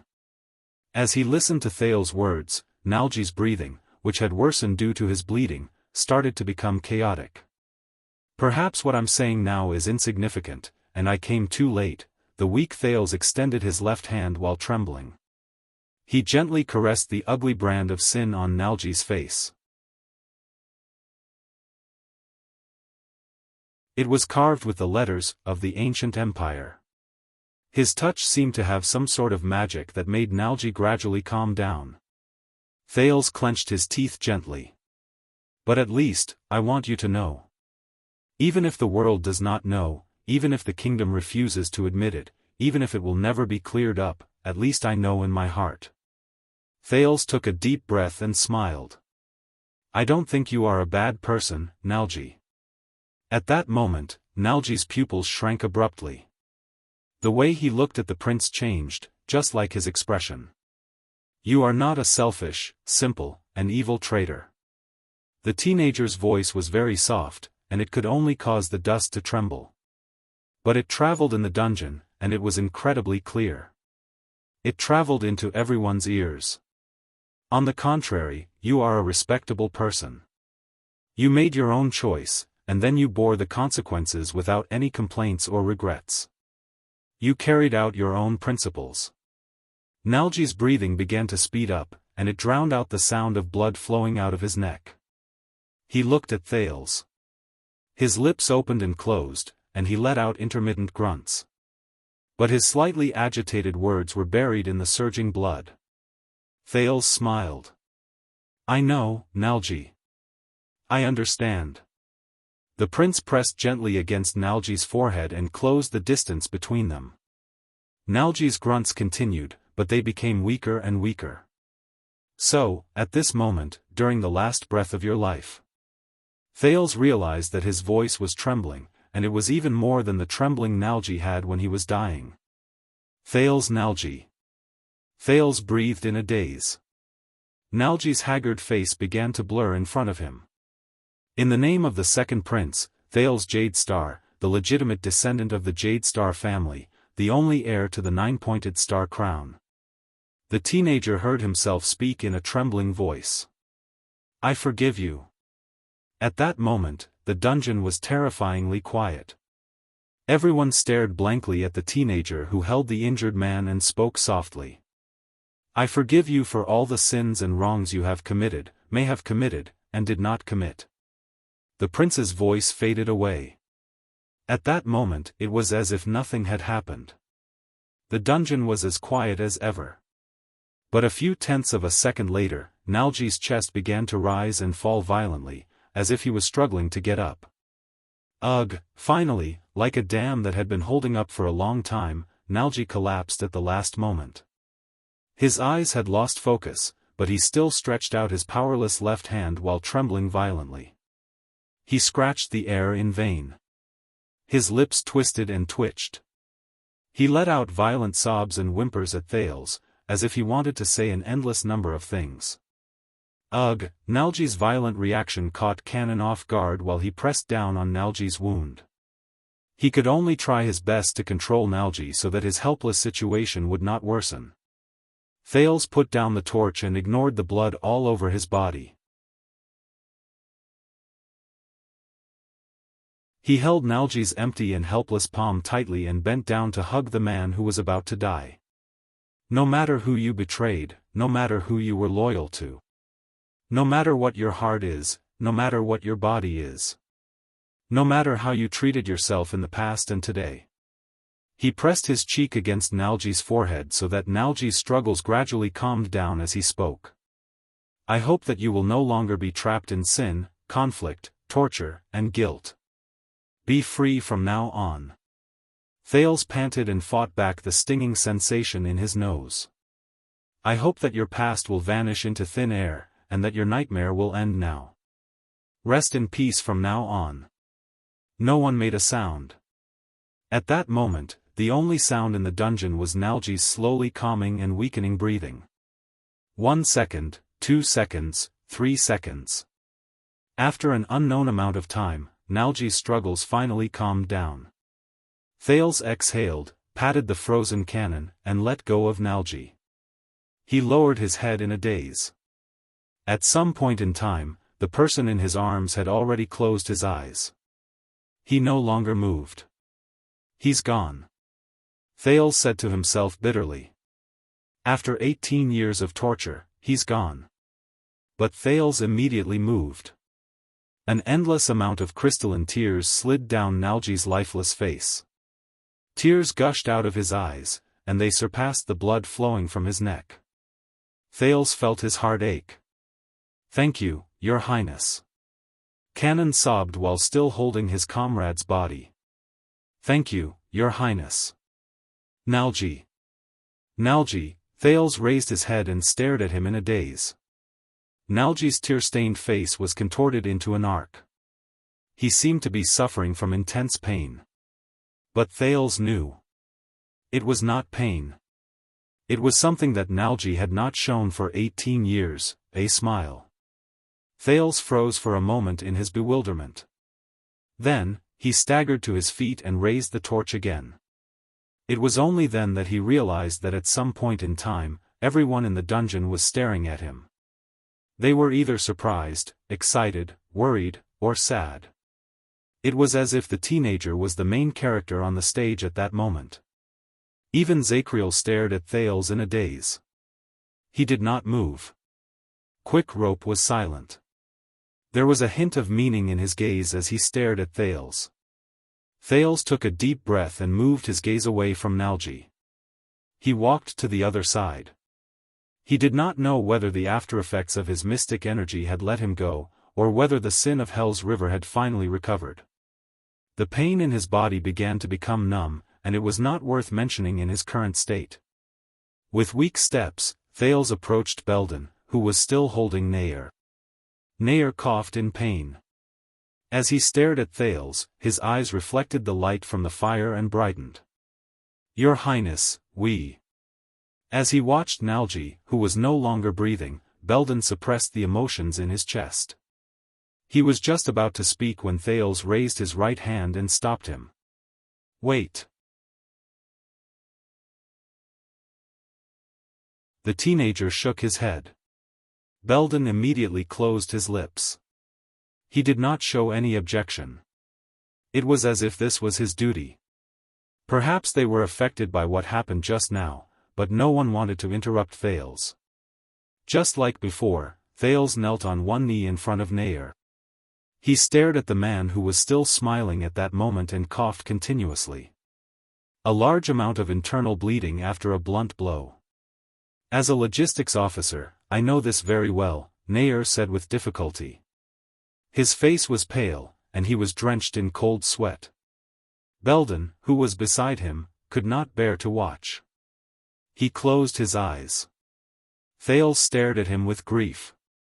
Sazel Nair, second logistics officer, the teenager said seriously. Nair subconsciously pushed Belden, who was holding him, and puffed out his chest. He seemed to want to be more appropriate. The prince spoke softly.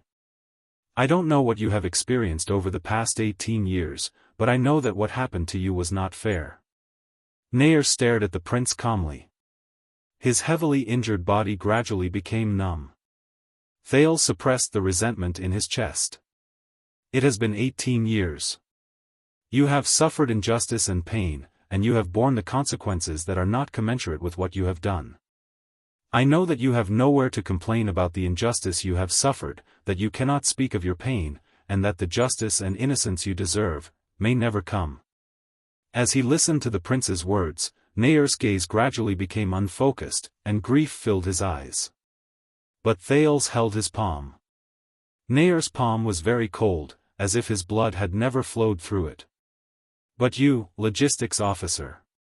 Please do not worry. Thales' tone fluctuated slightly.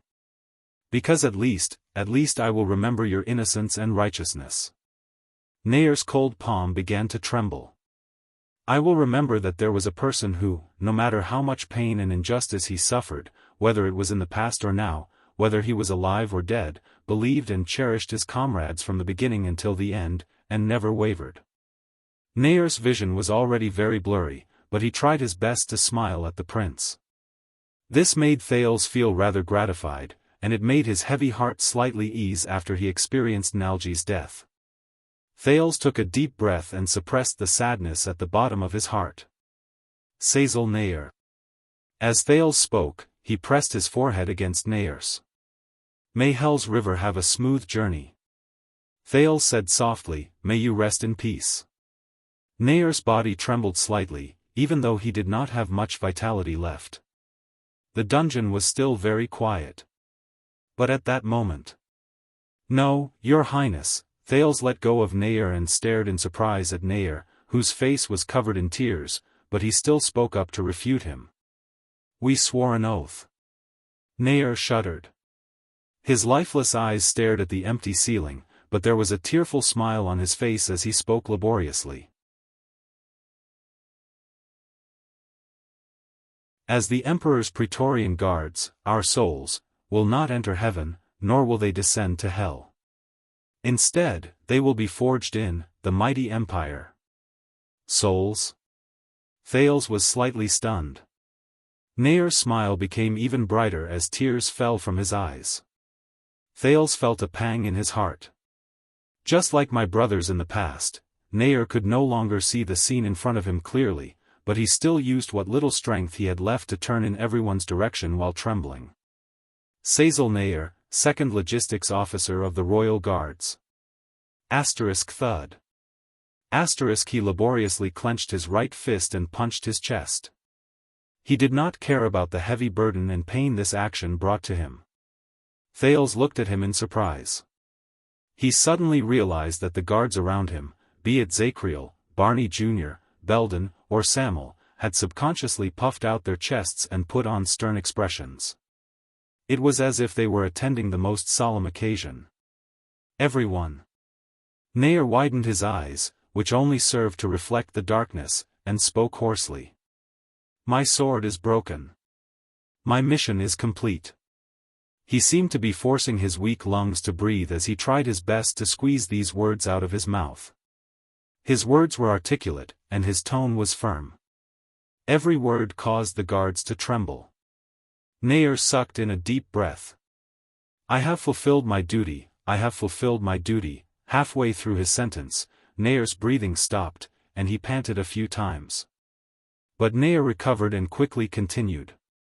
I will rest by the Emperor's side. The dying Nair's words came to a halt, and he released his fist from his chest. No. Nair shook his head. He trembled as he touched Thales' disheveled face. Thales lowered his head slightly and placed his cheek on Nair's palm.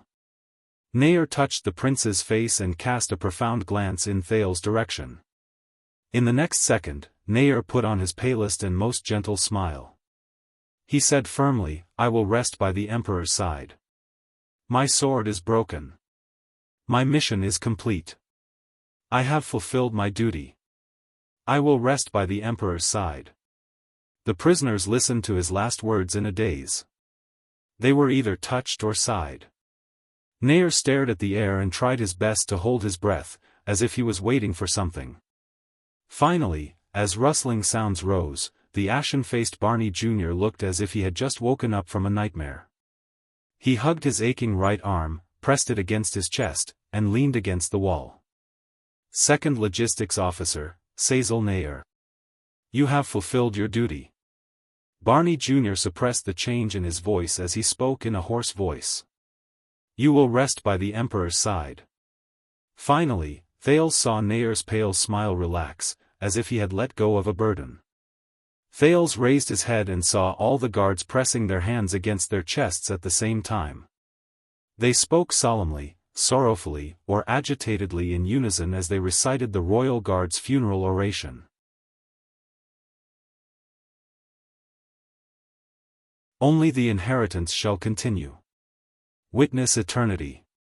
The moment he finished speaking, in the next moment, Nair's hand, which was supporting the teenager's face, loosened. It fell abruptly and powerlessly, and Thales caught it. Thales lowered his head and saw that Nair's pupils had completely lost their luster. He's gone. One more time, Thales whispered to himself. Belden whimpered painfully in his throat, and Cannon sobbed softly. Barney Jr. shut his eyes and spoke in a trembling voice. 38th, he paused for a moment and glanced at Nalji's body across from him. In the end, Barney Jr. still lowered his head and shook it in despair. 39th. Zacriel pressed his face into his hands again. His shoulders trembled. After sending off their two brothers, the guards were exceptionally quiet at that moment. The silence lasted for a few seconds before Thales gently let go of Nair's body. It's not over yet, he said to himself as he dragged his weak body along. Not yet. Thales turned his head and swept his gaze over the figures. Chief Penal Officer, Luton Belden. Second Flag Bearer, Colin Samuel. Belden bit his lip tightly. Samuel had a complicated expression on his face. The prince swayed and stood up with the torch in his hand. His figure was very clear in the firelight. I understand all of you, and I understand all of you. Thales spoke in a hoarse voice. But I don't have my father's power, and I don't have his status. I can't absolve you, clear your names, or plead for you. As he spoke, he swept his gaze over Barney Jr., who was completely disheartened and silent. I also know my father's personality. Even if I return to Eternal Star City, I will still have no power or influence. What I say is worthless, and even meaningless. Belden's expression was solemn. Samuel shook his head and sneered. I can't erase your brand, clear your name, change your circumstances, or mend your wounds. Thales sucked in a deep breath. But at the very least, I can, and can only speak to you as Thales Jade Star. He lowered his head and said quietly, I'm sorry. Belden and Samuel moved at the same time. Just like Nair, I know of your grievances, I know of your pasts, and I know of your innocence. Thales tried his best to make his tone sound calm and sincere. I also know of your persistence. And I will remember it for the rest of my life. No matter what others are like. At that moment, Belden tried his best to squeeze out a miserable smile and shook his head. Samuel's eyes sparkled, and he stared at the prince with an indescribable gaze. Just like Nair, your names have long since been cleared from my heart. Thales tried his best to get rid of the sadness in his heart and curled up the corners of his lips. You are excellent royal guards. Thank you. Belden's voice froze, and he could not speak. Your Highness. Samuel turned his head away and sank into the darkness. His expression could not be seen. Thales forced himself to smile, and with his weak body, he turned to the other three people again. The cavalry scout of the Vanguard Division, Jonah Cannon. The guard of the Defense Division, Sol Bruley. And you, Gutty Tardin, who comes from a noble family. When his name was called, Cannon shuddered while he held Nalji's body. He did not dare to raise his head. The huge Bruley whimpered in pain. Tardin even turned his head away in shame. You were involved in the conspiracy and chaos that year. You even participated in it. You participated in the blood war that year, and caused the royal family to suffer an unexpected disaster. The kingdom suffered a great disaster, and your sins cannot be erased. The three of them became even more dejected. Cannon buried his face in Nalji's body, and he sobbed non-stop. Bruley knelt on the ground with a dazed look on his face. Tardin bit down on his lip, and he seemed to be prepared. Thales looked at the three people. The emotions in his heart were incredibly complicated, and they were difficult to describe. But in the end, he still took a deep breath and shook his head. But, Thales put on a faint smile. I forgive all of you. There was a deathly silence. Belden widened his eyes. Even Samuel furrowed his eyebrows. The three people involved, be it Tardin, Bruley, or Cannon, were completely stunned at that moment. Your Highness. Tardin said subconsciously. Thales did not let him continue. Instead, he looked at Nalji and Nair's bodies and said faintly, just like Nalji, you made your own choices among the many paths you took. And today, things remain the same, but people have changed. It is no longer important to look back on the rights and wrongs of the past. When Thales finished speaking, Tardin shuddered a little. The prince spoke calmly without a hint of resentment or disdain in his tone. More importantly, you have already paid the price, be it the death of your brothers and sisters, the punishment of your conscience, or the guilt and nightmares that will accompany you for eternity. The three of them still stared at Thales in disbelief. And I have also seen what kind of people you are. No matter what choice you made in the past, today, you did not let Zacriel bear the sin alone. Instead, you faced your past, stood up, and admitted what happened in the past. Quite a number of people looked at Zacriel, but the heavily injured Knight of Judgment still did not say a word. Thales sighed. And today, you saved my life.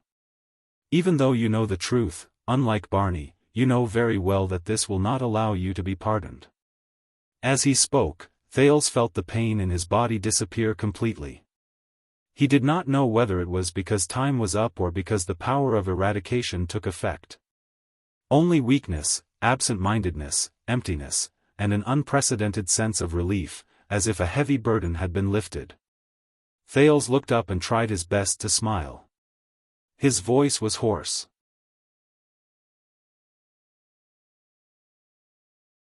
So, I forgive all of you. I forgive all of you. I forgive all of you.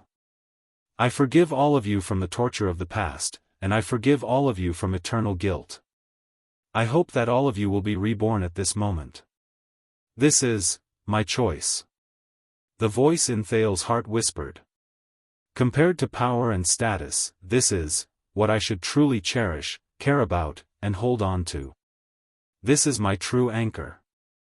Silence. The silence lasted for a few seconds. Only sparks and breathing could be heard. Finally, Cannon was the first among the three of them to break down. He placed his hands on the pool of blood on the ground and cried bitterly. Cannon's reaction seemed to have opened up something. Then, Tardin knelt on the ground and covered his face in pain and regret. Your Highness. He sobbed uncontrollably. Brulee's lips quivered, but he did not make a sound. He only shut his eyes deeply and lowered his body and head as low as possible in Thales's direction. Sam'l sighed. Belden put down Nayar's body and stared at Thales. Thales smiled at them. I'm sorry, I can only say these words in my own name. After all, I am not the king. This is all I can do. He added dejectedly. Belden shook his head and met the prince's smile with his most grateful and restrained one. No, what you did was far more than that. More than that. Once he finished speaking, Thales sucked in a breath and looked at Barney Jr. on the other side. Quick Rope, who stood by the side, watched everything in a daze. Two bodies lay peacefully on the ground in the dark dungeon. Zacriel knelt on the ground in a daze and stared at Thales. Barney Jr. leaned against the wall indifferently and did not move. The other 5 prisoners were in a sorry state. They were either agitated, sad, weeping with their hands on their heads, or sighing while kneeling on the ground. Only the teenager who held the torch stood among the crowd with a relieved smile on his face. His thin and weak figure, under the illumination of the fire, seemed tall and strong. What is he doing? Sam'l, who stood by the side, mumbled to himself in a daze. Belden heard what he said. He did nothing. The penal officer watched Thales walk towards Barney Jr. He spoke softly, and at the same time, there was anguish and hope in his voice. He just raised the torch. Then, Belden stared at Thales from afar and said quietly in his heart, "Light up the darkness around us." In the next moment, Belden could no longer control himself. The warrior, who was tough and fierce on the battlefield, turned his head around abruptly. He covered the tears that gushed out of his eyes. End of this chapter. You're tuning into the Unparalleled SwordWill YouTube channel. Don't forget to subscribe and join us on this journey to catch the most captivating stories.